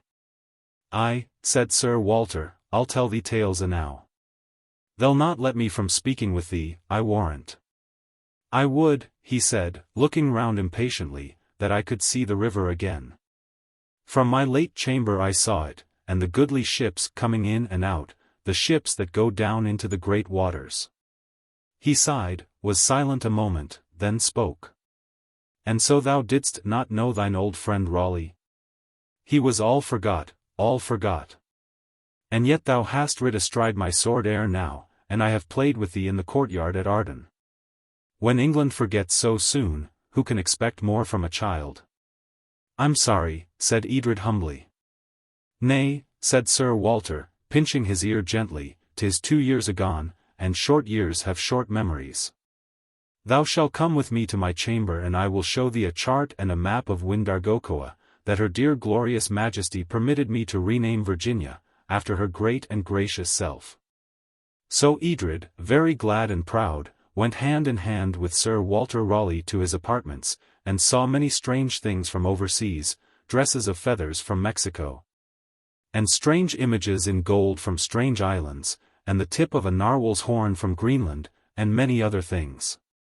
And Sir Walter told him of his voyages and his fights, and of how he and Humphrey Gilbert, and Adrian Gilbert, and little Jack Davis used to sail their toy boats in the long stream, and how they used to row in and out among the big ships down at the port, and look at the great figureheads, standing out high above the water, and wonder about them and about the strange lands they came from.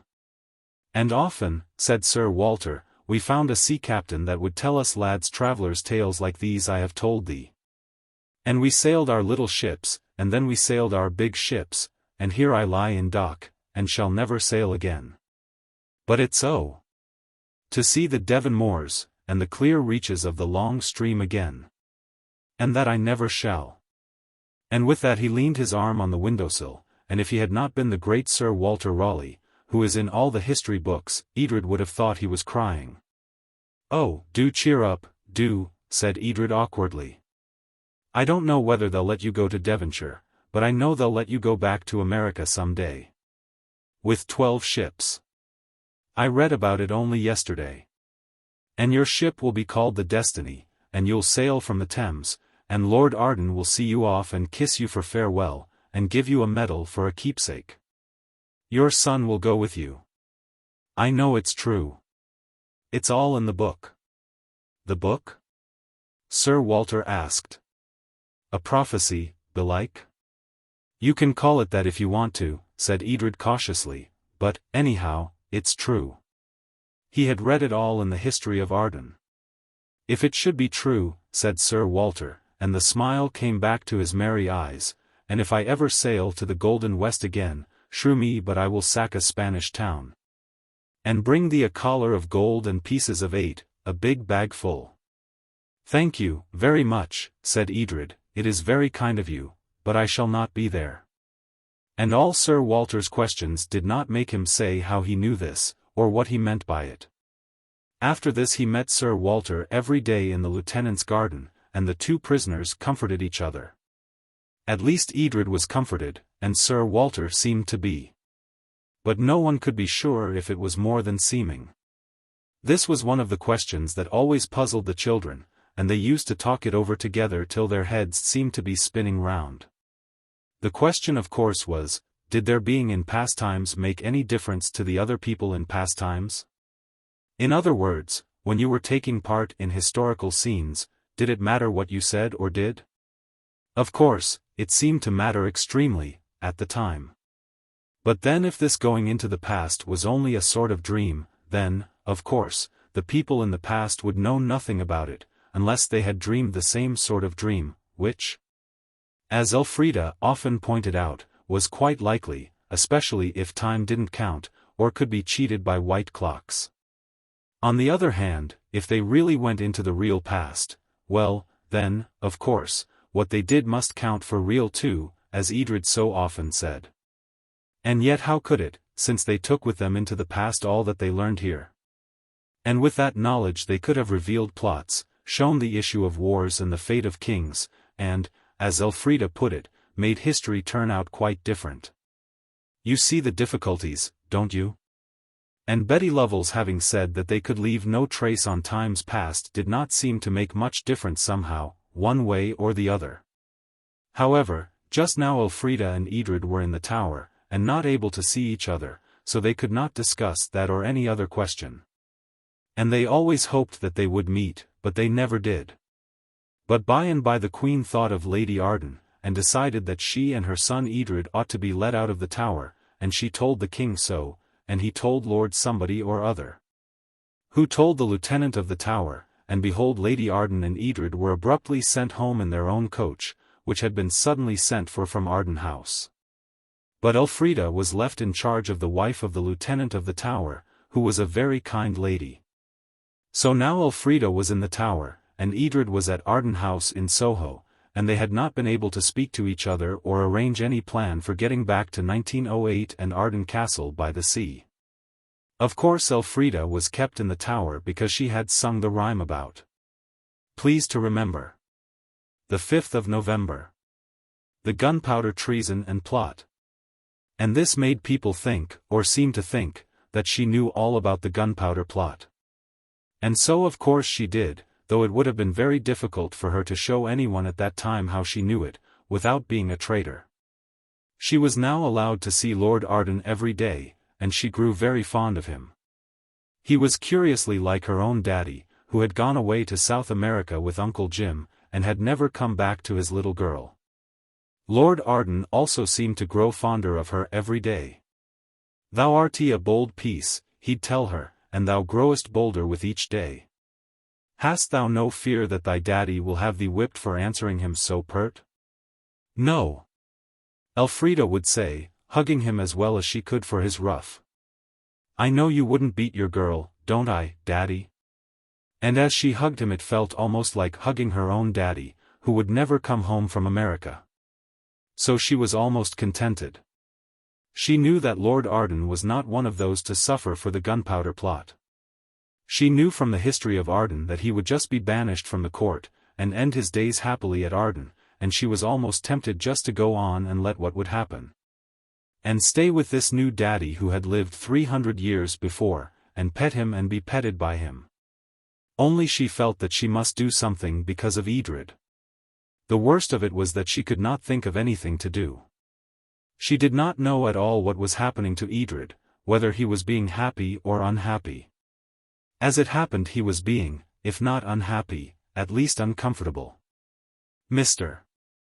Parados, the tutor, who was as nasty a man as you will find in any seaside academy for young gentlemen, still remained at Arden House, and taught the boys, Edred and his cousin Richard. Mr. Parados was in high favor with the king, because he had listened to what wasn't meant for him. Reported it where it would do most mischief, a thing always very pleasing to King James I, and Lady Arden dared not dismiss him. Besides, she was ill with trouble and anxiety, which Edred could not at all soothe by saying again and again, "Father won't be found guilty of treason, he won't be executed. He'll just be sent to Arden, and live there quietly with you. I saw it all in a book." But Lady Arden only cried and cried. Mr. Parados was very severe, and rapped Edred's knuckles almost continuously during lesson time, and out of it, said Cousin Richard, "He is forever bent on spying and browbeating of us." "He's always messing about, nasty sneak," said Edred. "I should like to be even with him before I go." "And I will too." "Before you go?" "Go whither?" Cousin Richard asked. "Elfrida and I are going away," Edred began, and then felt how useless it was to go on, since even when the 1908 Edred, who he was, had gone, the 1605 Elfrida and Edred would of course still be there, that is if. He checked the old questions, which he had now no time to consider, and said, in a firm tone which was new to him, and which Elfrida would have been astonished and delighted to hear. "Yes, I've got two things to do, to be even with old Parrot Nose, to be revenged on him. I mean, and to get Elfrida out of the tower. And I'll do that first, because she'll like to help with the other."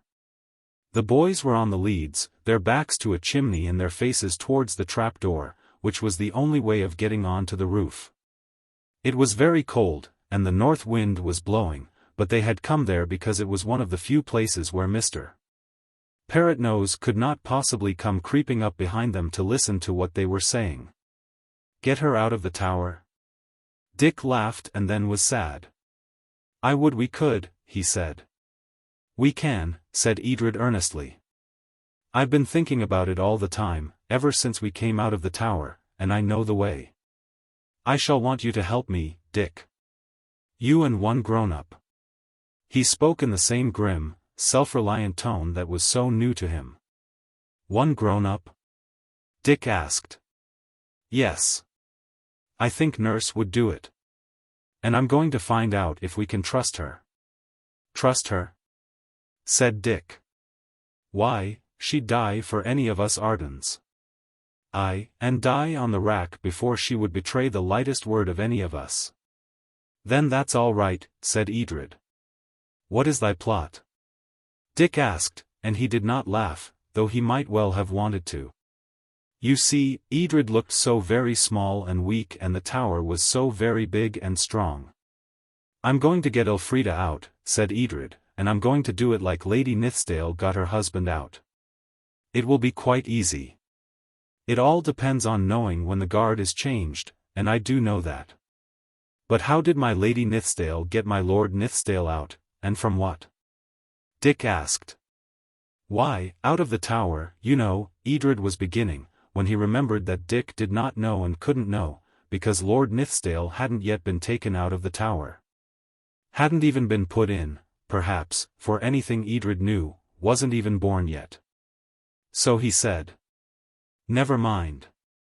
I'll tell you all about Lady Nithsdale," and proceeded to tell Dick, vaguely yet inspiringly, the story of that wise and brave lady. I haven't time to tell you the story, but any grown-up who knows history will be only too pleased to tell it. Dick listened with most flattering interest, though it was getting dusk and colder than ever.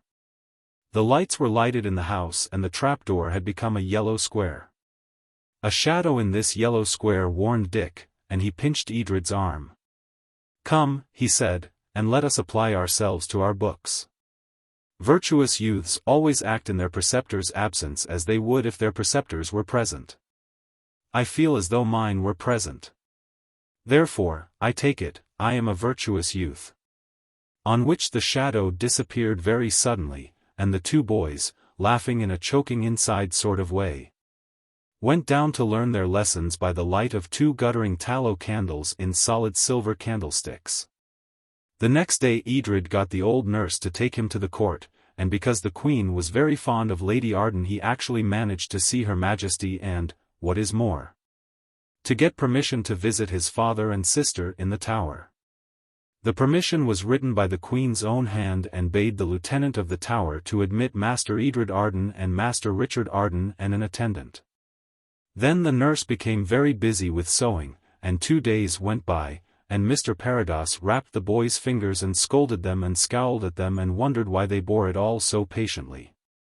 Then came the day, and it was bitterly cold, and as the afternoon got older snow began to fall. "So much the better," said the old nurse, "so much the better." It was at dusk that the guard was changed at the tower gate. And a quarter of an hour before dusk Lord Arden's carriage stopped at the tower gate and an old nurse in ruff and cap and red cloak got out of it and lifted out 2 little gentlemen. One in black with a cloak trimmed with squirrel fur, which was Edred, and another, which was Richard, in grey velvet and marten's fur. And the lieutenant was called, and he read the Queen's order and nodded kindly to Edred, and they all went in.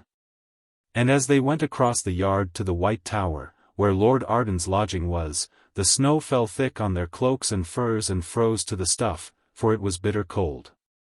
And again, "So much the better," the nurse said, "so much the better." Elfrida was with Lord Arden, sitting on his knee, when the visitors came in. She jumped up and greeted Edred with a glad cry and a very close hug. "Go with nurse," he whispered through the hug. "Do exactly what she tells you." "But I've made a piece of poetry," Elfrida whispered, "and now you're here." "Do what you're told," whispered Edred in a tone she had never heard from him before and so fiercely that she said no more about poetry. "We must get you out of this," Edred went on. "Don't be a duffer, think of Lady Nithsdale." Then Elfrida understood. Her arms fell from round Edred's neck and she ran back to Lord Arden and put her arms round his neck and kissed him over and over again. "There, there, my maid, there, there," he said, patting her shoulder softly, for she was crying. "Come with me to thy chamber," said the nurse. "I would take thy measure for a new gown and petticoat." But Elfrida clung closer. "She does not want to leave her dad," said Lord Arden. "Dost thou, my maid?" "No, no," said Elfrida quite wildly, "I don't want to leave my daddy." "Come," said Lord Arden, "'tis but for a measuring time. Thou'lt come back, sweet lamb as thou art. Go now to return the more quickly." "Goodbye, dear, dear, dear daddy," said Elfrida, suddenly standing up. "Oh, my dear daddy, goodbye." "Why, what a piece of work about a new frock," said the nurse crossly. "I've no patience with the child," and she caught Elfrida's hand and dragged her into the next room. "Now," she whispered, already on her knees undoing Elfrida's gown, "not a moment to lose. Hold thy handkerchief to thy face and seem to weep as we go out. Why, thou art weeping already. So much the better." From under her wide hoop and petticoat the nurse drew out the clothes that were hidden there, a little suit of black exactly like Edred's, cap, cloak, stockings, shoes, all like Edred's to a hair. And Elfrida, before she had finished crying, stood up the exact image of her brother, except her face, and that would be hidden by the handkerchief. Then very quickly the nurse went to the door of the apartment and spoke to the guard there. "Good luck, good gentleman," she said, "my little master is ill, he is too frail to bear these sad meetings and sadder partings. Convey us, I pray you, to the outer gate, that I may find our coach and take him home, and afterwards I will return for my other charge, his noble cousin." "Is it so?" said the guard kindly. "Poor child. Well, such is life, mistress, and we all have tears to weep." But he could not leave his post at Lord Arden's door to conduct them to the gates. But he told them the way, and they crossed the courtyard alone, and as they went the snow fell on their cloaks and froze there. So that the guard at the gate, who had seen an old nurse and two little boys go in through the snow, now saw an old nurse and one little boy go out, all snow-covered. And the little boy appeared to be crying bitterly, and no wonder, the nurse explained, seeing his dear father and sister thus. "I will convey him to our coach, good masters," she said to the guard, "and return for my other charge, young Master Richard Arden." And on that she got Elfrida in her boy's clothes out at the gate and into the waiting carriage. The coachman, by previous arrangement with the old nurse, was asleep on the box, and the footman, also by previous arrangement, was refreshing himself at a tavern nearby.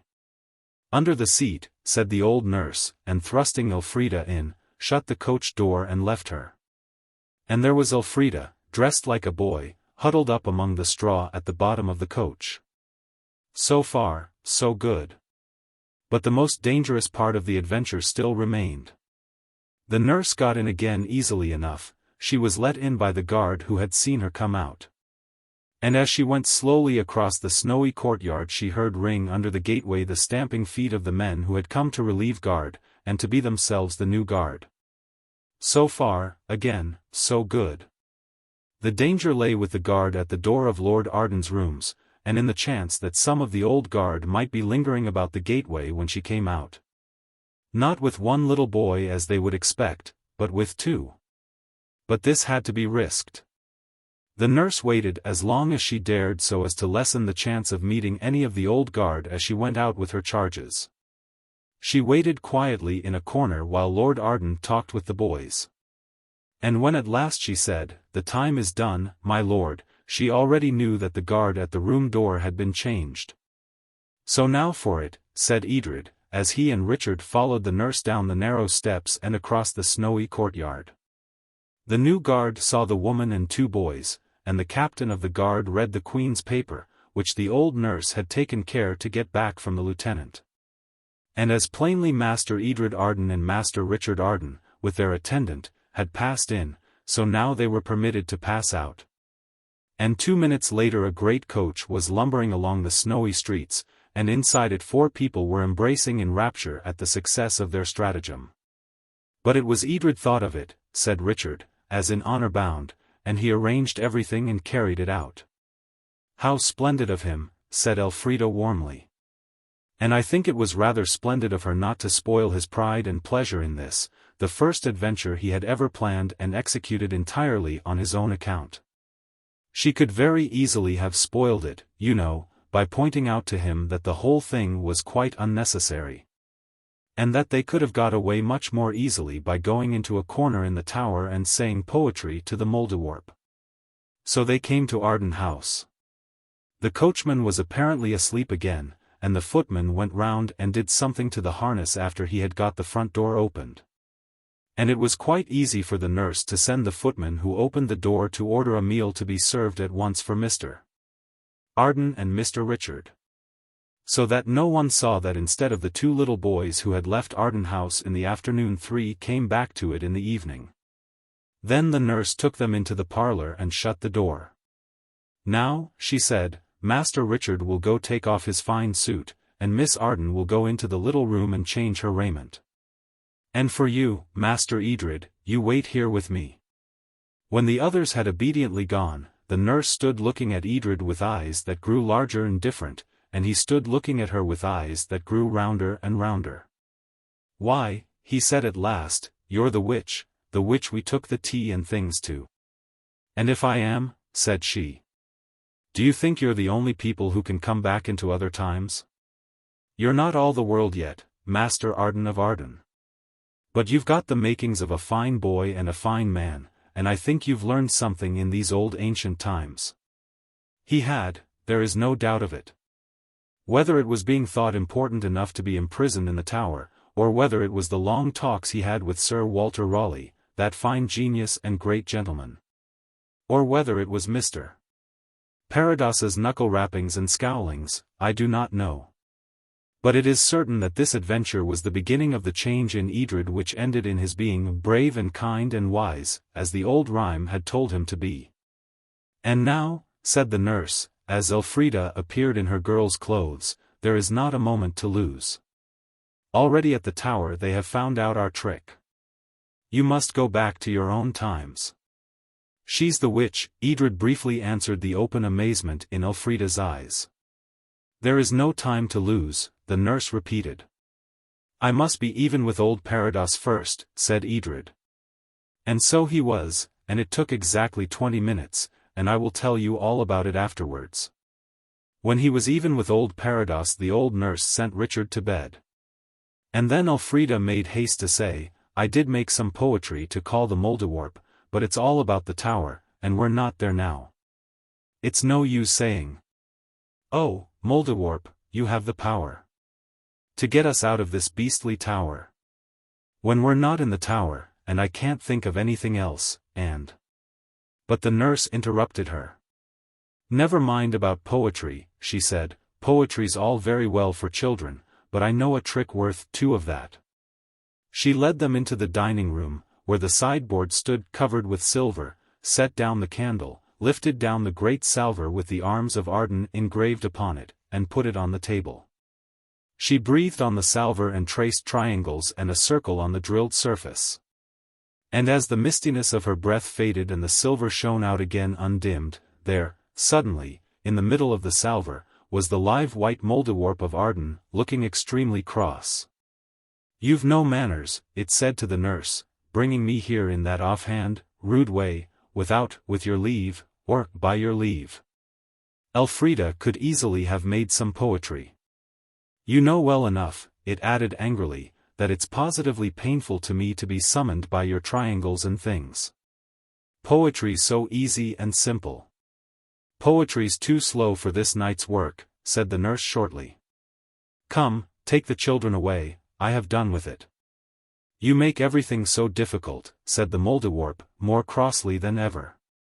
"That's the worst of people who think they know a lot and really only know a little, and pretend they know everything. If I'd come the easy poetry way, I could have taken them back as easily. But now, well, it can't be helped. I'll take them back, of course, but it'll be a way they won't like. They'll have to go on to the top of the roof and jump off." "I don't believe that is necessary," said the witch nurse. "All right," said the Mouldiwarp, "get them away yourself then," and it actually began to disappear. "No, no. said Elfrida, "we'll do anything you say." "There's a foot of snow on the roof," said the witch nurse. "So much the better," said the Mouldiwarp, "so much the better. You ought to know that." "You think yourself very clever," said the nurse. "Not half so clever as I am," said the Mouldiwarp, rather unreasonably Elfrida thought. "There!" it added sharply as a great hammering at the front door shattered the quiet of the night. "There, to the roof for your lives. And I'm not at all sure that it's not too late." The knocking was growing louder and louder. Chapter 10. White Wings and a Brownie. Perhaps I had better begin this chapter by telling you exactly how Edred got even with old Parrot Nose, as he put it. You will remember that Master Parados was the Ardens' tutor in the time of King James I. And that it was through his eavesdropping and talebearing that Edred and Elfrida were imprisoned in the Tower of London. There was very little time in which to get even with anyone, and, of course, getting even with people is not really at all a proper thing to do. Yet Edred did it. Edred had got Elfrida out of the tower just as Lady Nithsdale got her lord out, and now he and she and Cousin Richard were at Arden House, in Soho, and the old nurse, who was also, astonishingly, the old witch, had said that there was no time to be lost. "But I must be even with old Parrot Nose," said Edred. He was feeling awfully brave and splendid inside, because of the way he had planned and carried out the Nithsdale rescue of Elfrida. And also he felt that he could not bear to go back to his own times without somehow marking his feelings about Mr. Parados. As to how it was to be done, Cousin Richard was not to have anything to do with it. Because while they would be whisked away by some white road that the Mouldiwarp would find for them when they called it to their help by spoken poetry, he would be left behind to bear the blame of everything. This Edred and Elfrida decided in a quick whispered conference, but Cousin Dick wanted to know what they were talking about, and why he wasn't to help in what he had wanted to do these 4 years. "If we tell you," said Elfrida, "you won't believe us." "You might at least make the trial," said Cousin Richard. So they told him, and though they were as quick as possible, the story took some time to tell. Richard Arden listened intently. When the tale was told he said nothing. "You don't believe it," said Edred, "I knew you wouldn't." "Well, it doesn't matter. What can we do to pay out old Parrot Nose?" "I don't like it," said Richard suddenly. "It's never been like this before. It makes it seem not real. It's only a dream really, I suppose. And I always believed so that it wasn't." "I don't understand a word you're saying," said Edred, "but what we've been saying's true anyhow. Look here." He darted to the dark corner of the parlour, where he had hidden the camera behind a curtain. "Look here, I bet you haven't got anything like this. It comes from our times, ever so far on in history, out of the times where we come from, the times that haven't happened yet, at least now we're here they haven't happened yet. You don't know what it is. It's a machine for the sun to make pictures with." "Oh, stow that," said Richard wearily. "I know now it's all a silly dream. But it's not worth while trying to dream that I don't know a Kodak when I see it. That's a Brownie." There was a pause, full of speechless amazement. "Then, if you've dreamed about our times," said Elfrida, "you might believe in us dreaming about yours. Did you dream of anything except brownies? Did you ever dream of fine carriages, fine boats, and—" "Don't talk as if I were a baby," Richard interrupted. "I know all about railways and steamboats, and the Hippodrome and the Crystal Palace. I know Kent made 615 against Derbyshire last Thursday. Now, then. But I say. Do tell us." "I shan't tell you anything more. But I'll help you to get even with Parrot Nose." "I don't care if I am left here after you go," said Richard. "Let's shovel all the snow off the roof into his room, and take our chance." Edred and Elfrida would have liked something more subtle, but there was no time to think of anything. "I know where there are shovels," said Richard, "if they've not got mixed up in the dream." "I say," said Edred slowly, "I'd like to write that down about Kent, and see if it's right afterwards." There was a quill sticking out of the pewter inkstand on the table where they were used to do their lessons. But no paper. "Here, hurry up," said Cousin Richard, and pulled a paper out of the front of his doublet. "I'll write it, shall I?" He wrote, and gave the thing screwed up to Edred, who put it in the front of his doublet. Then the three went up onto the roof, groped among the snow till they found the edge of the skylight that was the tutor's window, for learning was lodged in the attic at Arden House. They broke the thick glass with the edges of their spades, and shoveled in the thick, white snow, shoveled all the harder for the shouts and angry words that presently sounded below them. Then, when Mr. Parados came angrily up onto the roof, shivering and stumbling among the snow, they slipped behind the chimney stack, and so got back to the trapdoor before he did, and shut it and bolted it. And said, "Ha!" underneath it, and went away, locking his room door as they passed, and leaving him to stand there on the roof and shout for help from the street below. Or else to drop through his broken skylight into the heaped snow in his room. He was quite free, and could do whichever he chose. They never knew which he did choose, and you will never know either. And then Richard was sent to bed by the old witch nurse, and went. And the Mouldiwarp was summoned, and insisted that the only way back to their own times was by jumping off the roof. And, of course, Mr. Parados was on the roof, which made all the difference. And the soldiers of the guard were knocking at the front door with the butts of their pistols. "But we can't go on to the roof," said Edred, and explained about Mr. Parados. "Humph," said the Mouldiwarp, "that's terribly unfortunate, that is. Well, the top landing window will have to do, that's all." "Where's the other child?" "Gone to bed," said the witch nurse shortly. "Tee-hee," chuckled the Mouldiwarp. "Some people's too clever by half. Think of you not having found that out, and you a witch too. Tee-hee." And all the time the soldiers were hammering away like mad at the front door.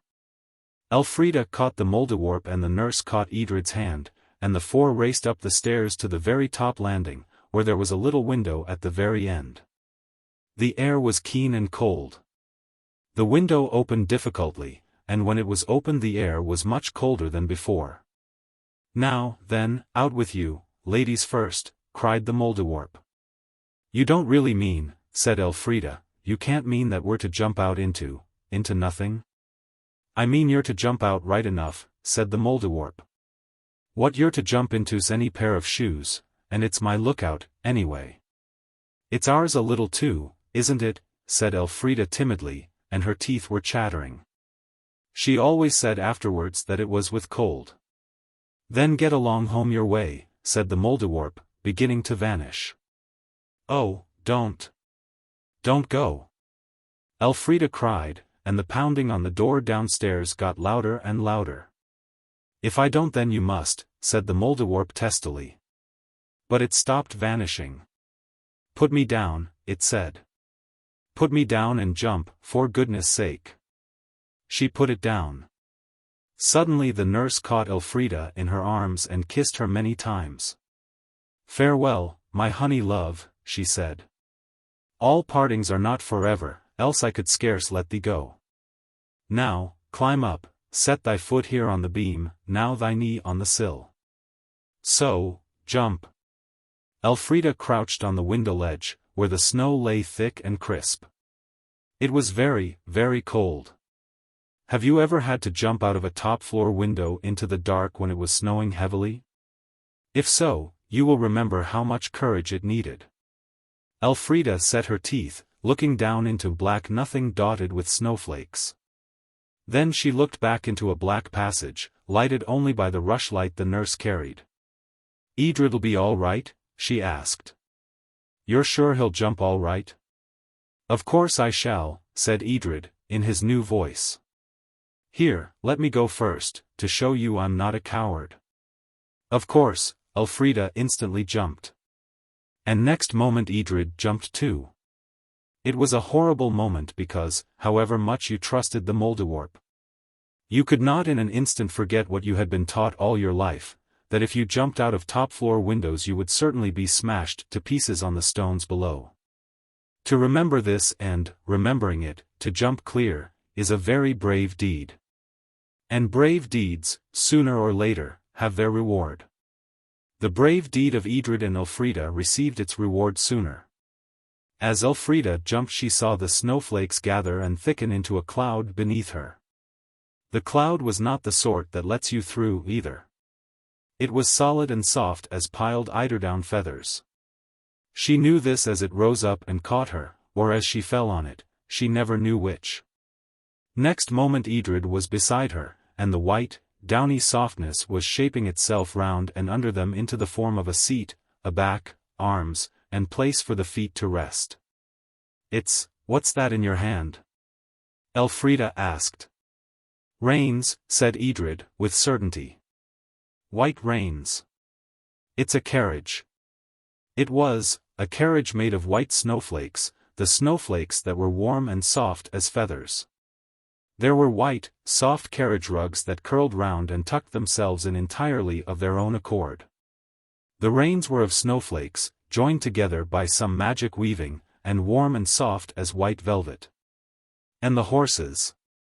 "There aren't any horses, they're swans, white swans," cried Elfrida, and the voice of the Mouldiwarp, behind and above, cried softly, "All white things obey me." Edred knew how to drive. And now he could not resist the temptation to drive the 6 white swans round to the front of the house and to swoop down. Passing just over the heads of the soldiers of the guard who were still earnestly pounding at the door of Arden House, and yelled to them, "Ha, ha! Sold again!" which seemed to startle them very much. Then he wheeled the swans round and drove quickly through the air along the way which he knew quite well, without being told, to be the right way. And as the snow carriage wheeled, both Edred and Elfrida had a strange, sudden vision of another smaller snow carriage, drawn by 2 swans only. That circled above theirs and vanished in the deep dark of the sky, giving them an odd, tantalizing glimpse of a face they knew and yet couldn't remember distinctly enough to give a name to the owner of it. Then the swans spread their white, mighty wings to the air, and strained with their long, strong necks against their collars. And the snow equipage streamed out of London like a slender white scarf driven along in the wind. And London was left behind, and the snowstorm, and soon the dark blue of the sky was over them, jeweled with the quiet silver of watchful stars, and the deeper dark of the Kentish county lay below, jeweled with the quiet gold from the windows of farms already half asleep, and the air that rushed past their faces as they went was no longer cold, but soft as June air is. And Elfrida always declared afterwards that she could smell white lilies all the way. So across the darkened counties they went, and the ride was more wonderful than any ride they had ever had before or would ever have again. All too soon the swans hung, poised on long, level wings, outside the window of a tower in Arden Castle, a tower they did not know. But though they did not know the tower, it was quite plain that they were meant to get in at the window of it. "Dear swans," said Elfrida, who had been thinking as she sat clutching her brownie, "can't we stay in your carriage till it's light? We do so want to take a photograph of the castle." The swans shook their white, flat, snake-like heads, just as though they understood. And there was the open window, evidently waiting to welcome the children. So they got out, very much against their wills. And there they were in the dark room of the tower, and it was very cold. But before they had time to begin to understand how cold it was, and how uncomfortable they were likely to be for the rest of the night, 6 swans' heads appeared at the window and said something. "Oh," said Elfrida, "I do wish we'd learned Swanish instead of French at school." But it did not matter. The next moment the swans' heads ducked and reappeared, holding in their beaks the soft, fluffy, white rugs that had kept the children so warm in the snow carriage. The swans pushed the rugs through the window with their strong, white wings, and made some more remarks in swan language. "Oh, thank you," said the children. "Goodbye, goodbye." Then there was the rush of wide-going wings, and the children, tired out, cuddled on the floor, wrapped in the soft rugs. The happiest kind of dreams were tucked up in that coverlet. And it seemed hardly any time at all before the children woke to find the winter sunshine looking in at them through the narrow windows of the tower. Elfrida jumped up and threw off the silver-white, downy-soft coverlet. It instantly tore itself into 5 pieces of different shapes and sizes, and these screwed themselves up, and drew themselves in, and blew themselves out. And turned before her very eyes into a silver basin of warm water, a piece of lily-scented soap, a towel, a silver comb, and an ivory toothbrush. "Well," said Elfrida. When she had finished her simple toilet, the basin, soap, towel, toothbrush, and comb ran together like globules of quicksilver, made a curious tousled lump of themselves, and straightened out into the fluffy coverlet again. "Well," said Elfrida, again. Then she woke Edred, and his coverlet played the same clever and pretty trick for him. And when the children started to go down with the Brownie and take the photographs of the castle, the shining coverlets jumped up into 2 white furry coats, such as the very affluent might wear when they went a-motoring, if the very affluent ever thought of anything so pretty. And one of the coats came politely to the side of each child, holding out its arms as if it were saying, "Do, please, oblige me by putting me on." Which, of course, both the children did. They crept down the corkscrew stairs, and through a heavy door that opened under the arch of the great gateway. The great gate was open, and on the step of the door opposite to the one by which they had come out a soldier sat. He held his helmet between his knees, and was scouring it with sand and whistling as he scoured. He touched his forehead with his sandy hand, but did not get up. "You're early afield," he said, and went on rubbing the sand on the helmet. "It's such a pretty day," said Elfrida. "May we go out?" "And welcome," said the man simply. "But go not beyond the 12-acre, for fear of rough folk and Egyptians. And go not far. But breakfast will have a strong voice to call you back." They went out, and instead of stepping straight on to the turf of the downs, their stout shoes struck echoing notes from the wooden planks of a bridge. "It's a drawbridge," said Edred, in tones of awe, "and there's a moat, look, and it's covered with cat-ice at the edges." There was, and it was. And at the moat's far edge, their feet fast in the cat-ice, were reeds and sedge, brown and yellow and dried, that rustled and whispered as a wild duck flew out of them. "How lovely," said Elfrida. "I do wish Arden had a moat now." "If we found out where the water comes from," said Edred practically, "we might get the moat back when we'd found the treasure." So when they had crossed the moat, and felt the frozen dew crackle under their feet as they trod the grass, they set out, before photographing the castle, to find out where the moat water came from. The moat, they found, was fed by a stream that came across the field from Arden Knoll and entered the moat at the northeast corner, leaving it at the corner that was in the southwest. They followed the stream, and it was not till they had got quite into the middle of the field, and well away from the castle, that they saw how very beautiful the castle really was. It was quite perfect, no crumbled arches, no broken pillars, no shattered, battered walls. "Oh," said Edred, "how beautiful it is. How glad I am that we've got a castle like this." "Our castle isn't like this," said Elfrida. "No, but it shall be, when we've found the treasure. You've got the 2 film rolls all right?" "Yes," said Elfrida, who had got them in a great unwieldy pocket that was hanging and banging against her legs under the full skirt. "Oh, look! Where's the river? It stops short." It certainly seemed to. They were walking beside it, and it ran swiftly, looking like a steel-grey ribbon on the green cloth of the field, and halfway across the field it did stop short. There wasn't any more of it, as though the ribbon had been snipped off by a giant pair of scissors, and the rest of it rolled up and put by safely somewhere out of the way. "My hat," said Edred. "It does stop short, and no mistake." Curiosity pricked him, and he started running. They both ran. They ran to the spot where the giant scissors seemed to have snipped off the stream, and when they got there they found that the stream seemed to have got tired of running above ground. And without any warning at all, any sloping of its bed, or any deepening of its banks, plunged straight down into the earth through a hole not 8 feet across. They stood fascinated, watching the water as it shot over the edge of the hole, like a steel band on a driving wheel, smooth and shining, and moving so swiftly that it hardly seemed to move at all. It was Edred who roused himself to say, "I could watch it forever. But we'll have it back, we'll have it back. Come along, let's go and see where it comes from." "Let's photograph this place first," said Elfrida, "so as to know, you know." And the Brownie clicked twice. Then they retraced their steps beside the stream and round 2 sides of the moat and across the field to Arden Knoll, and there, oh, wonderful to see! The stream came straight out of the knoll at the part where it joined on to the rest of the world, came out under a rough, low arch of stone that lay close against the very lip of the water. "So that's where it came from and that's where it goes to," said Elfrida. "I wonder what became of it, and why it isn't at Arden now."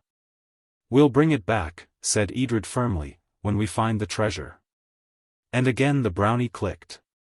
"And we'll make the castle like it is now," said Elfrida. "Come on, let's photograph it." So they went back, and they photographed the castle. They photographed it from the north and the south and the east and the west, and the northeast and the southeast, and the north-northwest, and all the rest of the points of the compass that I could easily tell you if I liked. But why be wearisome and instructive? And they went back across the hollow echoing drawbridge, and past the soldier, who had now polished his helmet to his complete satisfaction and was wearing it. There was a brief and ardent conference on the drawbridge, the subject of it, breakfast. Edred wanted to stay. He was curious to see what sort of breakfast people had in the country in James I's time. Elfrida wanted to get back to 1908, and the certainty of eggs and bacon. "If we stay here we shall only be dragged into some new adventure," she urged. "I know we shall.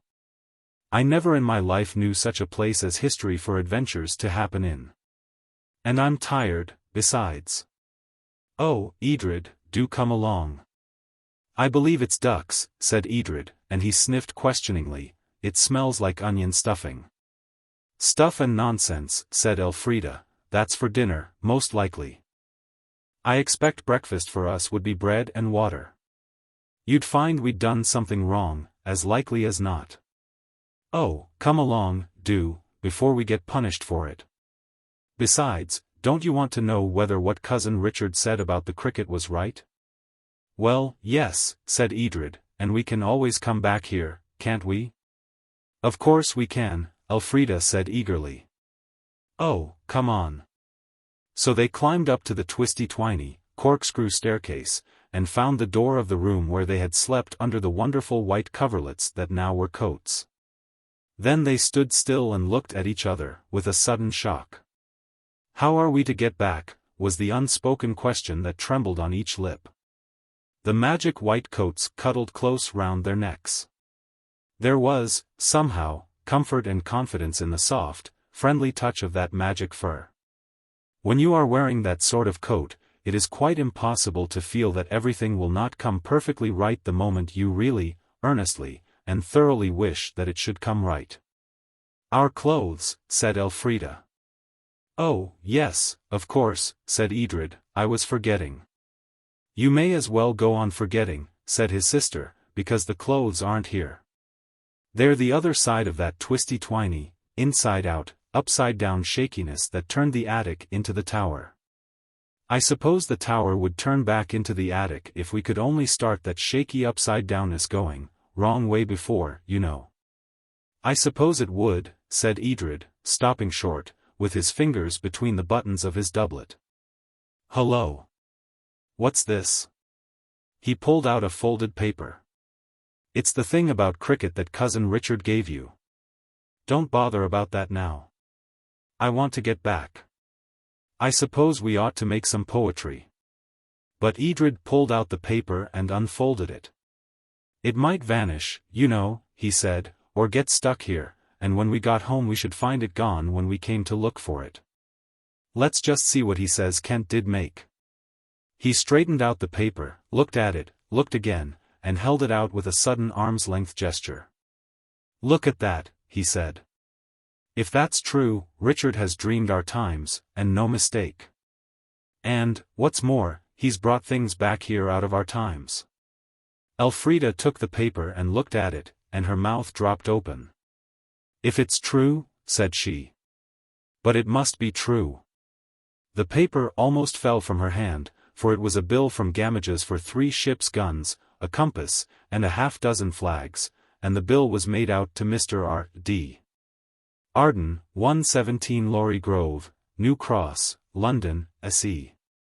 On the other side was the penciled record of the runs made by Kent the previous Thursday. I say, said Elfrida, and was going on to say I don't know what clever and interesting things, when she felt the fur coat creep and wriggle all through its soft length, and along its soft width. And no wriggle that ever was wriggled expressed so completely danger. Danger. Danger. You'd better get off while you can, while you can. A quite violent ruffling of the fur round the neck of her coat said, as plain as it could speak, don't stop to jaw. Go now, now, now. When you say a lady is a true daughter of Eve, you mean that she is inquisitive. Elfrida was enough Eve's daughter to scurry to the window and look out. A thrill ran right down her backbone and ended in an empty feeling at the ends of her fingers and feet. Soldiers, she cried, and they're after us, I know they are. The fur coat knew it too, if knowledge can be expressed by wriggling. Oh, and they're pulling up the drawbridge. What for? Said Edred, who had come to the window too. And, I say, doesn't the portcullis look guillotinish when it comes down like that? Through the window one looked straight down onto the drawbridge, and as the tower stuck out beyond the gate, its side window gave an excellent view of the slowly descending portcullis. I say, said Elfrida, my fluffy coat says, go. Doesn't yours? It would if I'd listened to it, said Edred carelessly. The soldiers were quite near now, so near that Elfrida could see how fierce they looked. And she knew that they were the same soldiers who had hammered so loud and so hard at the door of Arden House, in Soho. They must have ridden all night. So she screwed her mind up to make poetry, just as you screw your muscles up to jump a gate or run 100 yards. And almost before she knew that she was screwing it up at all, the screw had acted and she had screwed out a piece of Mouldiwarp poetry and was saying it aloud. Dear Mouldiwarp. Since Cousin Dick buys his beautiful flags from Gamages, take us away, and take us quick, before the soldiers do us any damages. And the moment she had said it, the white magic coats grew up and grew down and wrapped the children up as tight and as soft as ever a silkworm wrapped itself when it was tired of being a silkworm and entered into its cocoon, as the first step towards being a person with wings. Can you imagine what it would be like to have lovely liquid sleep emptied on you by the warm tubful? That is what it felt like inside the white, wonderful cocoons. The children knew that the tower was turning wrong way up and inside out, but it didn't matter a bit. Sleep was raining down on them in magic showers, no. It was closing on them, closer and closer, nearer and nearer, soft, delicious layers of warm delight. A soft, humming sound was in their ears, like the sound of bees when you push through a bed of Canterbury bells. And the next thing that happened was that they came out of the past into the present with a sort of snap of light and a twist of sound. It was like coming out of a railway tunnel into daylight. The magic coverlet coat cocoons had even saved them the trouble of changing into their own clothes, for they found that the stiff, heavy clothes had gone. And they were dressed in the little ordinary things that they had always been used to. And now, said Elfrida, let's have another look at that Gamage paper, if it hasn't disappeared. I expect it has though. But it hadn't. I should like to meet Dick again, said Edred, as they went downstairs. He was much the jolliest boy I ever met. Perhaps we shall, Elfrida said hopefully. You see, he does come into our times. I expect that New Cross time he stayed quite a long while, like we did when we went to Gunpowder Plot times. Or we might go back there, a little later, when the Gunpowder Plot has all died away and been forgotten. It isn't forgotten yet, said Edred, and it's 300 years ago. Now let's develop our films. I'm not at all sure about those films. You see, we took the films with us, and of course we've brought them back, but the picture that's on the films, we didn't take that with us. I shouldn't be a bit surprised if the films are all blank. It's very, very clever of you to think of it, said Elfrida respectfully, but I do hope it's a perfectly silly idea of yours. Let's ask Mrs. Honeysett if we may use the old room she said used to be the still room to develop them in. It'll be a ripping dark room when the shutters are up. Course you may, said Mrs. Honeysett. Yes, and I'll carry you in a couple of pails of water. The floor's stone, so it won't matter if you do slop a bit. You pump, my lord, and I'll hold the pails. Why was that part of the house let to go all dirty and cobwebby? Asked Elfrida, when the hoarse voice of the pump had ceased to be heard. It's always been so, said Mrs. Honeysett. I couldn't take upon me to clear up without Miss Edith's orders. Not but what my fingers itched to be at it with a broom and a scrubbing brush. But why? Elfrida persisted. Oh, it's one of them old, ancient tales, said Mrs. Honeysett. Old Beale could tell you, if anyone could. We'll go down to Old Beale's, said Edred decidedly, as soon as we've developed our pictures of the castle, if there are any pictures, he added. You never can tell with them photo machines, can you? Said Mrs. Honeysett sympathetically. My husband's cousin's wife was took, with all her family, by her own back door, and when they come to wash out the picture it turned out they'd took the next door people's water butt by mistake. Owing to their billy goat jogging the young man's elbow that had got the camera. And it wasn't a bit like any of them. Chapter 11. Developments. Come on, said Edred, you measure out the hypo and put the 4 pie dishes ready. I'll get the water. He got it, with Mrs. Honeysett's help, 2 brimming pails full. You mustn't come in for anything, will you, Mrs. Honeysett? He earnestly urged. You see, if the doors open ever so little, all the photographs will be done for. Law, love a duck, said Mrs. Honeysett, holding her fat waist with her fat hands. I shan't come in, I ain't got nothing to come in for. We'll bolt the door, all the same, said Edred, when she was gone, in case she was to think of something. He shot the great wooden bolt. Now it'll be quite dark, he said. And, of course, it wasn't. You know the aggravating way rooms have of pretending to be quite dark until you want them to be dark, and then, by no means. This room didn't even pretend to be dark, to begin with. Its shutters had 2 heart-shaped holes, high up, through which the light showed quite dazzlingly. Edred had to climb up onto the window seat and stuff up the holes very tight with crushed newspaper, to get which he had to unbolt the door. There, he said, as he pulled and patted the newspaper till it really and darkly filled the heart-shaped holes, now it will be quite dark. And again it wasn't. Long, dusty rays of light came through the cracks where the hinges of the shutters were. Newspapers were no good for them. The door had to be unbolted and Mrs. Honeysett found. She was sitting in a little low chair at the back door plucking a white chicken. The sight of the little white feathers floating fluffing about brought wonderful memories to Edred. But he only said, I say, you haven't any old curtains, have you? Thick ones, or thin, if they were red. Mrs. Honeysett laid the chicken down among his white feathers and went to a chest of drawers that stood in the kitchen. Here you are, she said, handing out 2 old red velvet curtains, with which he disappeared. But he was back again quite quickly. You haven't got a hammer, I suppose, said he. The dresser drawer yielded a hammer, and Edred took it away, to return almost at once with, I suppose there aren't any tacks.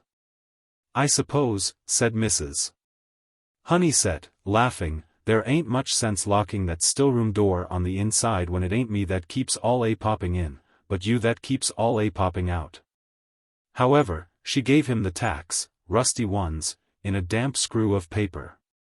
When he had hammered his fingers a good deal and the tacks a little, the tacks consented to hold up the curtain, or the curtain condescended to be held up by the tacks. "And now," said Edred, shutting the door, "it really is dark," he meant. But of course it wasn't.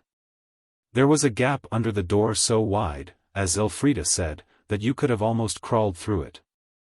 That meant another appeal to Mrs. Honeysett for another curtain, and this time Mrs.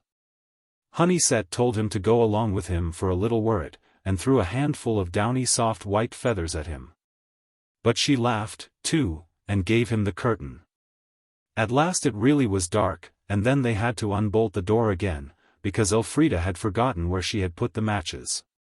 You will readily understand that, after all this preparation, the children were at the last point of impatience, and everything seemed to go slowly. The lamp with the red shade burned up presently, and then the 4 pie dishes were filled with water that looked pink in that strange light. "One good thing," said Edred, "the hypo has had time to melt." And now there was careful snipping, and long ribbons of black paper curled unheeded round the legs of the operators. "I wish we were born photographers like the man who took Aunt Edith and you on the beach with the donkey," said Edred nervously, as he began to pass the film in and out of the water in pie dish number 1. "Oh, be sure there are no air bubbles," said Elfrida, "you might let me do some of it." "You shall do the next one," said Edred, almost holding his breath. Dear reader, do you recall the agitating moment when you pass the film through the hypo, and hold it up to the light, and nothing happens? Do you remember the painful wonder whether you may have forgotten to set the shutter? Or whether you have got hold of an unexposed film by mistake? Your breath comes with difficulty, your fingers feel awkward, and the film is unnaturally slippery. You dip it into the hypobath again, and draw it through and through with the calmness of despair. "I don't believe it's coming out at all," you say. And then comes the glorious moment when you hold it up again to the red light and murmur rapturously, "Ah! It is beginning to show." If you will kindly remember all the emotions of those exciting moments, on an occasion, let us say, when you had not had your camera very long, then multiply by 7,000,000. Add X, an unknown quantity of an emotion quite different from anything you have ever felt, and you will have some idea of what Edred and Elfrida felt when the first faint, grey, formless patches began to appear on the film. But you might multiply till you had used up the multiplication table, and add X's as long as you could afford them. And yet never imagine the rapture with which the 2 children saw the perfect development of the 6 little perfect pictures. For they were perfect. They were perfect pictures of Arden Castle at a time when it, too, was perfect. No broken arches, no crumbling wall, but every part neat and clear-cut as they had seen it when they went into the past that was 300 years ago.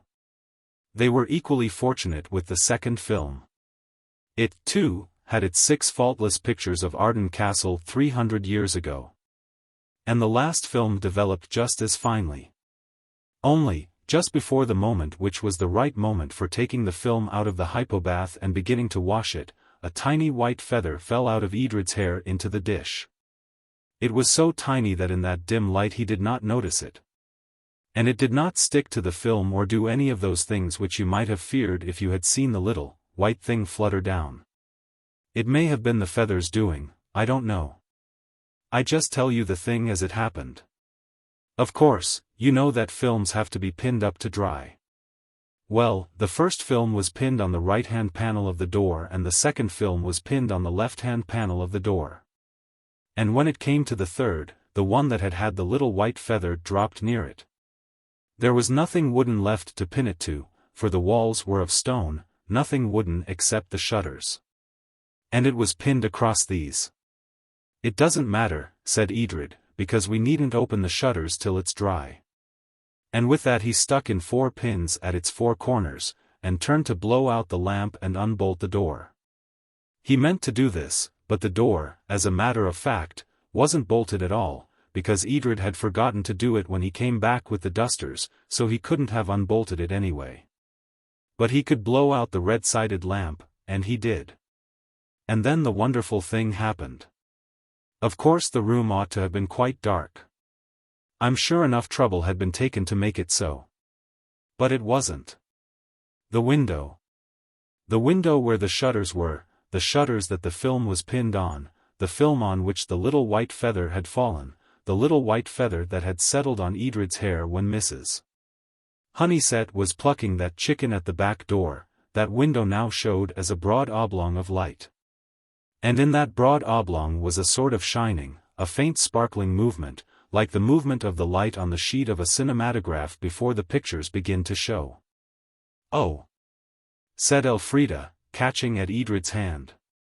What she did catch was his hair. She felt her way down his arm, and so caught what she had meant to catch, and held it fast. "It's more magic," said Edred ungratefully. "I do wish." "Oh, hush," said Elfrida, "look, oh, look." The light, broad, oblong, suddenly changed from mere light to figures, to movement. It was a living picture, rather like a cinematograph, but much more like something else. The something else that it was more like was life.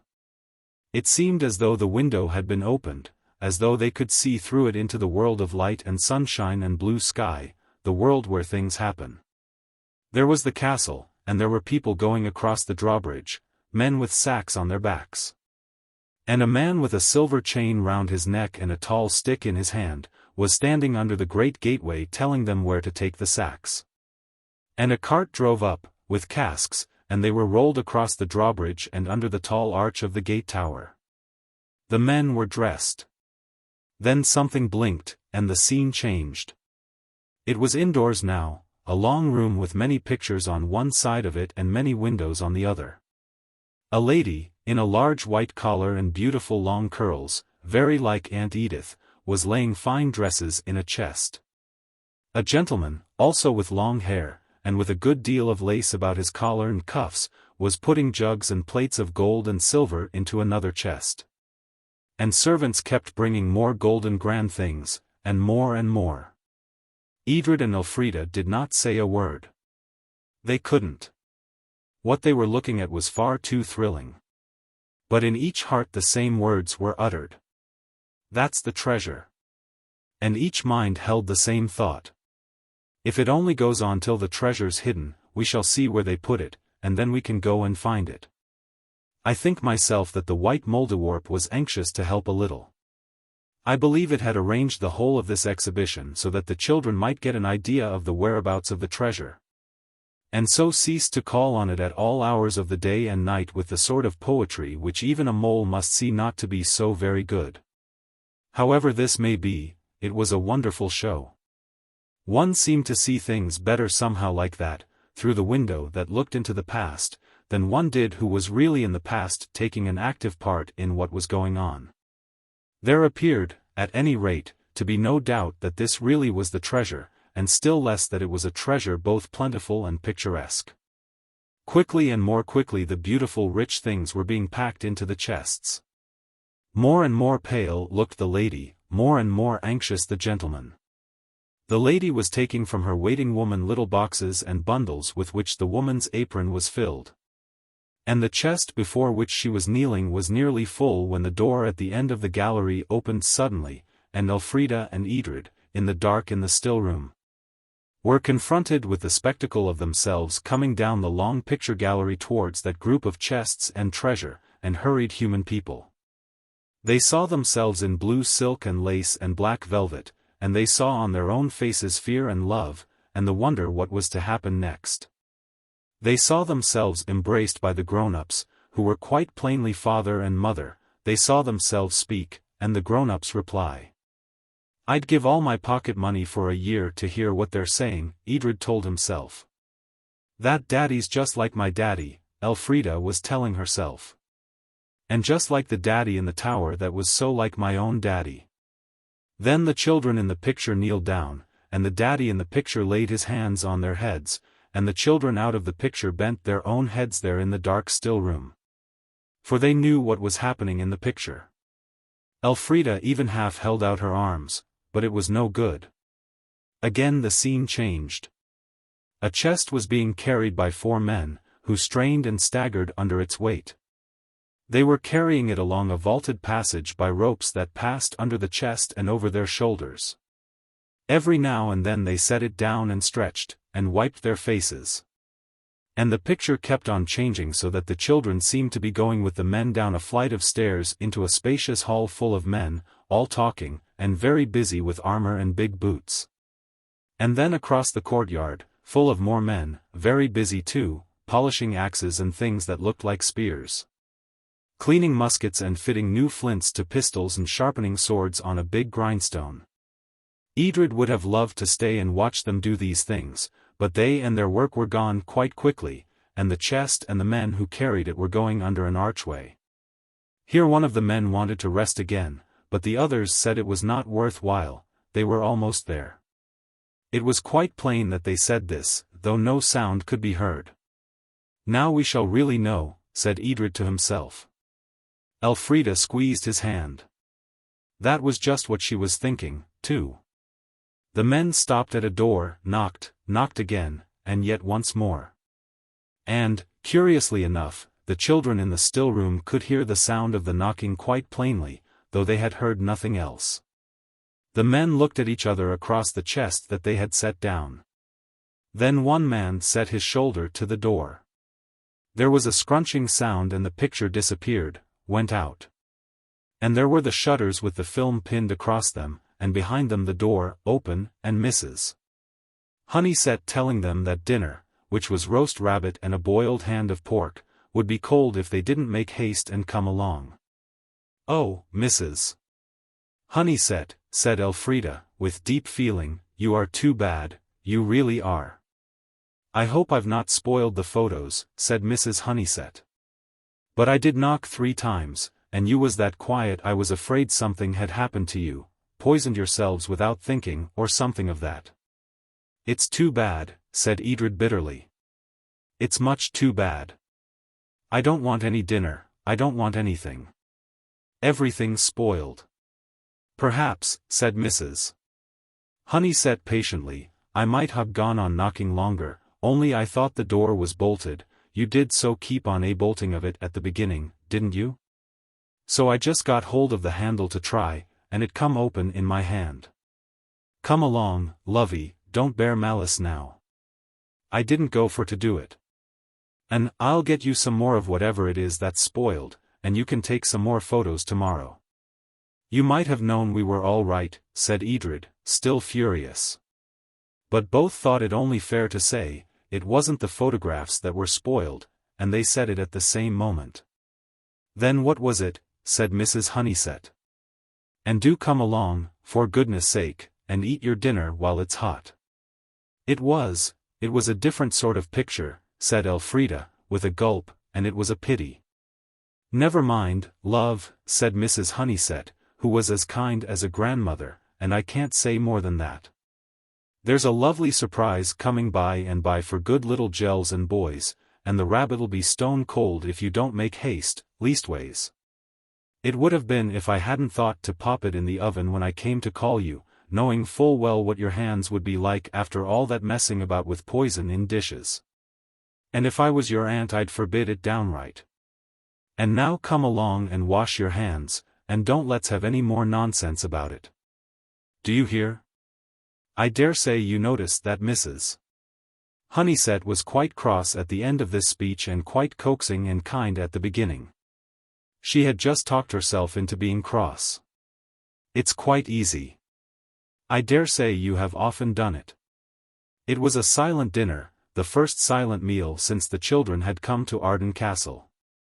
You can judge of Edred's feelings when I tell you that he felt as though the rabbit would choke him, and refused a second helping of gooseberry pie with heartfelt sincerity. Elfrida did not eat so much as usual either. It really was a bitter disappointment. To have been so near seeing where the treasure was, and then, just because they hadn't happened to bolt the door that last time, all was in vain. Mrs. Honeysett thought they were sulking about a silly trifle, and nearly said so when Edred refused the pie. It was at the end of dinner that Elfrida, as she got down from her chair, saw Mrs. Honeysett's face, and saw how different it looked from the kind face that she usually wore. She went over to her very slowly, and very quickly threw her arms round her and kissed her. I'm sorry we've been so piggy, she said. It's not your fault that you're not clever enough to know about pictures and things, is it? If Mrs. Honeysett hadn't been a perfect dear, this apology would have been worse than none. But she was a perfect dear, so she laughed and hugged Elfrida, and somehow Edred got caught into the hug and the laugh, and the three were friends again. The sky was blue and the sun began to shine. And then the two children went down to old Beale's. There were roses in his garden now, and white English flags and lupins and tall foxgloves bordering the little brick path. Old Beale was sitting on a brown Windsor chair, as Edred said, in the sun by his front door. Over his head was a jackdaw in a wicker cage, and Elfrida did not approve of this till she saw the cage door was open, and that the jackdaw was sitting in the cage because he liked it. And not because he must. She had been in prison in the tower, you remember, and people who have been in prison never like to see live things in cages. There was a tabby and white cat of squarish shape sitting on the wooden threshold. Why are cats who live in country cottages almost always tabby and white and squarish? The feathery tail of a brown spaniel flogged the flags lazily in the patch of shade made by the water butt. It was a picture of rural peace, and old Beale was asleep in the middle of it. I am glad to tell you that Lord Arden and his sister were polite enough to wait till he awoke of his own accord, instead of shouting, "Hi!" or rattling the smooth brown iron latch of the gate, as some children would have done. They just sat down on the dry, grassy bank, opposite his gate, and looked at the blue and white butterflies and the flowers and the green potato tops through the green-grey garden palings. And while they sat there Elfrida had an idea, so sudden and so good that it made her jump. But she said nothing, and Edred said, "Pinch the place hard, and if it's still there you'll kill it perhaps," for he thought she had jumped because she had been bitten by an ant. When they had finished looking at the butterflies and the red roses and the green growing things, they looked long and steadily at old Beale, and, of course, he awoke. As people always do if you look at them long enough and hard enough. And he got up, rather shaking, and put his hand to his forehead, and said, "My lord." "How are you?" said Elfrida. "We haven't found the treasure yet." "But ye will," said old Beale. "Come into the house now, or will ye come round along to the arbour and have a drink of milk?" "We'd as soon stay here," said Edred. They had come through the gate now, and Edred was patting the brown spaniel, while Elfrida stroked the squarish cat. "Mrs. Honeysett said you knew all the stories." "Ah," said old Beale, "a fine girl, Mrs. Honeysett. Her father had selling a farm, where the fairies churn the butter for the bride so long as there's no cross words. They don't ever get too much to do, them fairies." He chuckled, sighed, and said, "I know a power of tales. And I know, always I do, which it is that people want. What you're after's the story of the East House. Isn't it now? Is the old man a failing of his wits, or isn't he?" "We want to know," said Edred, companionably sharing the flagstone with the feather-tailed spaniel. "The story about why that part of the house in the castle is shut up and all cobwebby and dusty and rusty and musty. And whether there's any reason why it shouldn't be all cleaned up and made nice again, if we find the treasure so that we've got enough money to pay for new curtains and carpets and things. It's a sad tale, that," said old Beale, "a tale for old folks, or middle-aged folks, let's say, not for children. You'd never understand it if I was to tell it you, likely as not." "We like grown-up stories," said Elfrida, with dignity, and Edred added, "We can understand anything that grown-ups understand if it's told us properly. I understand all about the laws of gravitation, and why the sun doesn't go round the earth but does the opposite. I understood that directly Aunt Edith explained it, and about fixed stars, and the spectroscope, and microbes, and the equator not being real, and heaps of things." "Ah," said old Beale admiringly, "you'll be busting with booklarnin' afore you come to your 21, I lay. I only hope the half of it's true and they're not deceiving of you, a trusting innocent. I never did hold myself with that about the sun not moving. Why, you can see it doin' of it with your own naked eyes any day of the week. You wouldn't deceive anyone, said Elfrida gently. Do tell us the story. So old Beale began, and he began like this. It was a long time ago, before my time even, it was, but not so long afore, 'cause I can recomember my father talking about it. He was coachman at the castle when it all happened, so, of course, he knew everything there was to know, my mother having been the housekeeper and gone through it all with the family. There was a Miss Elfrida then, same as there is now, only she was older'n what you are, missy. And the gentlemen lads from far and near they come courting her, for she was a fine girl, a real beauty, with hair as black as a coal and eyes like the sea when it's beating up for a storm.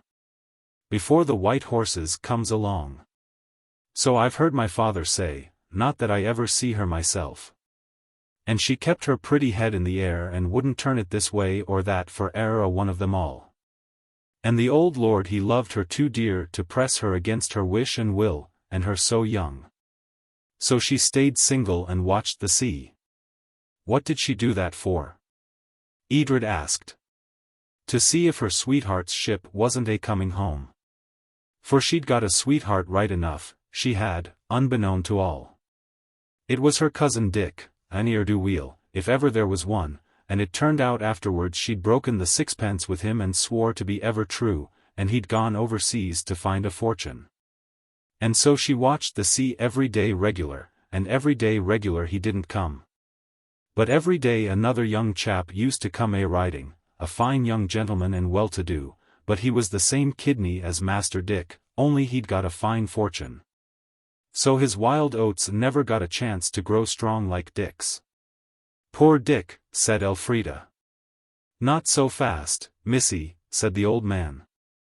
Well, her father and mother, they said, have him that's here and loves you, dear, as the saying is, a fruin he was, and his christened name Arnold. And she says no. But they keeps on saying yes, and he keeps on saying do. So they wears her down, telling her Dick was drowned dead for sure, and I don't know what all.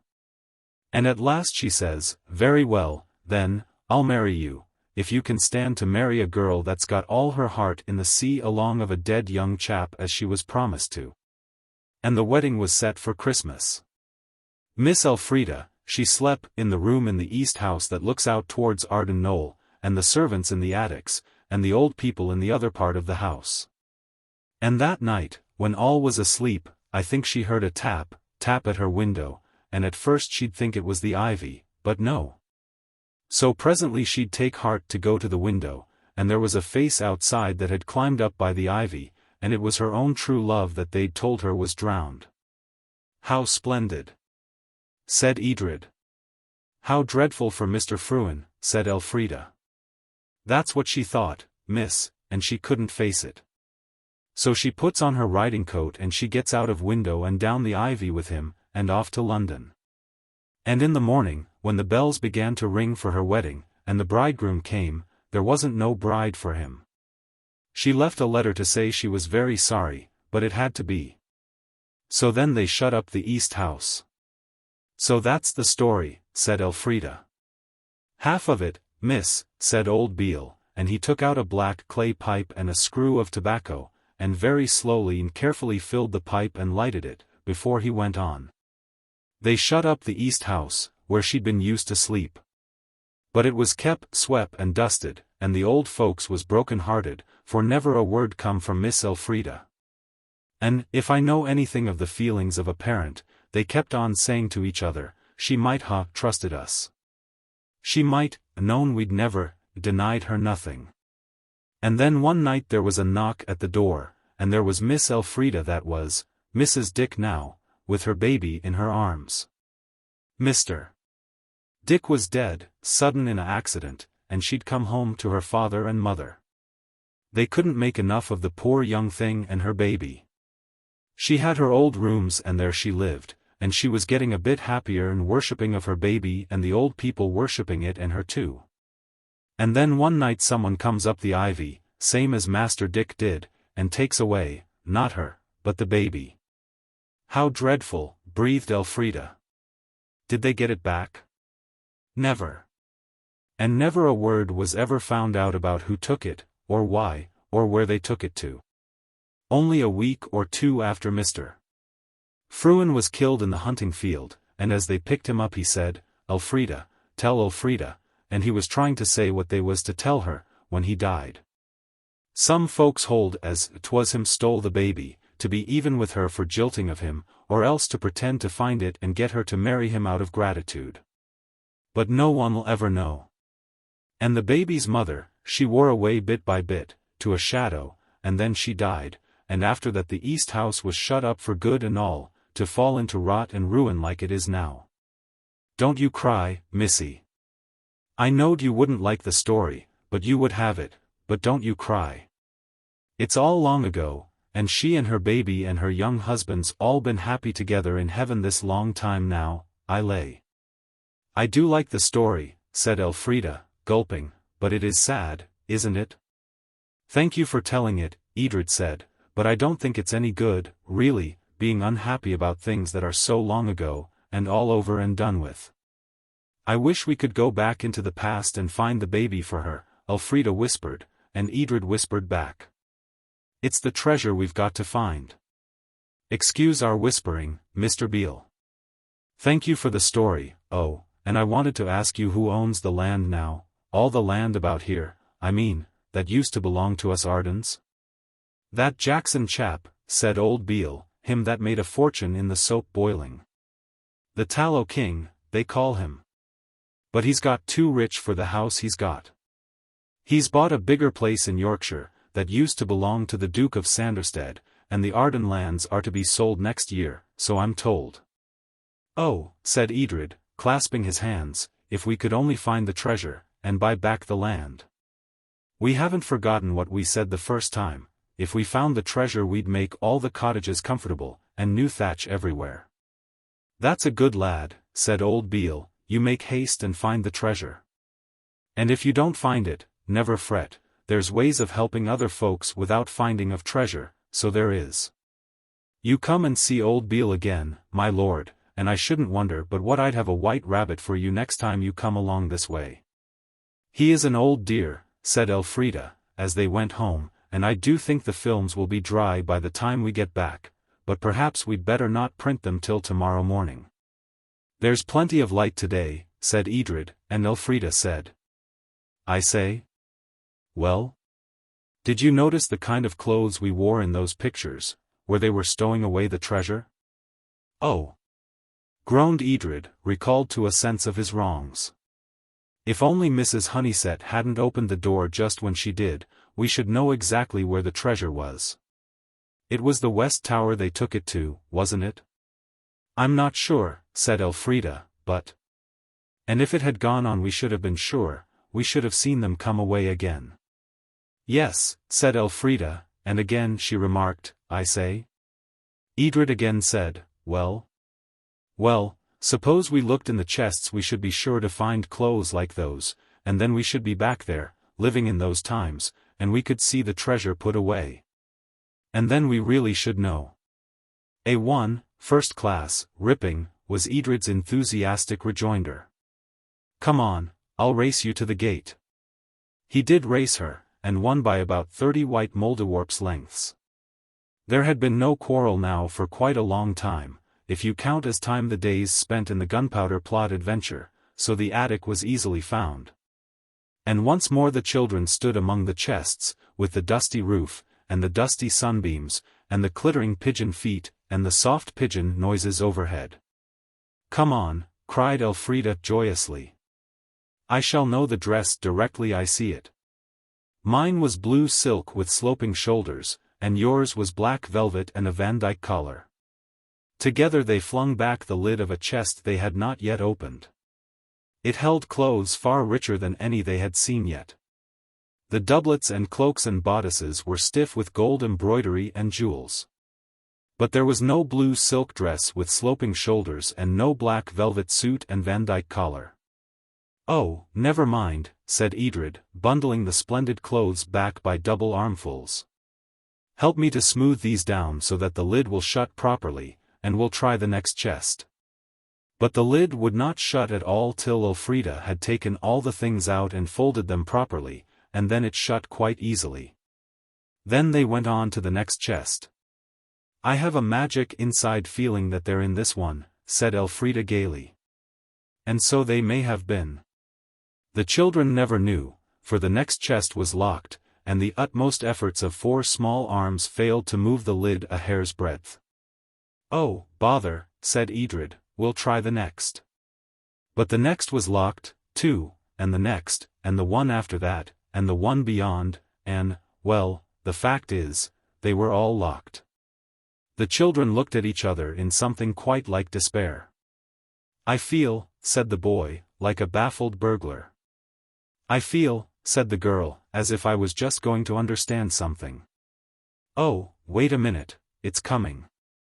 I think," she added very slowly, "I think it means if we go anywhere we've got to go wherever it was they wore those glorious stiff gold clothes. That's what the chest's open for, that's what the others are locked for. See?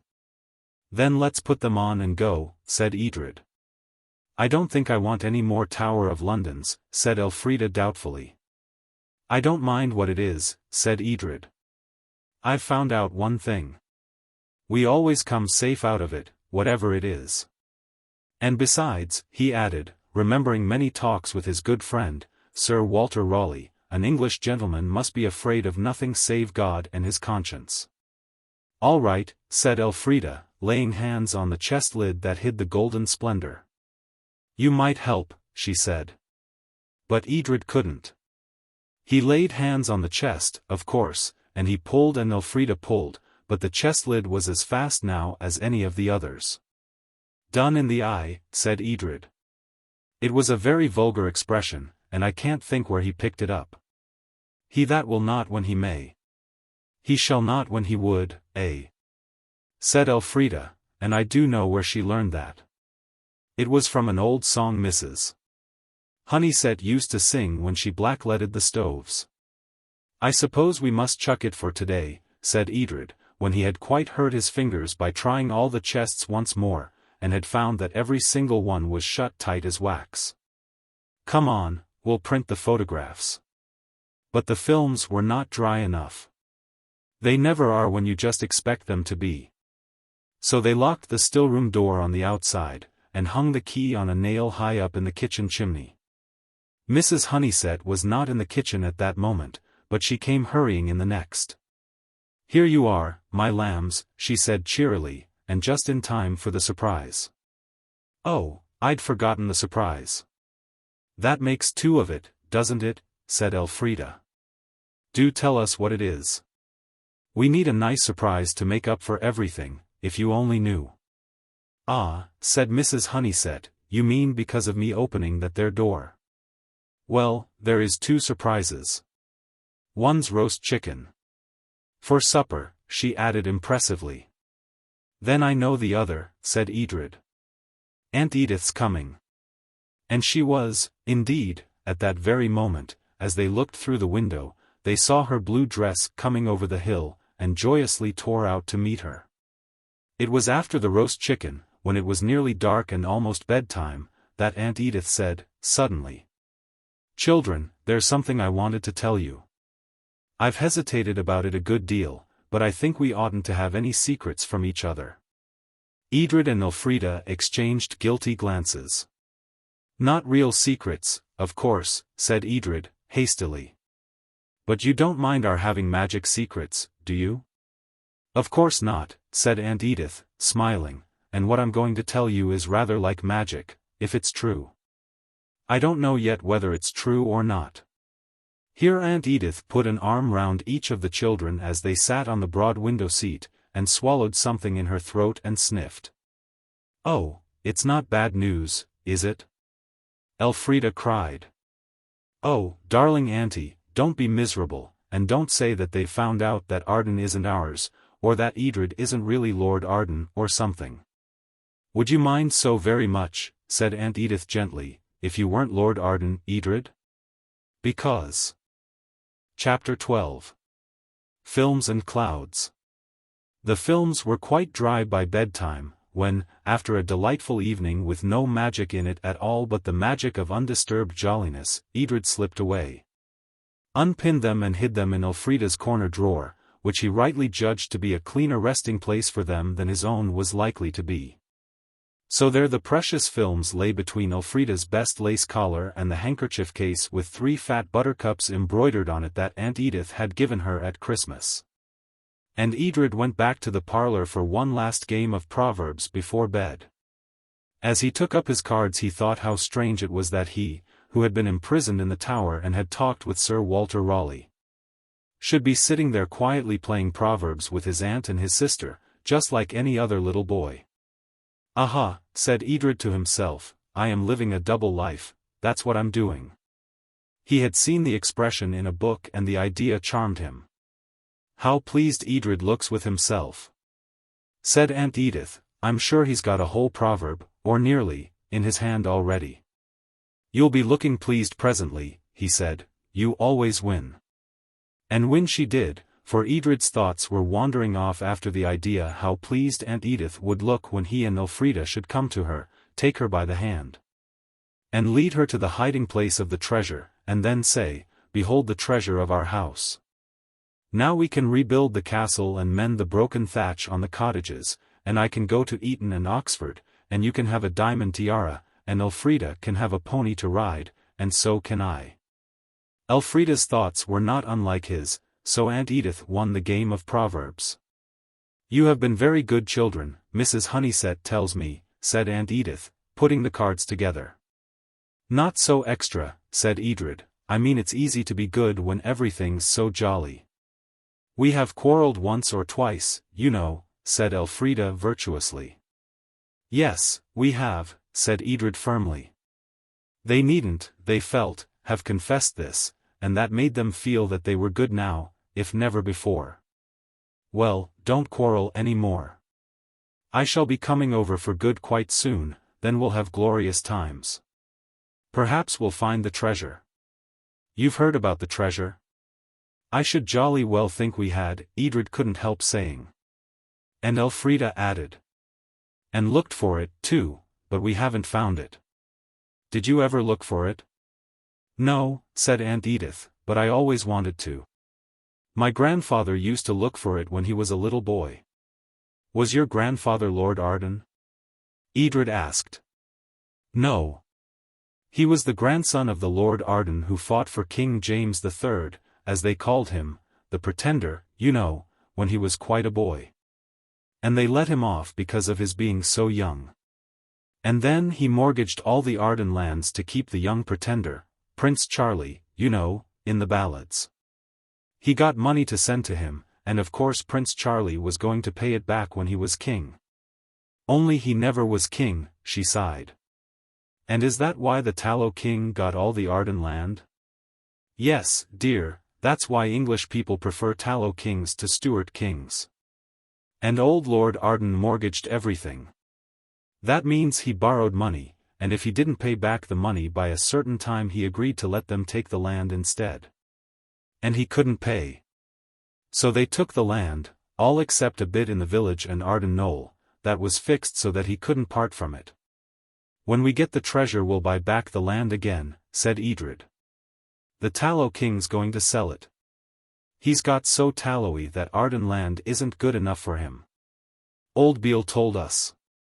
And, I say, Auntie, we'll rebuild the castle, too, won't we, and mend the holes in the thatch, where the rain comes in people's cottages, I mean. Have you been much into people's cottages?" Aunt Edith asked anxiously, with the strange fear of infection which seems a part of a grown-up's nature. "Everyone in the village, I think," said Elfrida cheerfully. "Old Beale told us we ought to, in case we found the treasure, so as to know what to do. The people are such dears. I believe they like us because we're Ardens. Or is it because Edred's a lord?" "We must find the treasure," said Edred, looking as he always did when he was very much in earnest. So like his lost father that Aunt Edith could hardly bear it, so as to be able to look after our people properly. "And to kick out the Tallow King," said Elfrida. "But you won't be discontented if you don't find it," said Aunt Edith. "It's only a sort of game really. No one I ever knew ever found a treasure. And think what we've found already.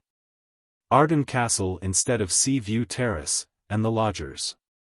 Good night, chicks." She was gone before they were up in the morning, and the morning's first business was the printing of the photographs. They printed them in the kitchen, because Mrs. Honeysett was turning out the parlour, and besides the kitchen window was wide and sunny, and the old table, scoured again and again till the grain of the wood stood up in ridges, was a nice, big, clear place to stand toning dishes on. They printed on matte paper, because it seemed somehow less common, and more like a picture than the shiny kind. The printing took the whole morning, and they had only one frame. And when they had done there were 18 brown prints of the castle from all sorts of points of the compass, north and south but I explained all this to you before. When the prints were dried, which, as you know, is best done by sticking them up on the windows, it became necessary to find a place to put them in. One could not gloat over them forever, though for quite a long time it seemed better to look at them again and again, and to say, "That's how it ought to be, that's the way we'll have it," than to do anything else. Elfrida and Edred took the prints into the parlour, which was now neat as a new pin, and smelt almost too much of beeswax and turpentine. Spread them on the polished oval dining table and gloated over them. "You can see every little bit exactly right," said Elfrida. "They're a little tiny bit muzzy. I expect our distance wasn't right or something, but that only makes them look more like real pictures, and us having printed them on paper that's too big makes it more pictury too. And anyone who knew about how buildings are built would know how to set it up. It would be like putting the bricks back into the box from the pattern inside the lid." Here Mrs. Honeysett called from the kitchen, "You done with all this litter?" and both children shouted, "Yes," and went on looking at the pictures. It was well that the shout was from both. If only one had done it there might have been what Mrs. Honeysett called words about the matter later, for next moment both said, "The films," and rushed to the kitchen, just in time to see the kitchen fire enlivened by that peculiar crackling flare which fire and films alone can produce. Mrs. Honeysett had thrown the films on the fire with the other litter, and it was no one's fault but the children's, as Mrs. Honeysett pointed out. "I ask you if you done with it all, and you says, yes, only yourselves to thank," she repeated again and again amid their lamentations, and they had to own that she was right. "We must take extra special care of the prints, that's all," said Edred, and the history of the Ardens was chosen as a hiding place both safe and appropriate. "It doesn't matter so much about the films," said Elfrida, "because we could never have shown them to anyone. If we find the treasure we'll arrange for Auntie to find these prints, leave the history about or something, and she'll think they're photographs of painted pictures. So that'll be all right." As they arranged the prints between the leaves of the history, Elfrida's eye was caught by the words, moat, and water supply, and she read on and turned the page. "Don't stop to read," said Edred, but she waved him away. "I say, listen," she said, turning back, and she read. "In ancient times Arden Castle was surrounded by a moat. The original architects of the venerable pile, with that ingenuity whose fruits the thinking world so much admires in the lasting monuments of their labors, diverted from its subterraneous course a stream which rose through the chalk in the hills of the vicinity, and is said to debouch into the sea about 50 yards below high water mark. The engineering works necessary for this triumph of mind over matter endured till 1647, when the castle was besieged by the troops of that monster in human form Oliver Cromwell. To facilitate his attack on the castle, the officer in command gave orders that the stream should be diverted once more into its original channel. This order was accordingly executed by his myrmidons, and the moat was left dry, this assisting materially the treacherous designs of the detestable regicides. It is rumored that the stream, despite the lapse of centuries, still maintains its subterranean course. But the present author, on visiting, during the autumn of 1821, the residence of the present Earl of Arden, and by his permission, most courteously granted, exploring the site thoroughly, was unable to find any trace of its existence. The rural denizens of the district denied any knowledge of such a stream, but they are sunk in ignorance and superstition, and have no admiration for the works of philosophy or the awe-inspiring beauties of nature. "What a dull chap he is," said Edred. "But, I say, when was it printed, 1822? I believe I know why the rural what's-his-names wouldn't let on about the stream. Don't you see, it's the stream that runs through the smuggler's cave? And they were smuggling then for all they were worth." "That's clever of you," said Elfrida. "Well, I bet we find traces of its existence, when we've found the treasure. Come on, let's try the chests again. We'll put on the first things we find, and chance it, this time. There's nothing to stop us. We haven't quarreled or anything." They had not quarreled, but there was something to stop them, all the same. And that something was the fact that they could not find the door. It simply was not there. "And we haven't quarreled or anything," said Elfrida, despairing when they had searched the east house again and again, and found no door that would consent to lead them to the wonderful attic where the chests stood in their 2 wonderful rows. She sat down on the top step of the attic stairs, quite regardless of the dust that lay there thick. "It's all up, I can see that," said Edred. "We've muffed it somehow. I wonder whether we oughtn't to have taken those photographs. Do you think perhaps, could we have dreamed it all?" "No," said Edred, "there are the prints, at least, I suppose they're there. We'll go down and see." Miserably doubting, they went down and saw that the photographs were where they had put them, in between the pages of the history of Arden. "I don't see what we can do." "Do you?" said Edred forlornly. It was a miserable ending to the happenings that had succeeded each other in such a lively procession ever since they had been at Arden. It seemed as though a door had been shut in their faces, and, not any more, written in very plain letters across the chapter of their adventures.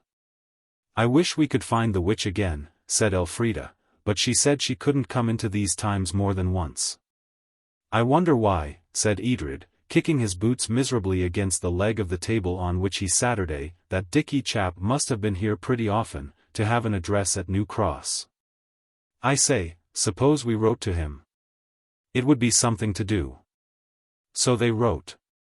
At least Elfrida did, and they both signed it. This was the letter. "Dear Cousin Richard, you remember meeting us at the Gunpowder Plot. If you are at these modern times again, we should like to know you and to know how you get into the future. Perhaps we could get into the past the same way, because the way we used to get we can't any more. Perhaps you could come here next time instead of New Cross. Your affectionate friends at a distance. Miss Elfrida Arden. Lord Edred Arden. P.S. I don't know how Lord sign letters because I have not been it long, but you'll know who it is. P.S.S. Remember old Parrot Nose." They walked down to the post with this, and as they went they remembered how they had gone to the George with old Lady Arden's letter in Boney's time. And Edred remarked, listlessly, that it would be rather fun to find the smuggler's cave. So when they had bought a stamp and licked it and put it on the letter, they went up on the cliff and looked among the furze bushes for the entrance to the smuggler's cave. But they did not find it. Nothing makes you hotter than looking for things that you can't find, and there is no hotter place to look for things than a furze forest on the downs on a sunny summer afternoon.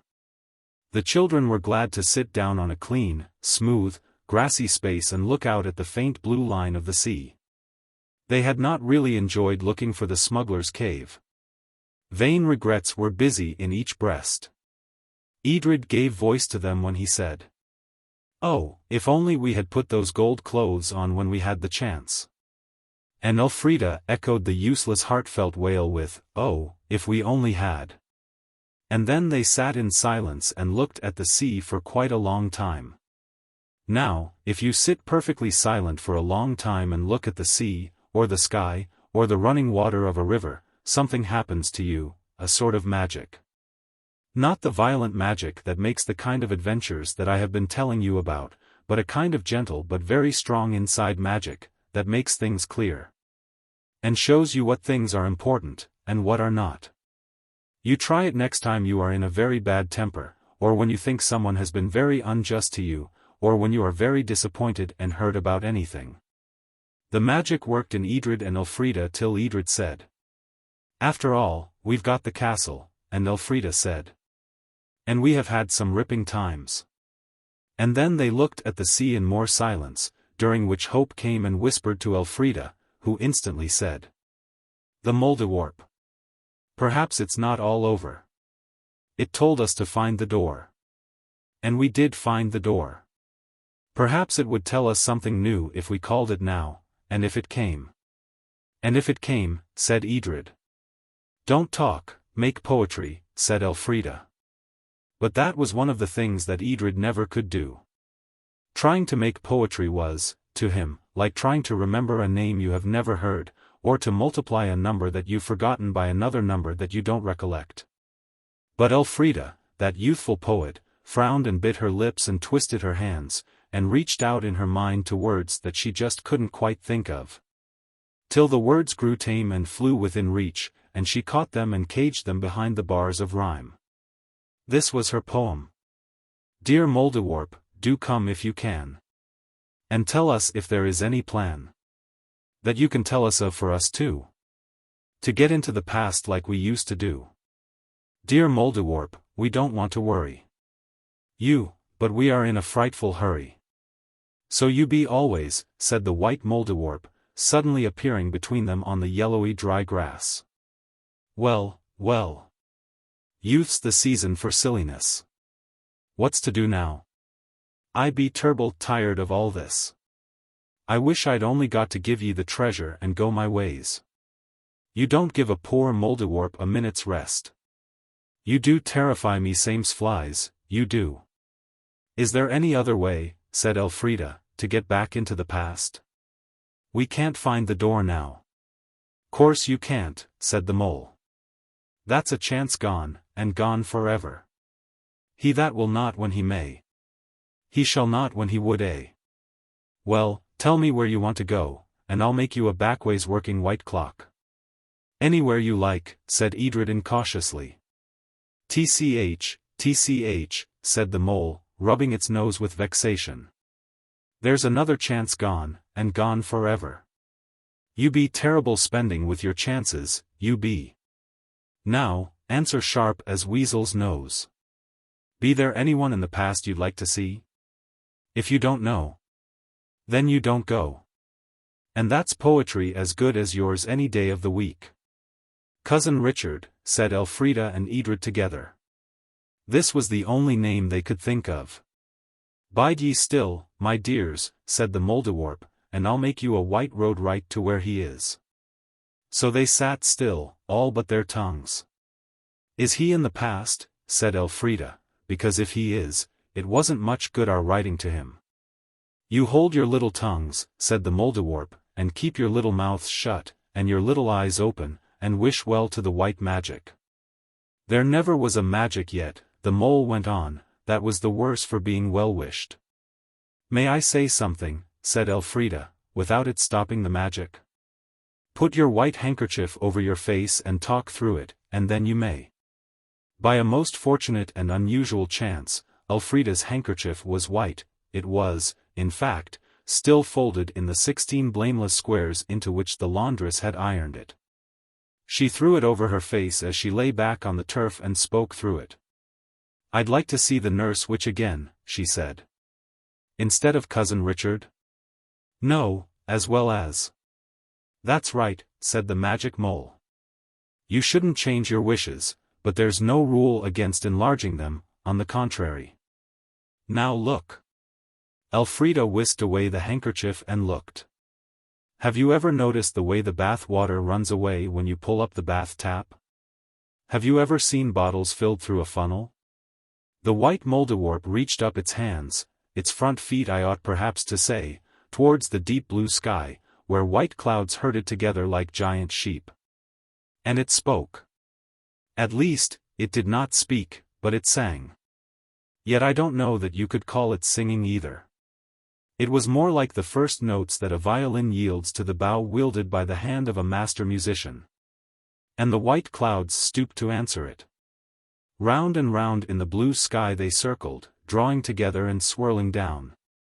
As the bath water draws and swirls when you pull up the knob labeled waste, round and round till they showed like a vast white funnel whose neck hung, a great ring, above the group on the dry grass of the downs. It stooped and stooped. The ring fitted down over them. They were in a white tower, narrow at its base where that base touched the grass, but widening to the blue sky overhead. "Take hands," cried the Mouldiwarp. "Always hold hands when there is magic about." The children clasped hands. "Both hands," said the Mouldiwarp. And each child reached out a hand, that was caught and held. Round and round, incredibly swifter and swifter, went the cloud funnel, and the voice of the mole at their feet sounded faint and far away. "Up," it cried, "up. Shall the very clouds dance for your delight, and you alone refrain and tread not a measure?" The children leaped up, and through the cloud came something that was certainly music. Though it was so vague and far away that the sharpest music master you ever had could not have made out the tune. But the rhythm of it was there, an insistent beat, beat, beat, and a beat that made your feet long to keep time to it. And through the rhythm presently the tune pierced. As the sound of the pipes pierces the sound of the drums when you see the church brigade boys go by when you are on your holiday by the sea near their white-tented, happy camps. And that time the children's feet could not resist. They danced steps that they had not known they knew. And they knew, for the first time, the delight of real dancing, none of your waltzes, or even minuets, but the dancing that means youth and gaiety, and being out for a holiday. And determined to enjoy everything to the last breath.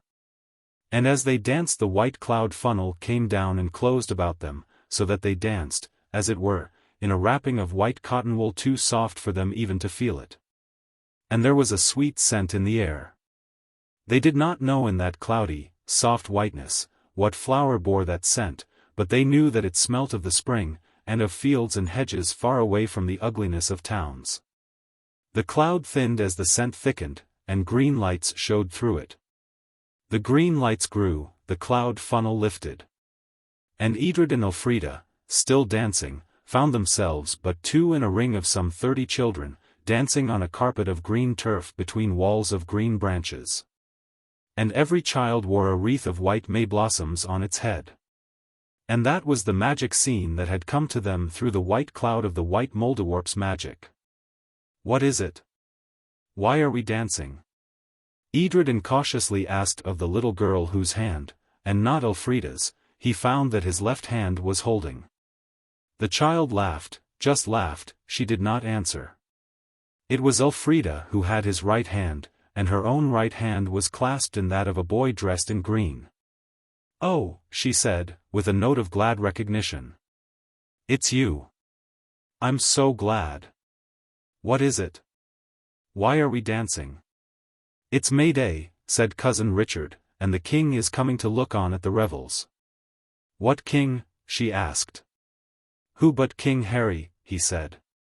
"King Harry and his new queen, that but of late was the Lady Anna Boleyn." "I say, Dick," said Edred across his sister, "I am jolly glad to see you again." "We." "Not now," said Dick earnestly. "Not a word now. It is not safe. And besides, here comes the king." Chapter 13. Mayblossom and Pearls. The king came slowly on a great black horse, riding between the green trees. He himself wore white and green like the may bushes, and so did the gracious lady who rode beside him on a white horse, whose long tail almost swept the ground and whose long mane fluttered in the breeze like a tattered banner. The lady had a fine face, proud and smiling, and as her brave eyes met the king's even the children could see that, for the time at least, she and the king were all the world to each other. They saw that in the brief moment when, in the whirl of the ring dance, their eyes were turned the way by which the king came with his queen. "I wish I didn't know so much history," gasped Elfrida through the quick music. "It's dreadful to know that her head," she broke off in obedience to an imperative twitch of Richard's hand on hers. "Don't," he said. "I have not to think." And I've heard that history's all lies. Perhaps they'll always be happy like they are now.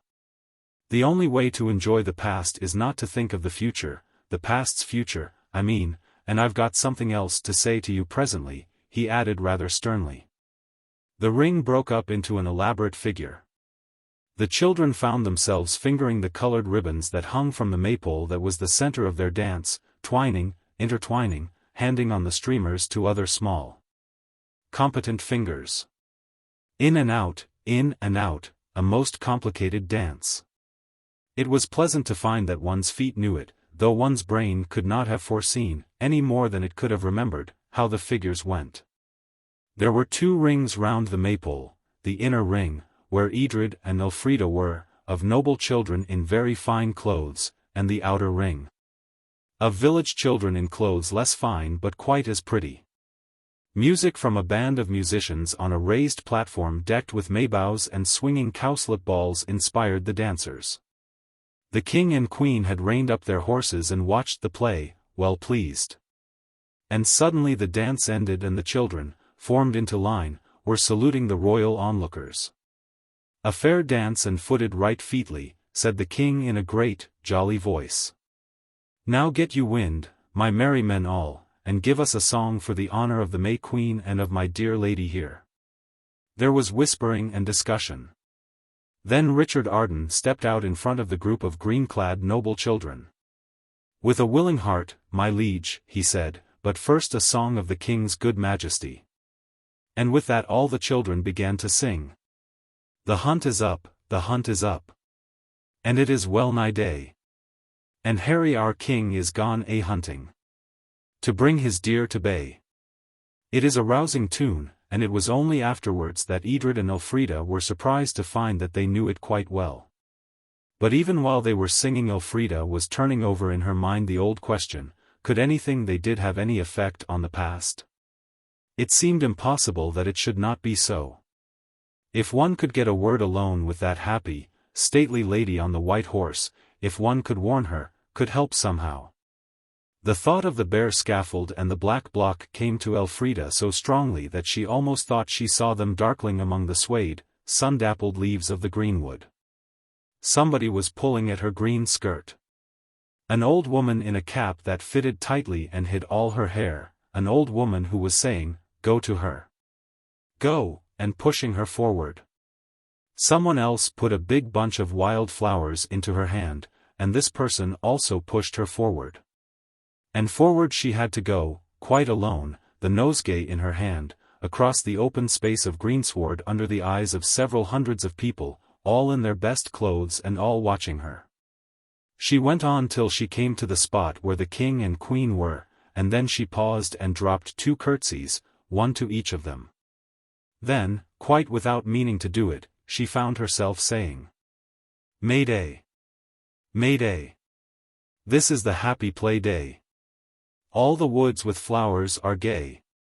Lords and ladies, come and play. Lords and ladies, rich and poor, come to the wild wood's open door. Hinds and yeomen, queen and king, come do honor to the spring, and join us in our merrymaking." And when she had said that she made 2 more nice little curtsies and handed up the flowers to the queen. "If we had known your majesty's purpose," said a tall, narrow-faced man in a long gown, "your majesties had had another than this rustic welcome." "Our purpose," said the king, "was to surprise you. The Earl of Arden, you say, is hence? His son and daughter are here to do homage to your highness," said the gowned man, and then Elfrida saw that Edred was beside her. "Hither, lad," said the king, and reaching down a hand caught Edred's. "Your foot on mine," said his majesty. "So," and he swung Edred up onto the saddle in front of him. Elfrida drew nearer to the white horse as the queen beckoned her, and the queen stooped low over her saddle to ask her name. Now was the moment that Elfrida had wished for, now was the chance, if ever, to warn the queen. "Elfrida Arden's my name," she said. "Your majesty, may I say something?" "Say on," said the queen, raising fine eyebrows, but smiling too. "I should like to come quite close and whisper," said Elfrida stoutly. Thou art a bold lass, said the queen, but she stooped still lower. I want to warn you, said Elfrida, quickly whispering, and don't not pay attention because I'm only a little girl. I know. You may think I don't know, but I do. I want to warn you. Already once, this morning I have been warned, said the queen. What croaking voices for Mayday! Who warned you, your majesty? An old hag who came to my chamber in spite of my maids, said she had a May charm to keep my looks and my lord's love. What was the charm? Elfrida asked eagerly, forgetting to say majesty again. It was quite simple, said the queen. I was to keep my looks and my love so long as I never dropped a kerchief. But if I dropped a kerchief I should lose more than my looks and my love. She said I should lose my head. The queen laughed low. Within certain days from the dropping of that kerchief, this head you see here, she laughed again. Don't, oh, don't, said Elfrida. 19 days, that's the warning. I do hope it'll do some good. I do like you, dear queen. You are so strong and splendid. I would like to be like you when I grow up. The queen's fine face looked troubled. Please heaven, thou'lt be better than I, she said, stooping lower still from her horse. Elfrida standing on tiptoe, she kissed her. Oh, do be careful, said Elfrida. Your darling head, and the queen kissed her again. Then a noise rather like bagpipes rose shrill and sudden, and all drew back, making room for the rustic maids and swains to tread the country dance. Other instruments joined in, and suddenly the king cried, a merry tune that calls to the feet. Come, my sweeting, shall we tread a measure with the rest? So down they came from their horses, king and queen, and led the country dance, laughing and gay as any country lad and lass. Elfrida could have cried. It seemed such a pity that everybody should not always be good and happy, as everybody looked today. The king had sprung from his horse with Edred in his arms, and now he and his sister drew back towards cousin Richard. How pretty it all is, said Edred. I should like to stay here forever.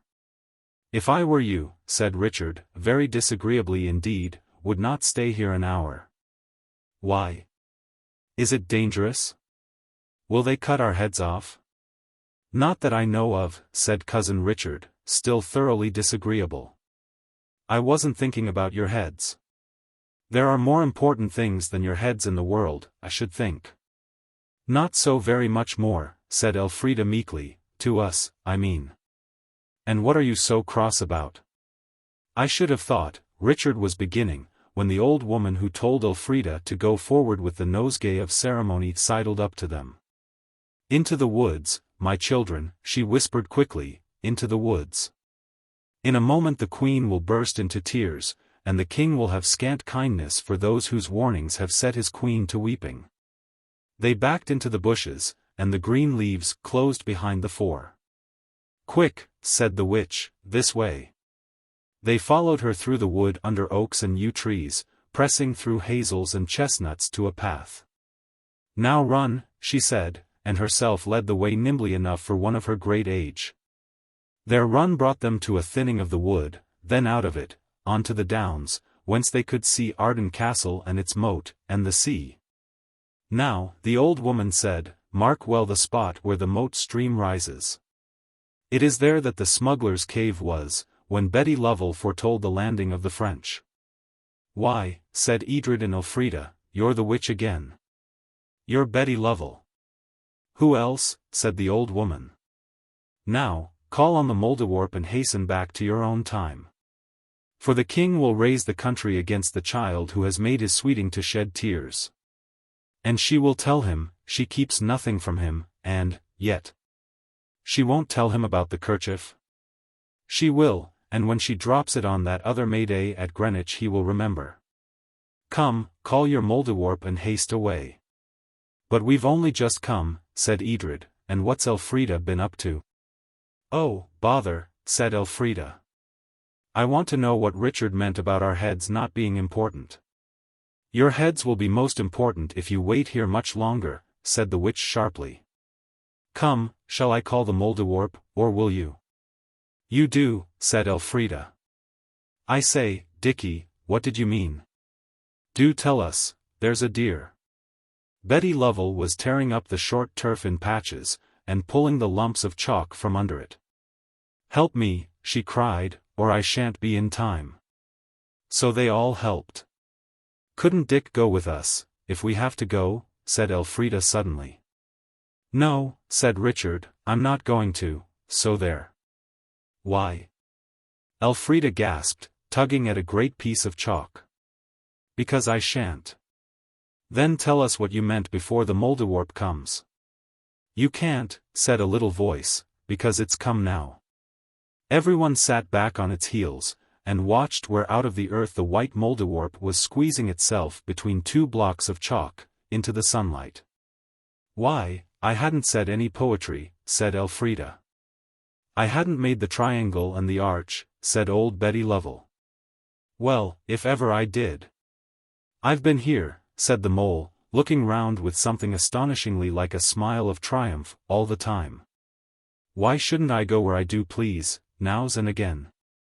Why should I lose weight on your bidding, it asked a little pettishly. No reason at all, said Elfrida kindly, and now, dear Mouldiwarp, please take us away.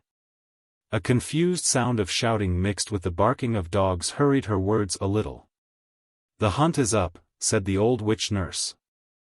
I don't hold with hunting, said the Mouldiwarp hastily, nor yet with dogs. I never could abide dogs, drat the nasty, noisy, toothy things. Here, come inside. Inside where? Said Edred. Inside my house, said the mole. And then, whether they all got smaller or whether the crack in the chalk got bigger they never quite knew, but they found themselves walking that crack one by one. Only Elfrida got hold of Richard's hand and held it fast, though he wriggled and twisted to get it free. I'm not going back to your own times with you, he said. I'll go my own way. Where to? Said Elfrida. To wherever I choose, said Richard savagely, and regained possession of his own hand.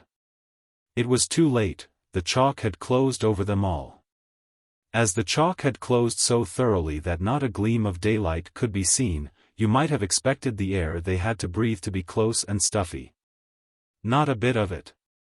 Coming into the Mouldiwarp's house out of the May sunshine was like coming out of a human house into the freshness of a May night. But it was darker than any night that ever was. Elfrida got hold of Edred's hand and then of Richard's. She always tried to remember what she was told, and the Mouldiwarp had said, always hold hands when there's magic about. Richard let his hand be taken, but he said, quite sternly, you understand I mean what I say, I won't go back to their times with them. You were much nicer in James I's time, said Elfrida. Then a sound like thunder shook the earth overhead, an almost deafening noise that made them thrill and hold each other very tight. It's only the king's horses and the king's men hunting after you, said the Mouldiwarp cheerfully. Now I'll go and make a white clock for you to go home on. You set where you be, and don't touch nothing till I be come back again. Left alone in the fresh, deep darkness, Elfrida persisted in her questions. Why don't you want to come with us to our times? I hate your times. They're ugly, they're cruel, said Richard. They don't cut your head off for nothing anyhow in our times, said Edred, and shut you up in the tower. They do worse things, Richard said. I know. They make people work 14 hours a day for 9 shillings a week, so that they never have enough to eat or wear, and no time to sleep or to be happy in. They won't give people food or clothes, or let them work to get them, and then they put the people in prison if they take enough to keep them alive. They let people get horrid diseases, till their jaws drop off, so as to have a particular kind of china. Women have to go out to work instead of looking after their babies, and the little girl that's left in charge drops the baby and it's crippled for life. Oh. I know. I won't go back with you. You might keep me there forever. He shuddered. I wouldn't. And I can't help about people working, and not enough money in that, said Edred. "If I were Lord Arden," said Richard, through the darkness, "I'd make a vow, and I'd keep it too, never to have a day's holiday or do a single thing I liked till all those things were stopped. But in your time nobody cares." "It's not true," said Elfrida, "we do care, when we know about it. Only we can't do anything." "I am Lord Arden," said Edred, "and when I grow up I'll do what you say. I shall be in the House of Lords, I think, and of course the House of Lords would have to pay attention to me when I said things. I'll remember everything you say, and tell them about it." "You're not grown up yet," said Richard, "and your father's Lord Arden, not you." "Father's dead, you know," said Elfrida, in a hushed voice. "How do you know?" asked Richard. "There was a letter." "Do you think I'd trust a letter?" Richard asked indignantly.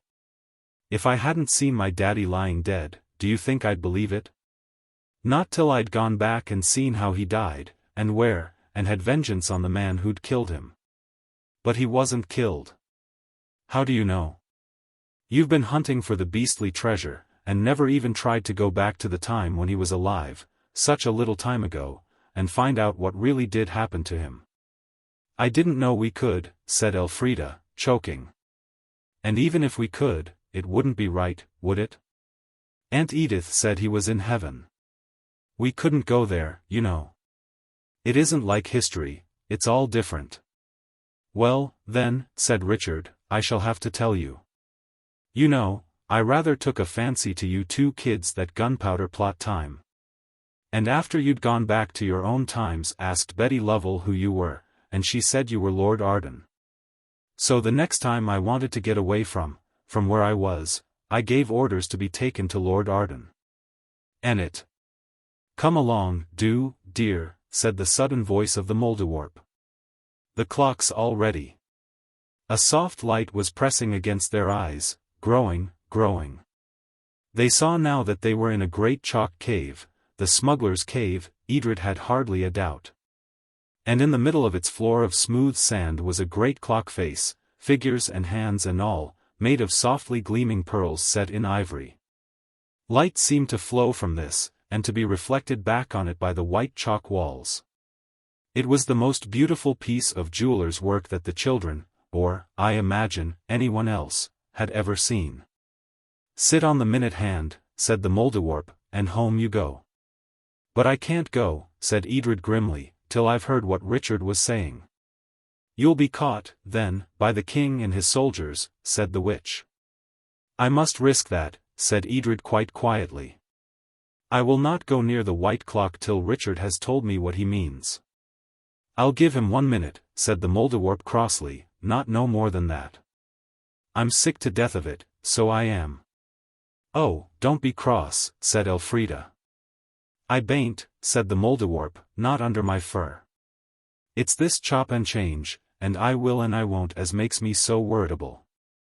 Tell me, what did you mean, about my father?" Edred said again. "I tried to find you, I asked for Lord Arden. What I found wasn't you, it was your father. And the time was your time, July, 1908. "What?" cried Edred and Elfrida together. "Your father, he's alive, don't you understand?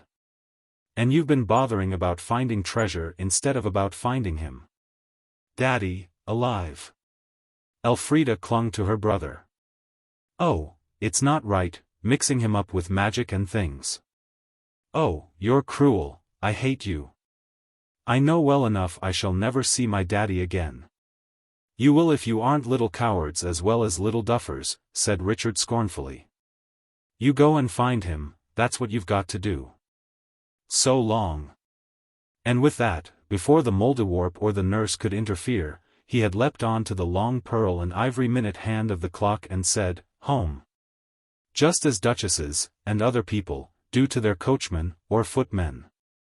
And before anything could be done the hands of the clock began to go round, slowly at first, then faster and faster, till at last they went so fast that they became quite invisible. The ivory and pearl figures of the clock could still be seen on the sand of the cave.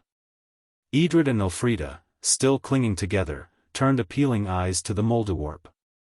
They expected it to be very angry indeed, instead of which it seemed to be smiling.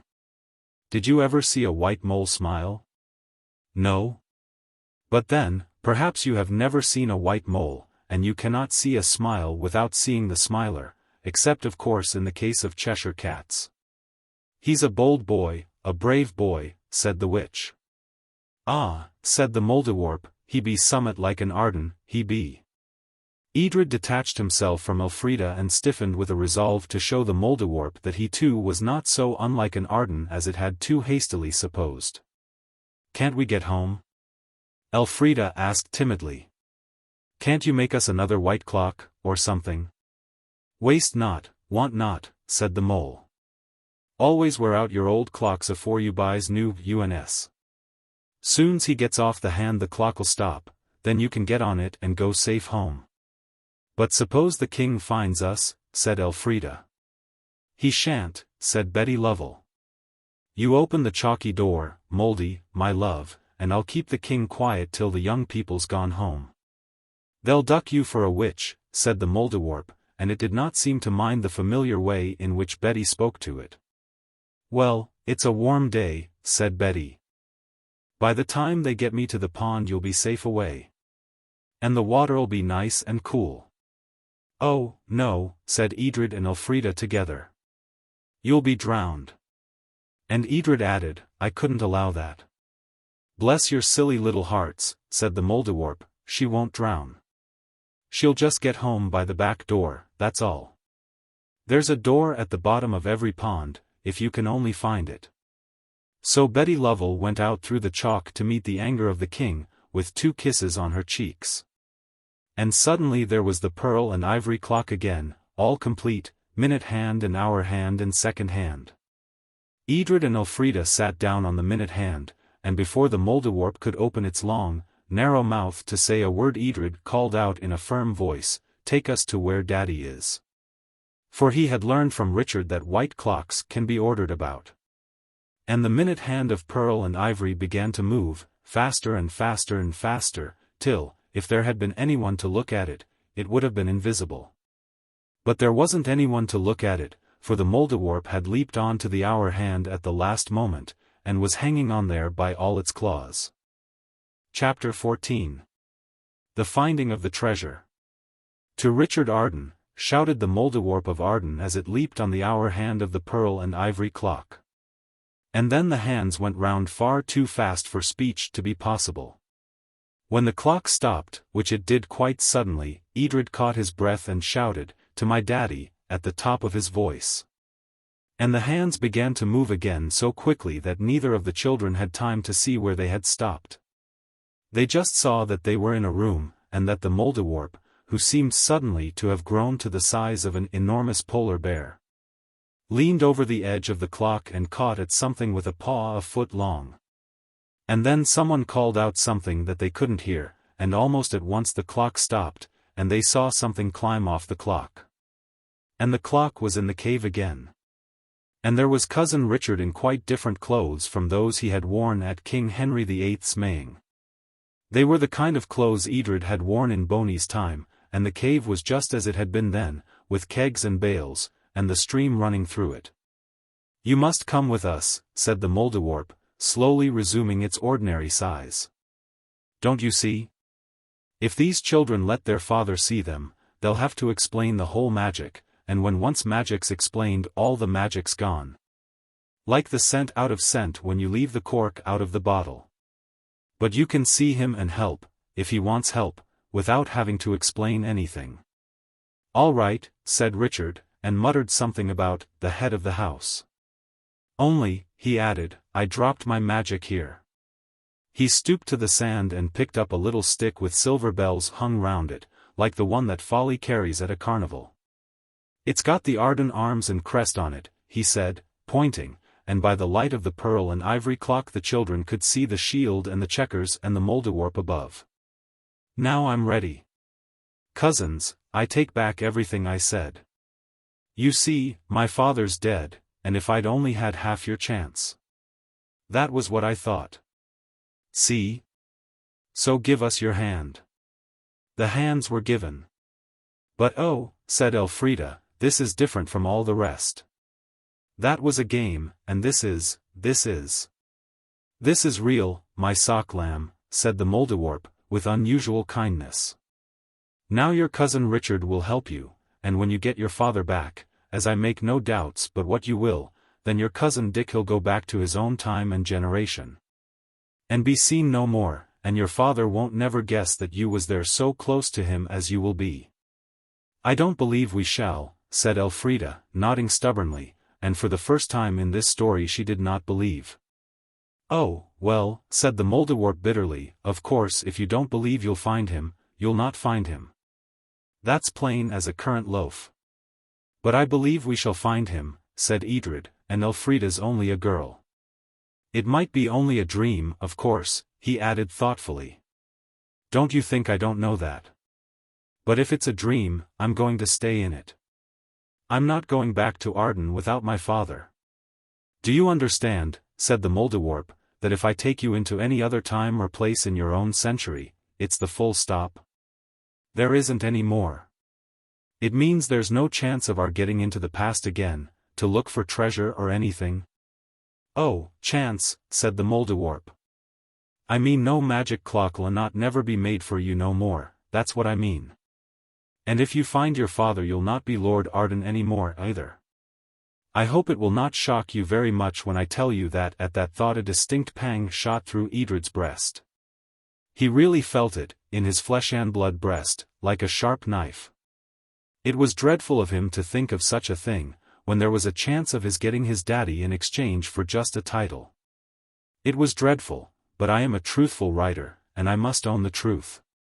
In one moment he felt the most dreadful things, that it was all nonsense, and perhaps daddy wasn't there, and it was no good looking for him anyway, and he wanted to go on being Lord Arden.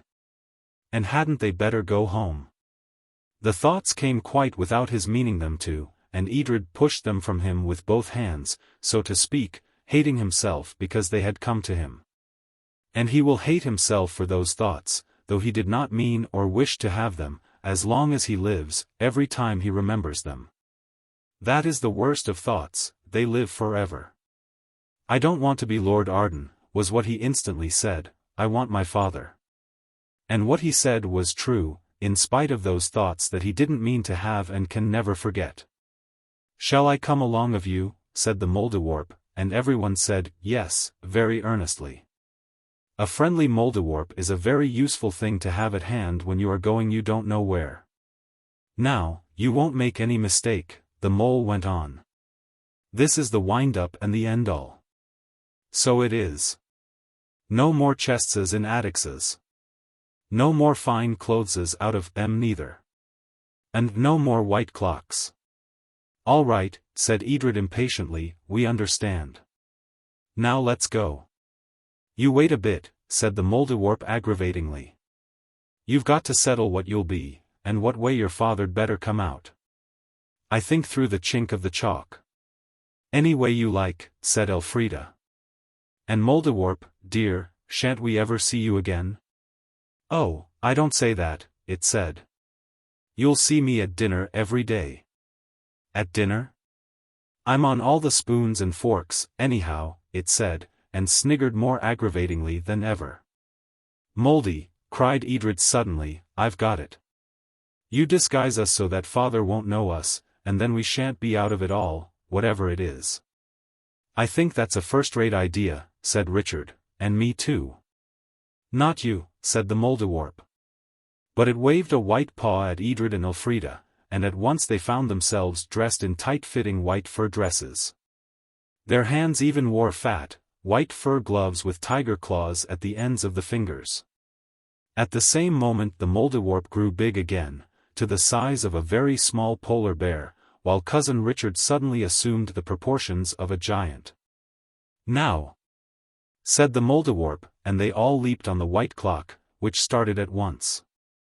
When it stopped, and they stepped off it, it was on to a carpet of thick moss. Overhead, through the branches of enormous trees, there shone stars of a wonderful golden brightness.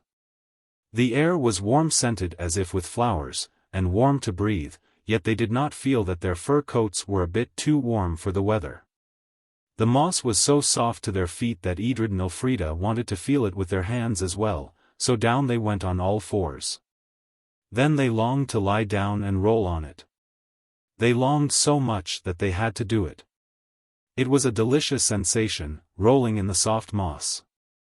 Cousin Richard, still very much too big, stood looking down on them and laughing. They were too busy rolling to look at each other. "This," he said, "is a first-class lark. Now for the cleft in the chalk. Shall I carry you?" He added politely, addressing the Mouldiwarp, who, rather surprisingly, consented. "Come on," he said to the children, and as he went they followed him. There was something about the moss, or about the fur coats or the fur gloves, that somehow made it seem easier and more natural to follow on all fours, and really their hands were quite as useful to walk on as their feet. Never had they felt so light, so gay, never had walking been such easy work. They followed Richard through the forest till quite abruptly, like the wall at the end of a shrubbery, a great cliff rose in front of them, ending the forest. There was a cleft in it. They saw the darkness of it rising above them as the moon came out from a cloud and shone full on the cliff's white face, and the face of the cliff and the shape of the cleft were very like that little cleft in the chalk that the Mouldiwarp had made when it had pulled up turf on the Sussex Downs at home. And all this time Edred and Elfrida had never looked at each other. There had been so many other things to look at. "That's the way," said Cousin Richard, pointing up the dark cleft. Though it was so dark Edred and Elfrida could see quite plainly that there were no steps, only ledges that a very polite goat might have said were a foothold. "You couldn't climb up there," Edred said to the great Richard, yet somehow he never doubted that he and Elfrida could. "No," said the Mouldiwarp, leaping from Richard's arms to the ground, "I must carry him," and it grew to polar bear size quite calmly before their very eyes. "They don't see it, even yet," said Richard to the mole. "See what?" Elfrida asked. "Why, what your disguise is. You're cats, my dear cousins, white cats." Then Edred and Elfrida did look at each other, and it was quite true, they were. "I'll tell you what my plan is," Richard went on. "The people of this country have never seen tame cats. They think a person who can tame animals is a magician.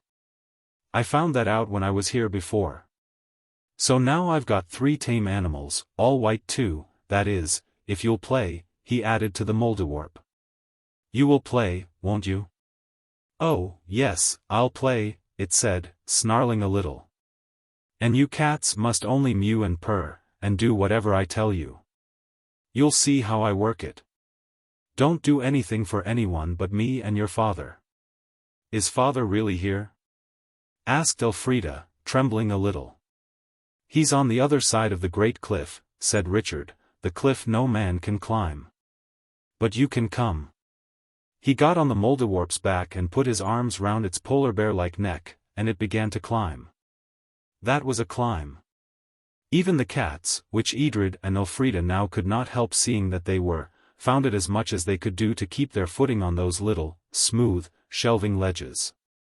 If it had not been that they had cat's eyes, and so could see in the dark, they never could have done it.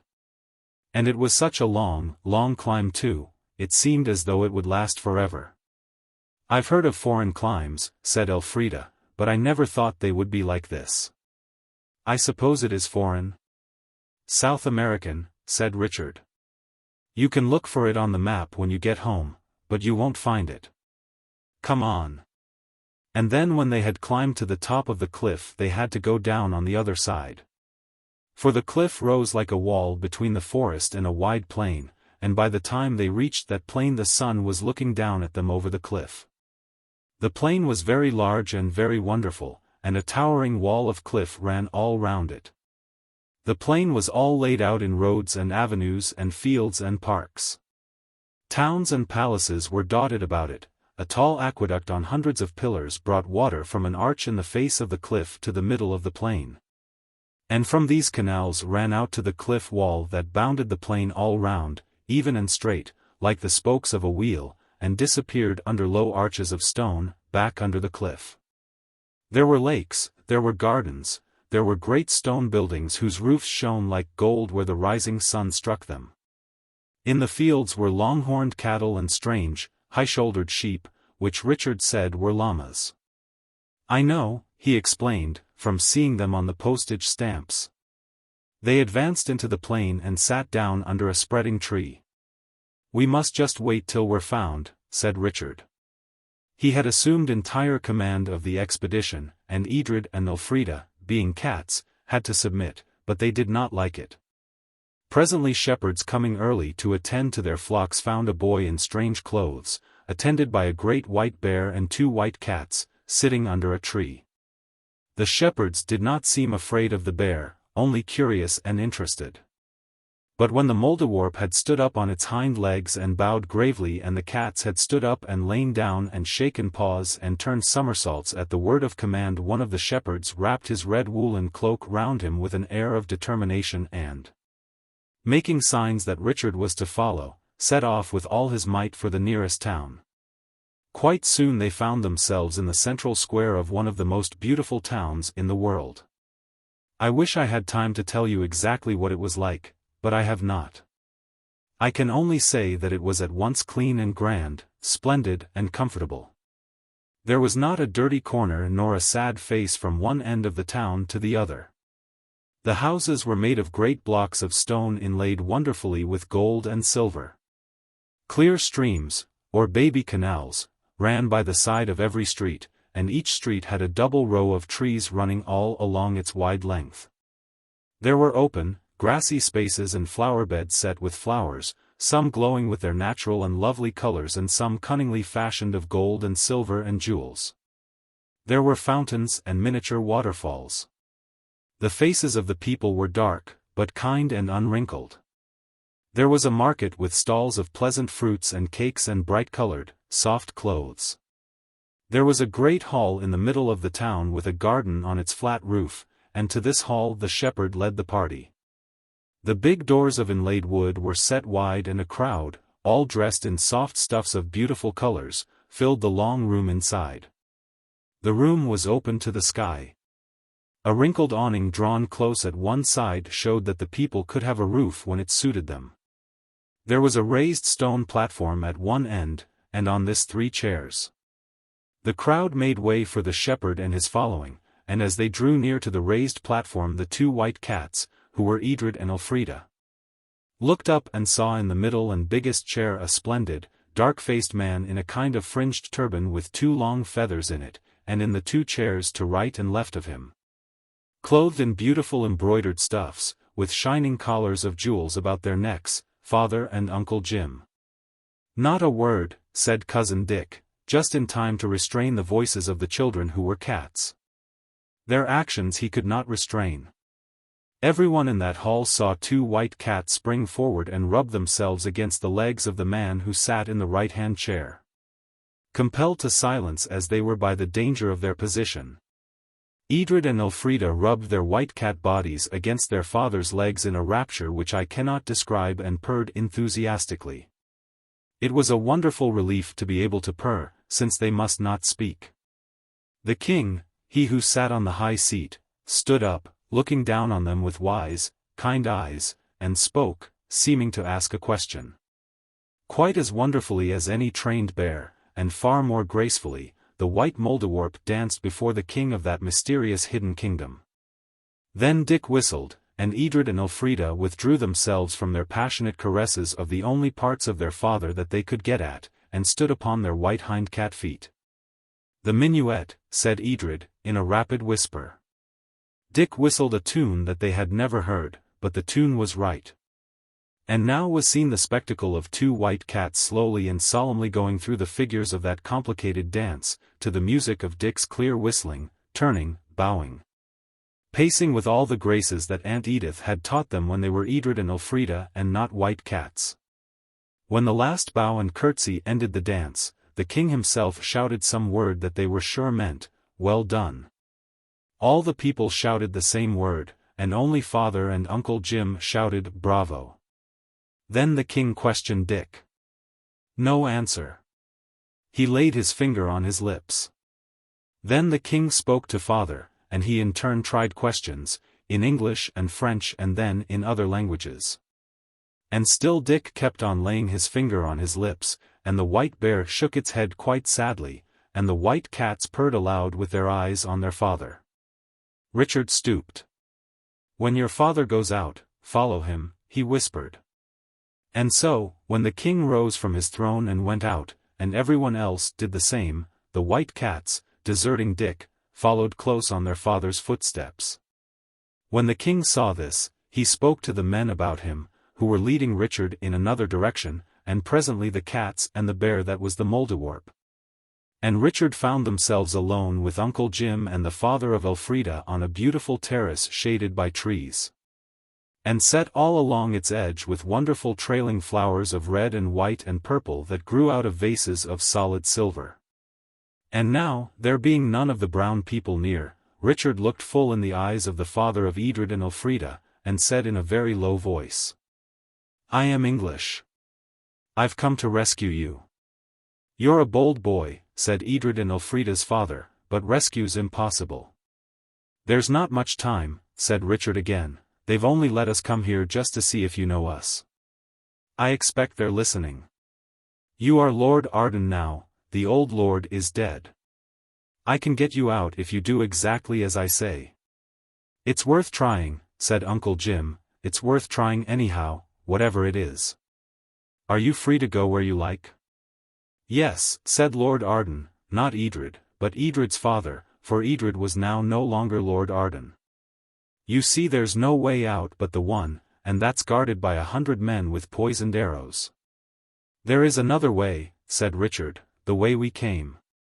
The white bear can carry you, one at a time." "Shall we risk it?" said Lord Arden, a little doubtfully. "Rather," said Uncle Jim. "Think of Edith and the kids." "That's what I am thinking of," said Lord Arden. "While we're alive there's a chance. If we try this and fail, they'll kill us." "You won't fail," said Richard. "I'll help you to get home, but I would like to know how you got into this fix. It's only curiosity. But I wish you'd tell me. Perhaps I shan't see you again after today." "We stumbled on the entrance, the only entrance to the Golden Plain," said Lord Arden, "prospecting for gold among these mountains. They have kept us prisoners ever since, because they are determined not to let the world know of the existence of the plain. There are always rumors of it, but so far no civilized people have found it. Every king when he comes to the throne takes an oath that he will die sooner than allow the plain to be infected by the wicked cruelties of modern civilization." "I think so too," said Dick. "This is an older civilization than that of the Incas," said Lord Arden, "and it is the most beautiful life I have ever dreamed of. If they had trusted me, I would never have betrayed them. If I escape, I will never betray them. If I let in our horrible system of trusts and syndicates, and commercialism and crime, on this golden life, I should know myself to be as great a criminal as though I had thrown a little child to wild beasts." The white cats noticed with wonder and respect that their father addressed Richard exactly as though he had been a grown-up. "We managed to send one line to a newspaper, to say that we were taken by bandits," Lord Arden went on. "It was all that they would allow us to do. But except that we have not been free, we have had everything: food, clothes, kindness, justice, affection. We must escape, if we can, because of my sister and the children, but it is like going out of Eden into the Black Country." "That's so," said Uncle Jim. "And if we're not to see you again," Lord Arden went on, "tell me why you have come, at great risk it must be, to help us." "I owe a debt," said Richard, in a low voice, "to all who bear the name of Arden." His voice sank so low that the two cats could only hear the words, "head of the house." "And now," Richard went on, "you see that black chink over there?" He pointed to the crevice in the cliff. "Be there, both of you, at moonrise, and you shall get away safely to Arden Castle." "You must come with us, of course," said Lord Arden. "I might be of service to you. We have quite a respectable little fortune in a bank at Lima, not in our own names, but we can get it out, if you can get us out. You've brought us luck, I'm certain of it." Won't you go with us, and share it? I can't, said Richard. I must go back to my own time, my own place, I mean. Now I'll go. Come on, cats. The cats looked imploringly at their father, but they went and stood by Richard. I suppose we may go? He asked. Everyone is perfectly free here, said Lord Arden. The only thing you may not do is to leave the Golden Plain. It is very strange. There are hardly any laws. We are all free to do as we like, and no one seems to like to do anything that hurts anyone else. Only if anyone is caught trying to get into the outer world, or to let the outer world in, he is killed, without pain, and not as vengeance but as necessity. The white cats looked at each other rather ruefully. This was not at all the way in which they remembered their daddies talking to them. But, said Lord Arden, for the children and my sister we must risk it. I trust you completely, and we will be at the crevice when the moon rises. So Richard and his 3 white animals went out down steps cut in the solid rock, and the townspeople crowded round them with fruits and maize cakes for Richard. And milk in golden platters for the cats. And later Richard made signs of being sleepy, and they let him go away among the fields, followed by the 3 white creatures. And at the appointed hour they all met under the vast cliff that was the natural wall and guardian of the Golden Plain. And the Mouldiwarp carried Uncle Jim up to the top, and then came back for Lord Arden and Richard. But before there was time to do more a shout went up, and 1,000 torches sprang to life in the city they had left, and they knew that their flight had been discovered. There's no time, the white bear Mouldiwarp, to the utter astonishment of Lord Arden, opened its long mouth and spoke. And the white cats also opened their mouths and cried, "Oh, Daddy, how awful! What shall we do?" "Hold your silly tongues," said the Mouldiwarp crossly. "You was told not to go gossiping. Here. Scratch a way out with them white paws of yours." It set the example, scratching at the enormous cliff with those strong, blunt, curved front feet of it. And the cats scratched too, with their white, padded gloves that had tiger claws to them. And the rock yielded, there was a white crack, wider, wider. And the swaying, swirling torches came nearer and nearer across the plain. "In with you," cried the Mouldiwarp, "in with you." "Jim," said Lord Arden. "I'll not go without Jim." "He's halfway there already," said the Mouldiwarp, pushing Lord Arden with its great white shoulder. "Come, I say, come." It pushed them all into the crack of the rock, and the cliff closed firm and fast behind them, an unanswerable "no" set up in the face of their pursuers. "This way out," said the Mouldiwarp, pointing its dusty claw to where a head-light showed. "Why," said Edred, "it's the smuggler's cave, and there's the clock." Next moment there it wasn't, for Richard had leapt on it, and he and it had vanished together, the Mouldiwarp clinging to the hour hand at the last moment. The white cats, which were Edred and Elfrida, drew back from the whirl of the hands that was the first step towards vanishment. They saw their father and Uncle Jim go up the steps that led to the rude wooden door whose key was like a church key, the door that led to the opening among the firs that they had never been able to find again. When the vanishing of the clock allowed them to follow, and they regained the sunny outer air where the skylarks were singing as usual. They were just in time to see 2 figures going towards the castle and very near it. They turned to look at each other. "Why," said Edred, "you're not a cat any more." "No more are you, if it comes to that," said Elfrida. "Oh, Edred, they're going in at the big gate. Do you think it's really real, or have we just dreamed it, this time?" It was much more dreamish than any of the other things.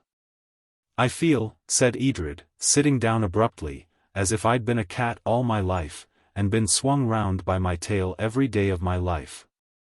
I think I'll sit here till I'm quite sure whether I'm a white cat or Edred Arden." "I know which I am," said Elfrida, but she, too, was not sorry to sit down. "That's easy.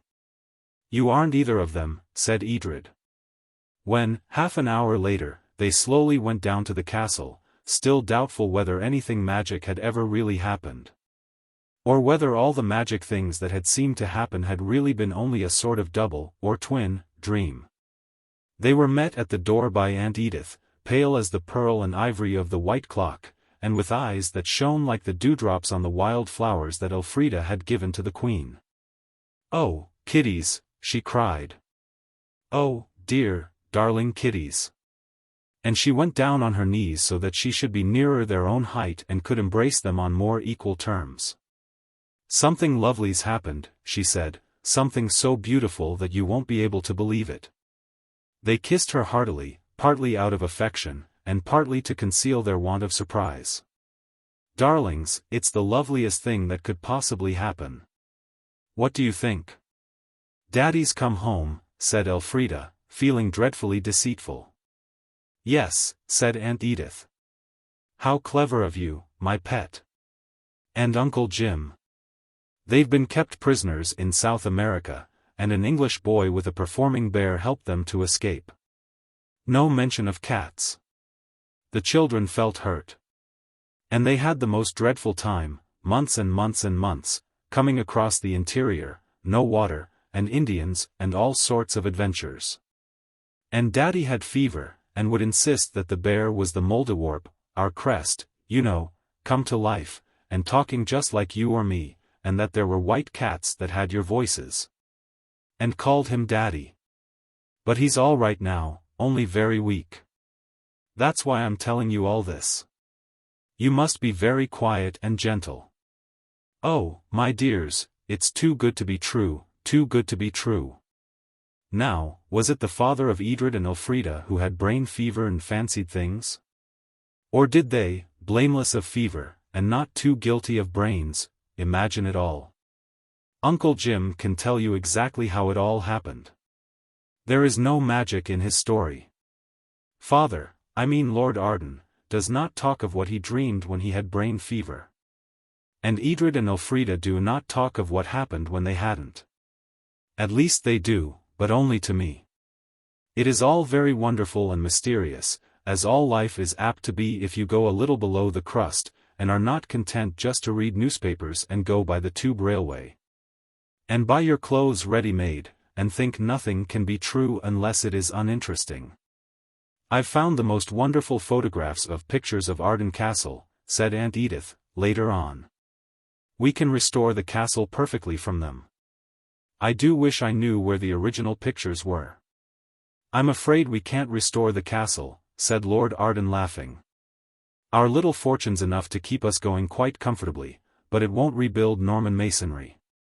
"I do wish we could have found the buried treasure," said Edred.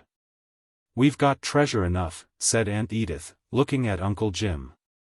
"As for what Elfrida thinks, well, I wish you could have seen her face when she went into the parlour that evening after Aunt Edith had knelt down to meet them on equal terms. And tell them of the treasure of love and joy that had come home to Arden.